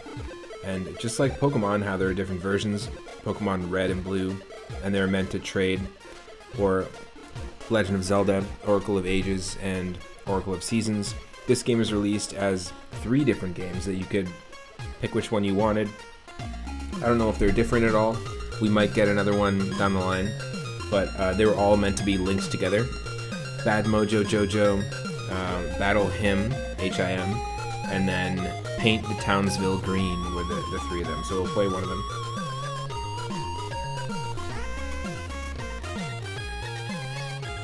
The games that are in the roulette wheel are licensed games that are connected to cartoons, films, TV shows.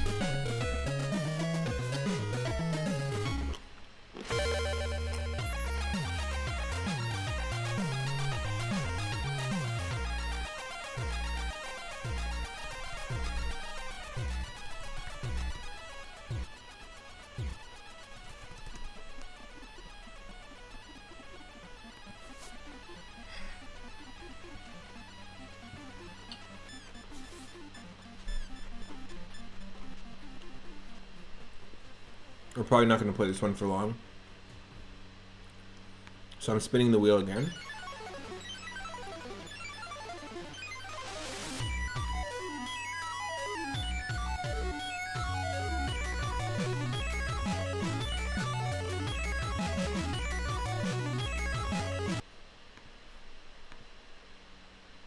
Just a sec.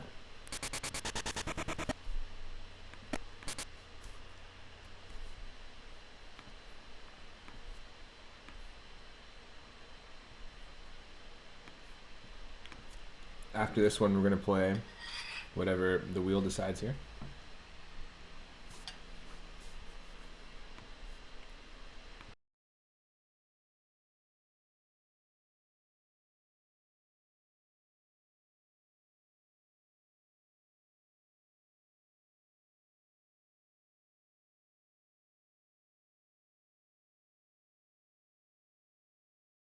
Here we go.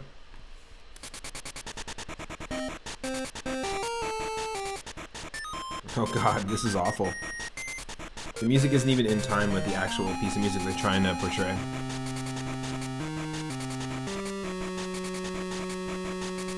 Sounds like a drunk drummer.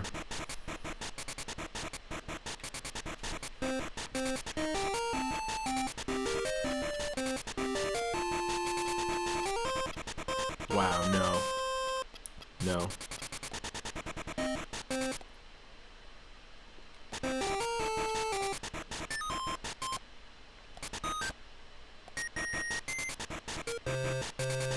Okay, start activates anything. B selects, A selects, and start selects. All of those select things. The select button is the back button. I'm very lost. Okay, Utonium Chateau. I've gained access to Professor Utonium's basement laboratory in which he creates the devices that he uses in the experiments that he performs. What? What kind of writing is this? Yeah, we're not playing this for long. Oh my god. It's a beat 'em up. Okay, we're doing this. We're gonna keep listening to Treasure Master music because it's just god awful. Yes. Sweet. Sweet freedom.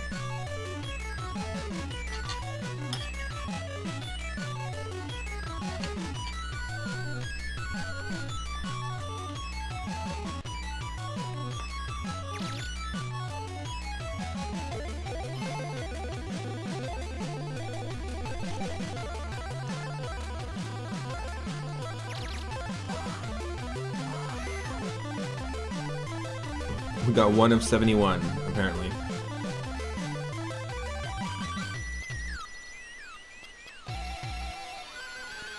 What?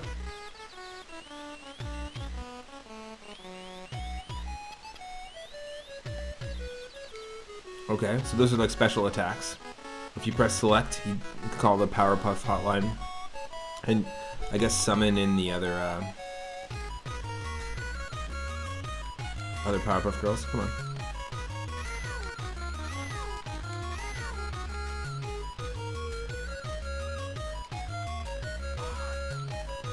Fuck. Fuck.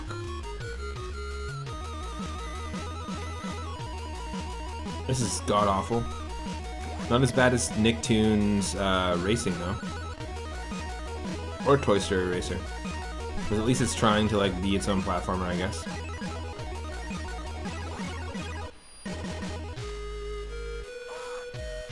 Fuck.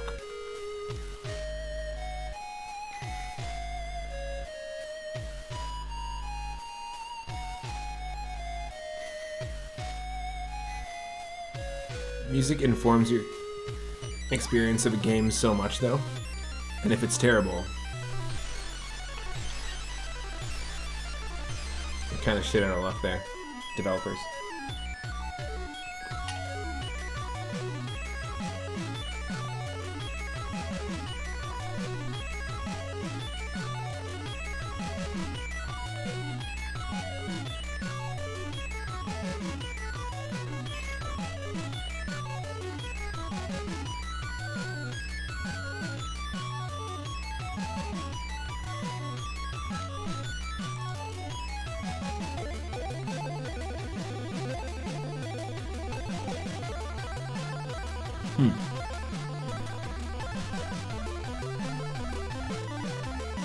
Oh, I see. There's a flight meter. I gotcha. In the top right.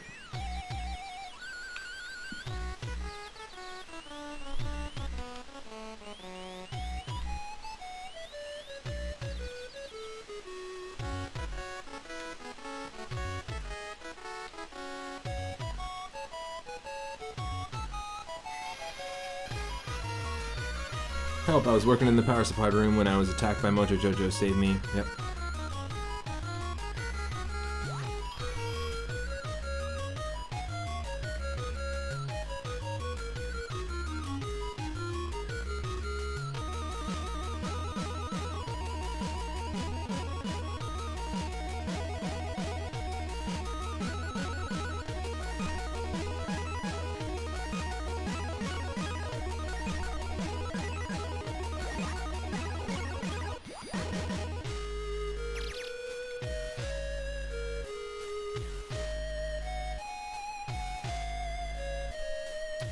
Already this makes no sense.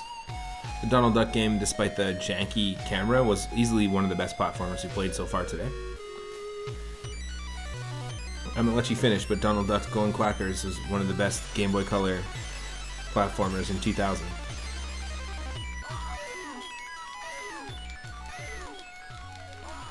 Fuck. Boss fight? No, very not suiting music though. Battle, BTL.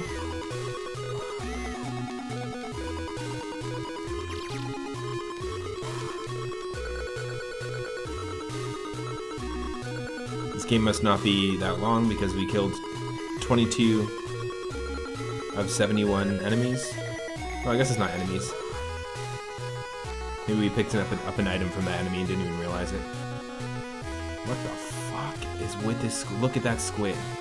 Who designed that? Who designed that? Like, I'll give them the benefit of the doubt with the sprites of the people here. Also, that's an example of an animation smear. That, like, swipe of his arm that we were talking about earlier. Okay. Well, that sucks.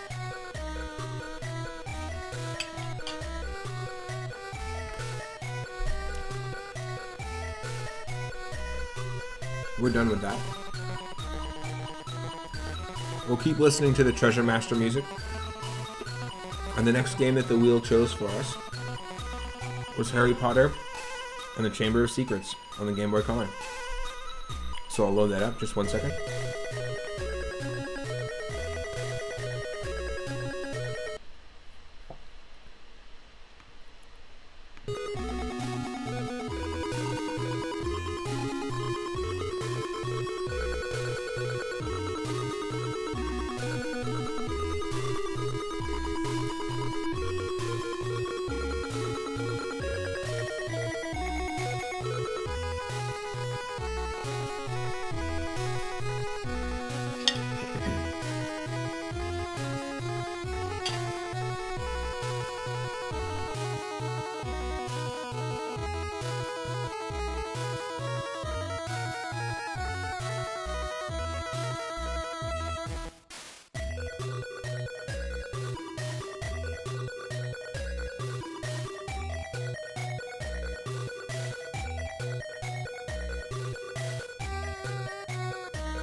Now, Harry Potter and the Chamber of Secrets is another example of a Game Boy Color game that was released coinciding the release of a PlayStation 1 and 64 game. I believe it was PlayStation 1 when So they released a Harry Potter and the Chamber of Secrets game on PS1, and then at the same time did a Game Boy Color port, just like Blade, and heck, just like Mario Golf 64.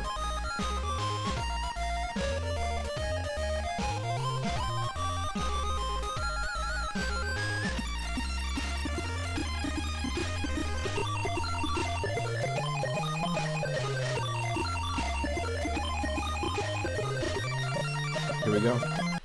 Harry Potter and the Chamber of Secrets on the Game Boy Color, everyone.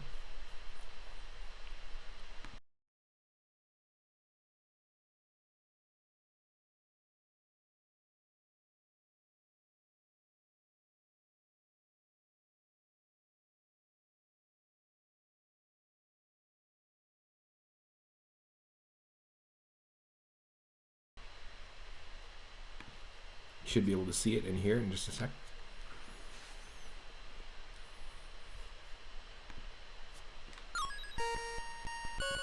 Oh no, more music made using the Music's audio tool.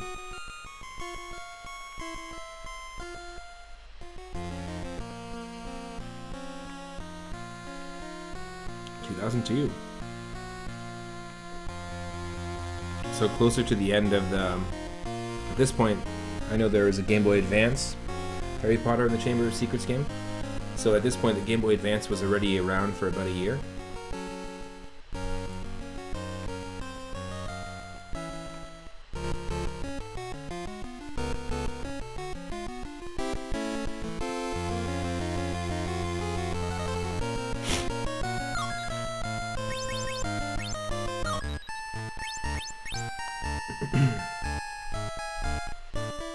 Let's check this out.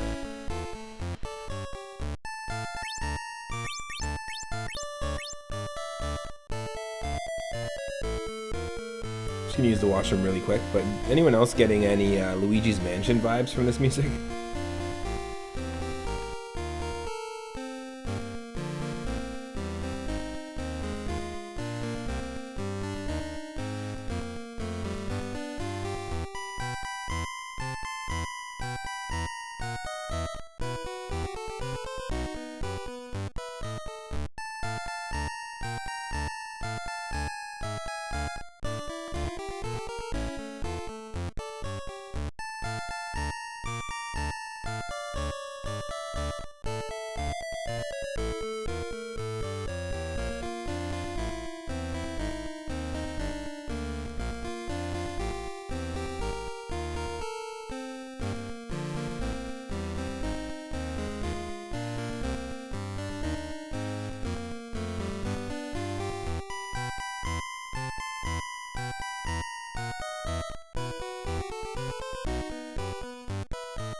Okay, thanks for your patience.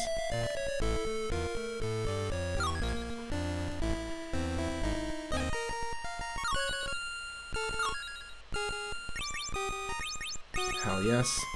Now, the quality of this game is just way, way up there already, you can tell, musically and visually, just because it came out in 2002.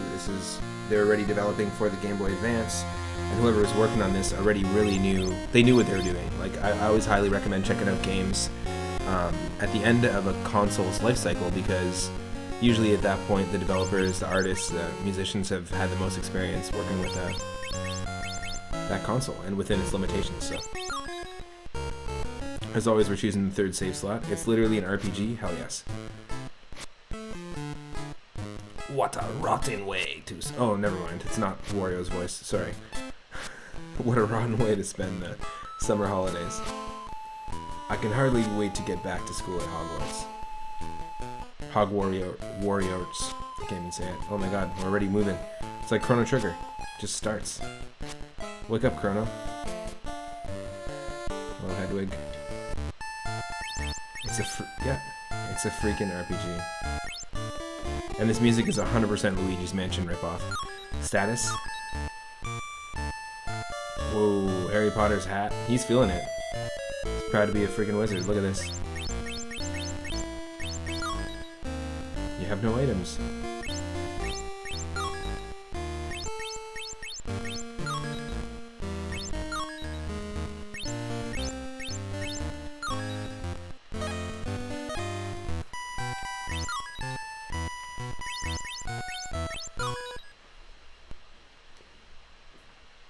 Interesting. You can trade cards with people. So that's as a built-in trading card game. Current quest, meet Dobby. Okay. If I can find any wizard cards. If I can find any wizard cards at Hogwarts, have a rotten day. I'll store them in my folios.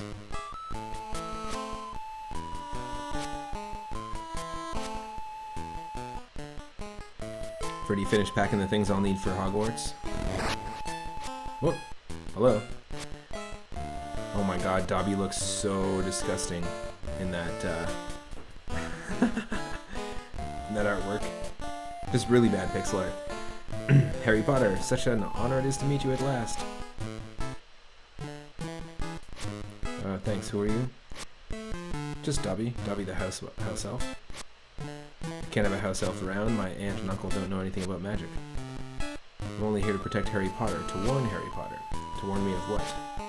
My precious. Oh, that's a different creature. I have to go back, that's where all my friends are. But there's a plot to make the most terrible things happen at Hogwarts. Harry Potter must not put himself in danger. Harry Potter is too important. What are you talking about? Who told you about this? Dobby said too much. Dobby must punish himself. Okay, yes. That's too funny.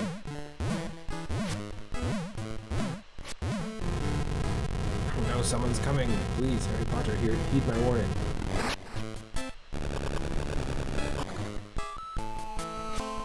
Almost as badass as the Valley of Bowser rising from the water. Oh god, terrible, terrible, like, pixel art for their faces. Harry Potter looks like a pig. Ron! This is Dad's car. We didn't enchant it ourselves, so it doesn't count. That's our theory, anyway. Cool, let's do this. Don't forget to take your Folio Magi with you, Harry. It holds all of your famous witches and wizards cards, and their combinations for using them in magical encounters. You have 2 decks here, but you can only bring 1 with you.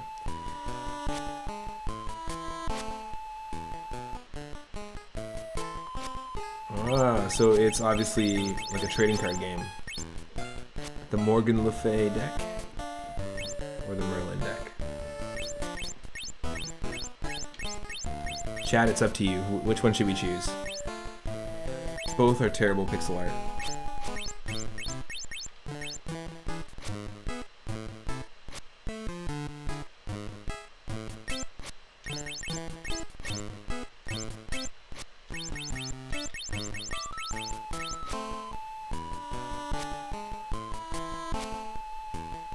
First person to drop it in the chat.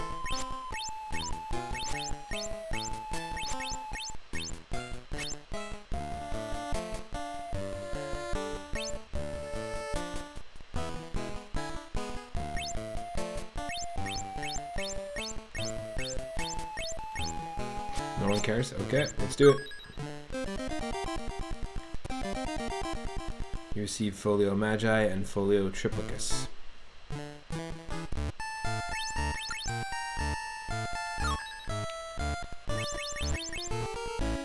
Ah, okay, so these are some of the cards we have. We have the Merlin card, most famous wizard of all time, part of the court of King Arthur. Oh my god, the freaking... the artwork, it's pretty funny. The Burdock Muldoon, Chief of Wizards Council, 1448 to 50. It's kind of like baseball cards, you know, like you've got like stats for these famous wizards. Artemisia Lufkin, or Lufkin. I don't know how to pronounce these names, this is the first time pronouncing them. Also, we just hit the 4-hour and 20-minute mark on the stream. So if you want to take a break, you need to take a break. If you need a little help just to really just wrap your head around some of this crazy license game nonsense that we've been seeing today, then by all means. First wish to become Minister for Magic. Okay, cool. And then for Hogwarts, Bridget Wenlock, first Arithmancer to establish the magical properties of the number 7. Leopoldina Smethwick, first British witch to referee a Quidditch match. That sounds like a tongue twister. First British witch to referee a Quidditch match. First British witch to referee a Quidditch match. First British witch to referee a Quidditch match. First British... okay, I can't do it. No. Roderick Plumpton, or a rejected Final Fantasy IV character. Holds British record for fastest capture of the snitch, 3.5 seconds. Hey Roxy. Hi Roxy. Hi.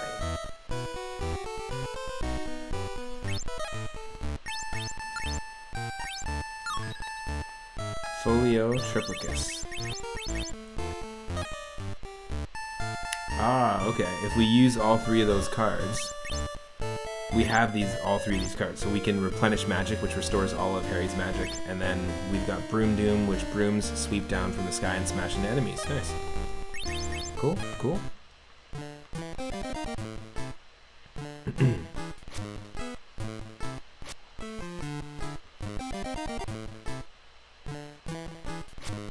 That's everything you'll need for Hogwarts. Let's go. Hilarious. Is this a stage? This would be a cool stage to actually control the car. Pretty rad. Nice little 420 moment. Cutscene. For anyone just joining, we're spinning a wheel, and the wheel it's a roulette wheel with a bunch of options of Game Boy Color licensed games, and we've been playing licensed games all day so far. Blade, Nicktoons Racing, Flintstones, Burger Time, and Bedrock. Powerpuff Girls, Bad Mojo Jojo, Donald Duck Going Quackers,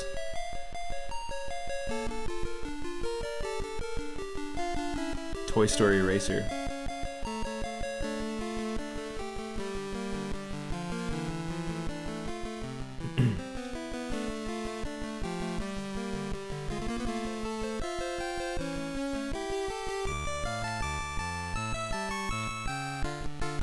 This is your house? Yeah, it's not much. Nonsense, it's wonderful. Now let's sneak in quietly. Then we'll come downstairs in the morning and I'll say, look who turned up in the night. I know already. Oh no, oh, hello Mom. Bed's empty, no note, car gone, no idea where you were. You could have been dead. In a ditch. But I'm very pleased to see you, Harry. Hello, Mrs. Weasley. This is Ron's sister, Ginny. She's been looking forward to meeting you, Harry. Hello, Ginny. E-ooh-ah. Terrible artwork. Like, specifically the sprites are okay. The sprites fit. It's totally fine. I get that you can only, use so many pixels for the face there, but you have so many more to work with. for the little, like, that's terrible. Hey, Dad's home. The bottom left artwork, that's what's going on there. Okay, let's just skip through.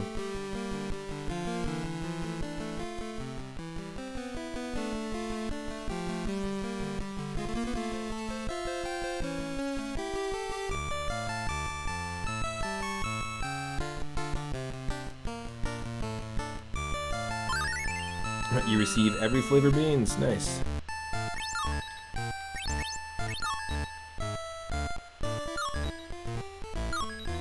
Can't use Hedwig now.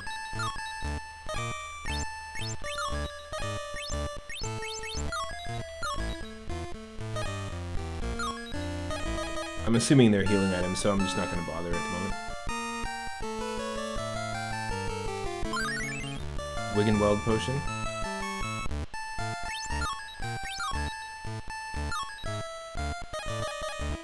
I have no idea what it does, so I'm just not going to bother.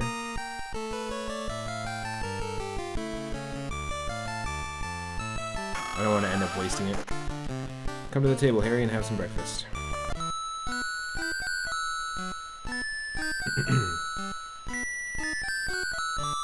So this game came out on Game Boy Advance and also was released,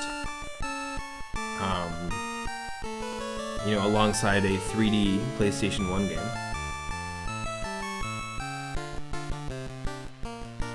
So I wonder how similar it is to the actual 3D one.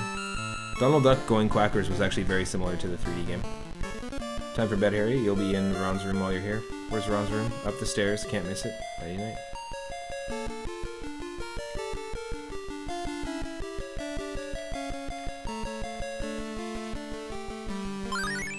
You received pumpkin pasties. They were just chilling in an empty fireplace. You found a famous Witches and Wizards card, so you pretty much just have to press A up against everything. That's silly.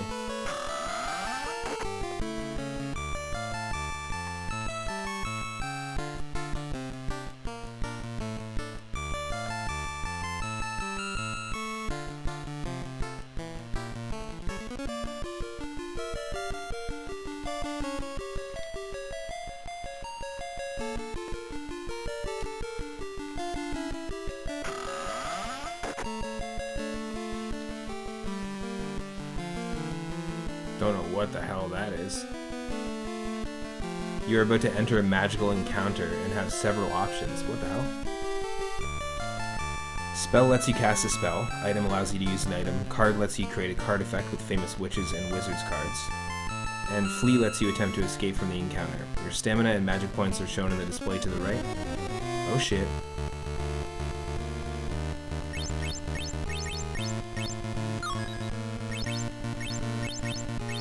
Oh wow, okay. I have no idea what these things are. I don't know enough about Harry Potter. Informus, Vermilius, Vertimilius, Flipendo, and Incendio.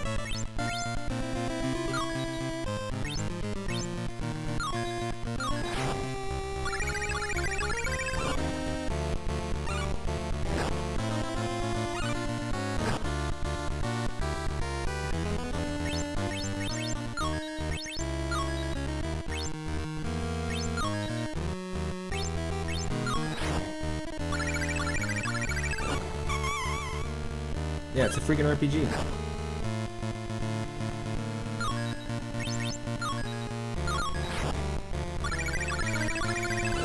And the music's not bad.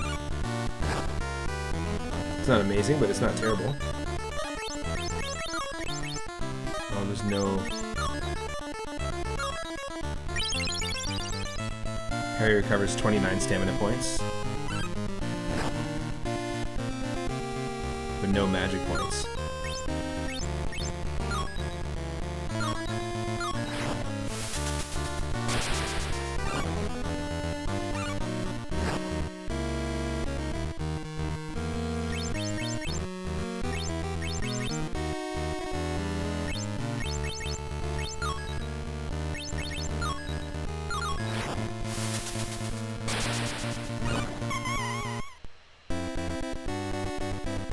The animation, the victory animation of Harry jumping is cool.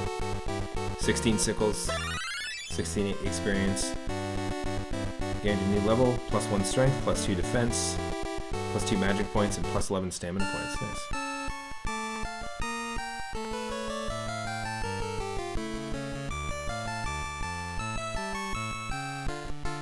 I have to do some training here at some point. I'm sure of it. What is this, the Legacy of Goku? It feels actually weirdly reminiscent of Legacy of Goku, which is a Game Boy Advance RPG series that is a trilogy, actually, of Dragon Ball Z games. Whoa, what the hell just happened there? Pepper Up Potion, okay.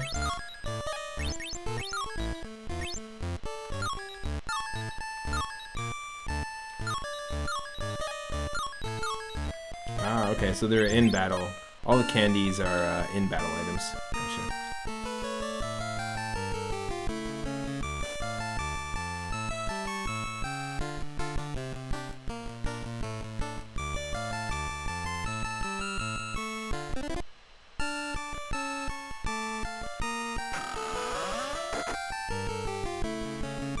I was just reading Preferred Preface for Perfect Prefects. Fascinating stuff. Found another famous card. Found a Wiggenweld potion. Cool.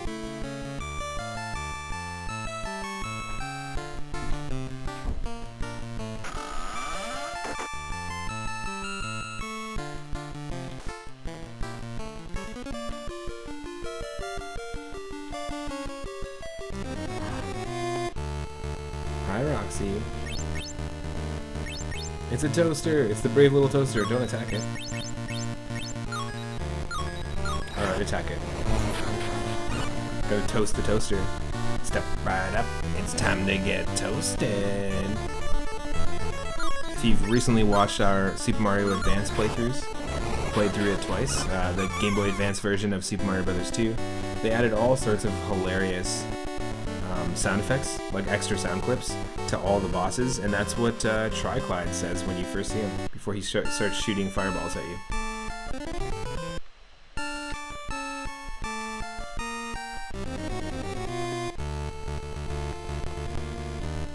Oh, a toaster and a whisk.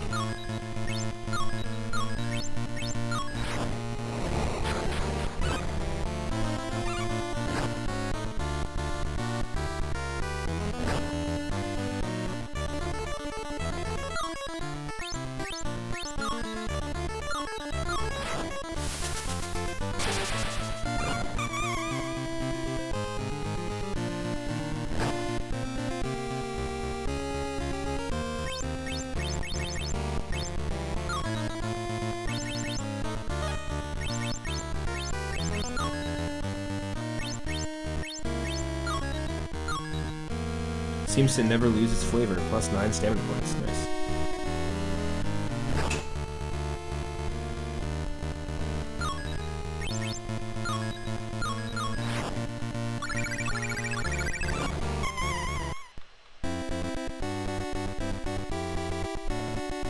So this is not terrible. Also, again, from the context of if a kid was gifted this, like if my parents bought me this knowing that I liked Harry Potter and were like, here's a Harry Potter game for Game Boy, I wouldn't be disappointed.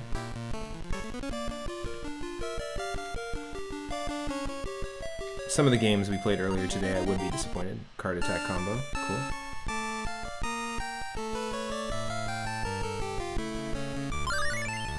More every flavor beans.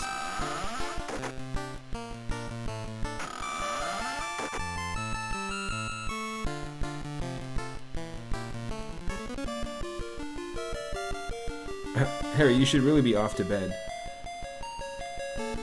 Isn't that right, Denny? No, I just like to watch.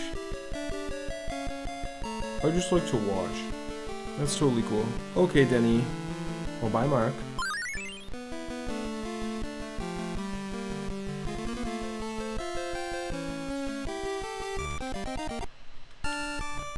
So we're somehow getting card attack combos by raiding the Weasley's bedroom? It's a little bit weird. I love that there's tons of art on the walls in here too, which is kind of cool.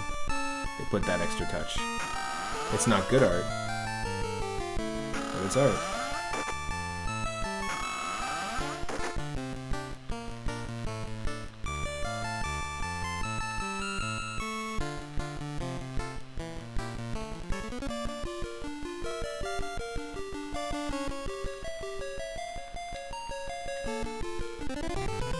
Okay, there's just a card, what, outside in the window? Come on. Come on, game.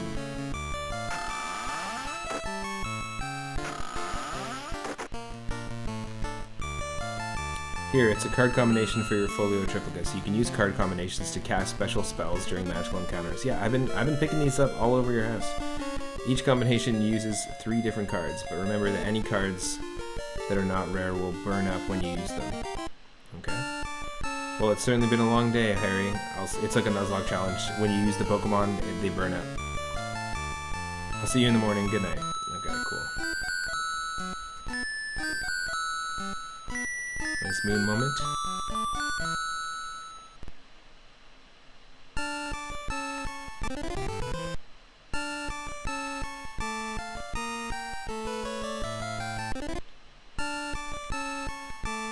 Two cards.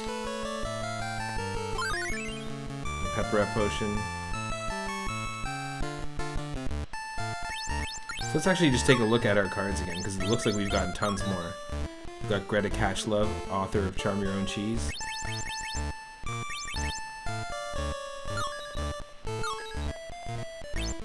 And Gifford Allerton, famous giant slayer, killed the giant Hengist of Upper Barnton. Wendelin the Weird liked burning at the stakes so much she arranged to be lit up 47 times. Tilly Toke, that 420 moment, saved many non-magical folks when a dragon swooped down on a beach full of sunbathers. Carlotta Pinkstone, campaigned to lift the statute of secrecy and tell non-magical folks that wizards exist.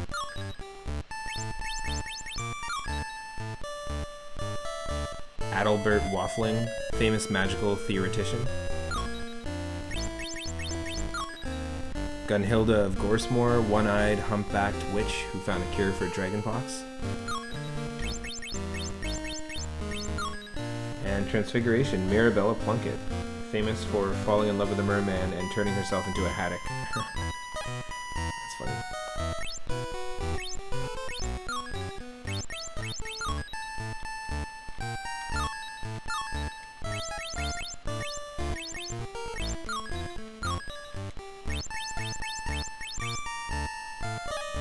Okay.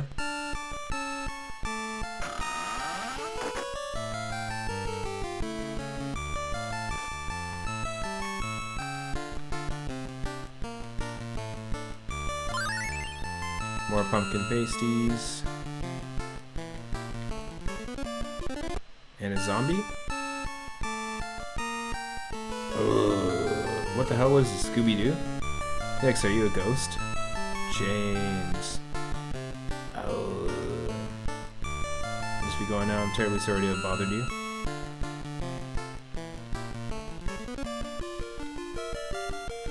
It's a little bit weird.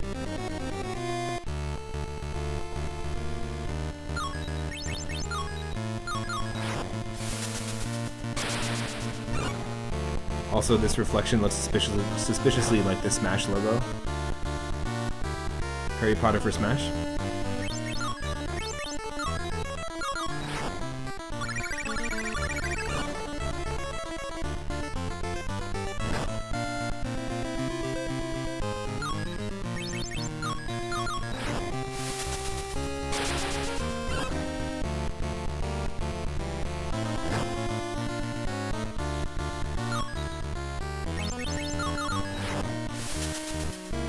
Fight wind with wind.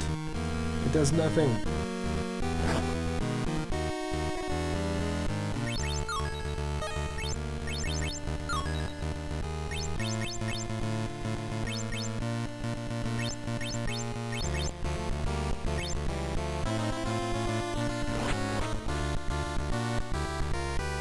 Do it.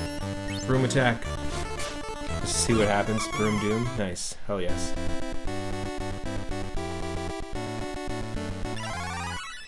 Alright, gained a new level, 11 stamina points. That's basically your HP.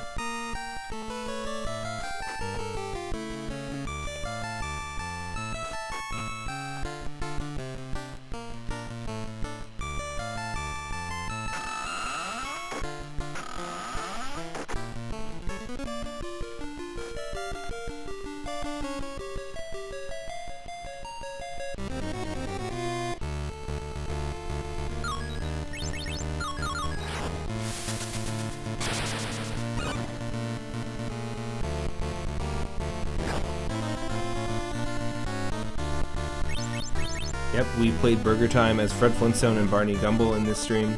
We played Double Dragon 2 as basically a clone of Double Dragon 2, or Double Dragon, as Blade, as Wesley Snipes. We have been fighting toasters, fans, and whisks in an RPG, Harry Potter RPG. We raced as Toy Story racers and really like disgusting looking Nicktoons sprites of SpongeBob SquarePants, Cat Dog, Tommy Pickles.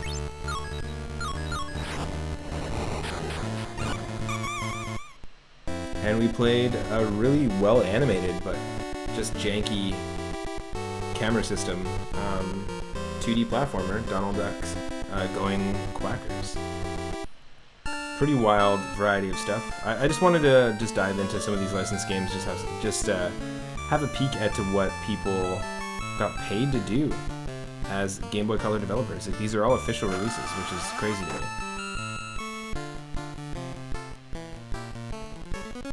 You need to denome the garden, so it's just gonna be like a training thing.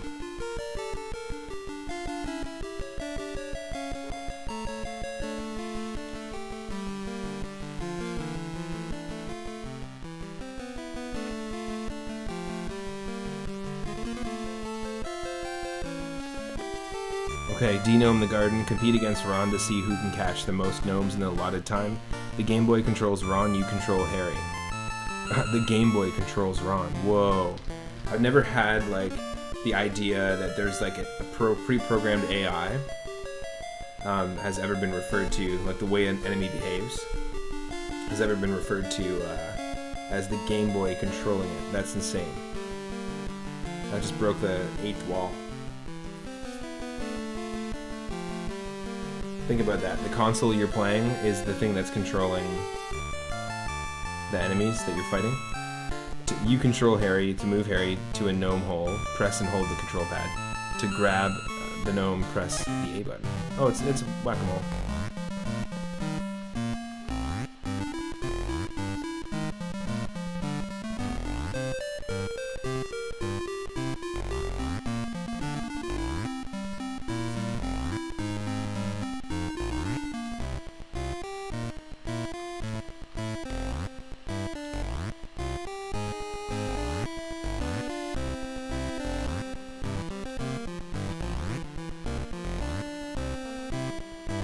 We did it. Great work. Now we've got to spin him around and toss him over the fence. Let's get started. What the hell? Gnome throwing. Compete against Ron to see who can throw gnomes the farthest. The Game Boy will control Ron. To swing the gnome, alternately press A and B buttons. Pressing the buttons faster makes the gnome swing faster. To increase the throwing angle, press and hold up on the D-pad. To throw, release the D-pad. Okay. Oh, this is like Caveman games. If you've ever played Caveman games, there is a game that controls exactly like this. It's like a little mini game. Oh. The Caveman games is a very misogynistic game. On the NES, it's an Olympic game where a lot of the time the men are throwing the woman as the object. It's very not cool, not kosher. Whoa. That would be painful for that freaking gnome.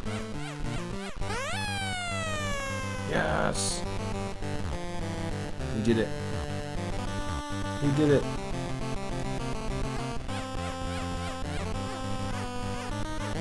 This is interesting to just include this into, like, there's a lot of thought and care that was put into this game. To include this as just, like, a feature in an RPG. I could see something like this existing in Super Mario RPG. Believe it or not. Like a little mini-game, because there are little mini-games throughout, like the Midas River minigame, and the Minecart minigame, and the Yoshi Racing minigame. It's almost like in the same vein as that. We got Informus, a new spell. Once you've learned Informus to learn about a monster, you can store that information in this magic book. It's the Pokedex. Thank you, I can't wait to use it.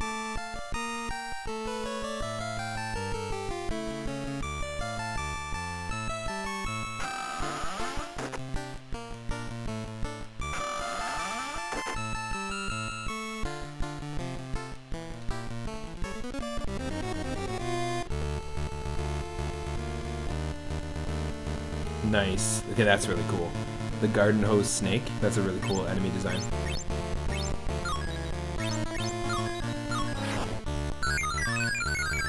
It's basically like the tattle ability in Paper Mario.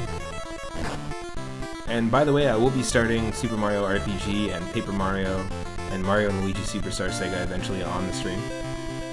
I just want to give it a little bit of time because there are some people, some friends of mine that are streaming Paper Mario right now.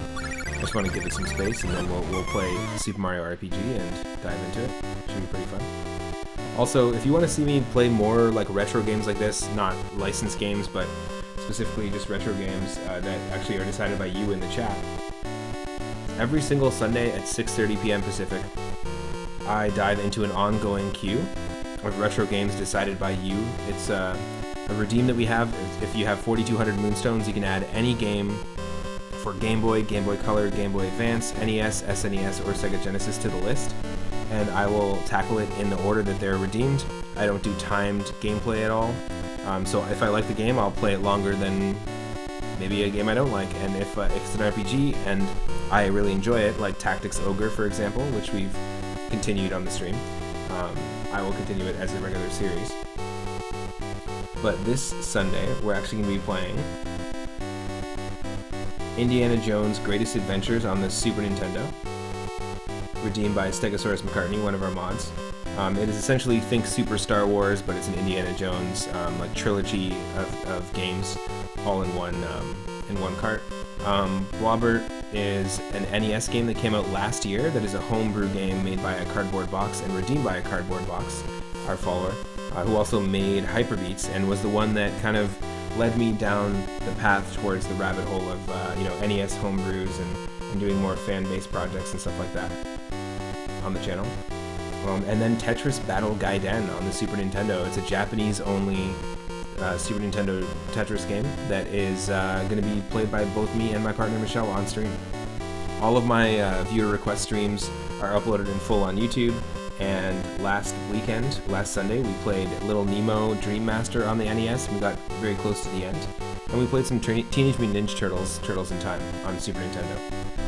So it's super fun. We've actually got 1, 2, 3, 4, 5, 6, 7, 8, 9, 10, 11, 12, 13, 14, 15 more games in the queue after that, after Tetris Battle Gaiden. So I usually play about 2 or 3 games every Sunday, and I will message you on Twitch and let you know when your game is going to be played. I think I'm gonna leave it here for the RPG, for the Harry Potter RPG. I might just call the stream. We're gonna take a break, and then I'll stream a little bit later tonight. We'll probably do a randomizer of some sorts, or perhaps even dive into some Super Mario Advance. I've been talking about it recently, and we played it a couple times, and I just really enjoy that game. It's good practice for Super Mario Brothers 2. I never had the NES game, and as a kid, I never did, so my memories stem from playing it in Super Mario All-Stars, and also, Super Mario Advance was the very first Game Boy Advance game that I got, and it recently, the Game Boy Advance just hit 20 years old, last week, so it should be a fun little tribute to the GBA. This has been a fun stream, though. I definitely discovered some janky games. I might do some more streams like this again. If you like this format where I spin a wheel and a game is served to me, be sure to check out my Whim of the Wheel series on YouTube, and it's part of an ongoing series on Twitch. Stick around, you'll get extra Moonstones, and let's see who is online and who we can rate. Thanks again to David Plays for the follow, and Flaming Tomato 4 Thank you to the Tame Tortoise for the raid, and to Lord Loki Asgard for the recent gift sub, to Henny Blank 01 for the recent gift subs. Really appreciate that. Thank you to Rathe V. Marie for continuing your Tier 1 gift sub as well. And thank you to Burning Pigeons for the raid, and Horza BG for the raid. I really, really appreciate it. We're 6 followers away from 400 as well, and once we hit that, I'm going to play some Wario Land 4 on stream. But stick around, I will see you in the next stream, and if you're watching on YouTube, click that subscribe button. You can always catch me here at 1 p.m. Pacific onward. I will see you in the channel that we raids chat. And perhaps later tonight for some Game Boy Advance streaming.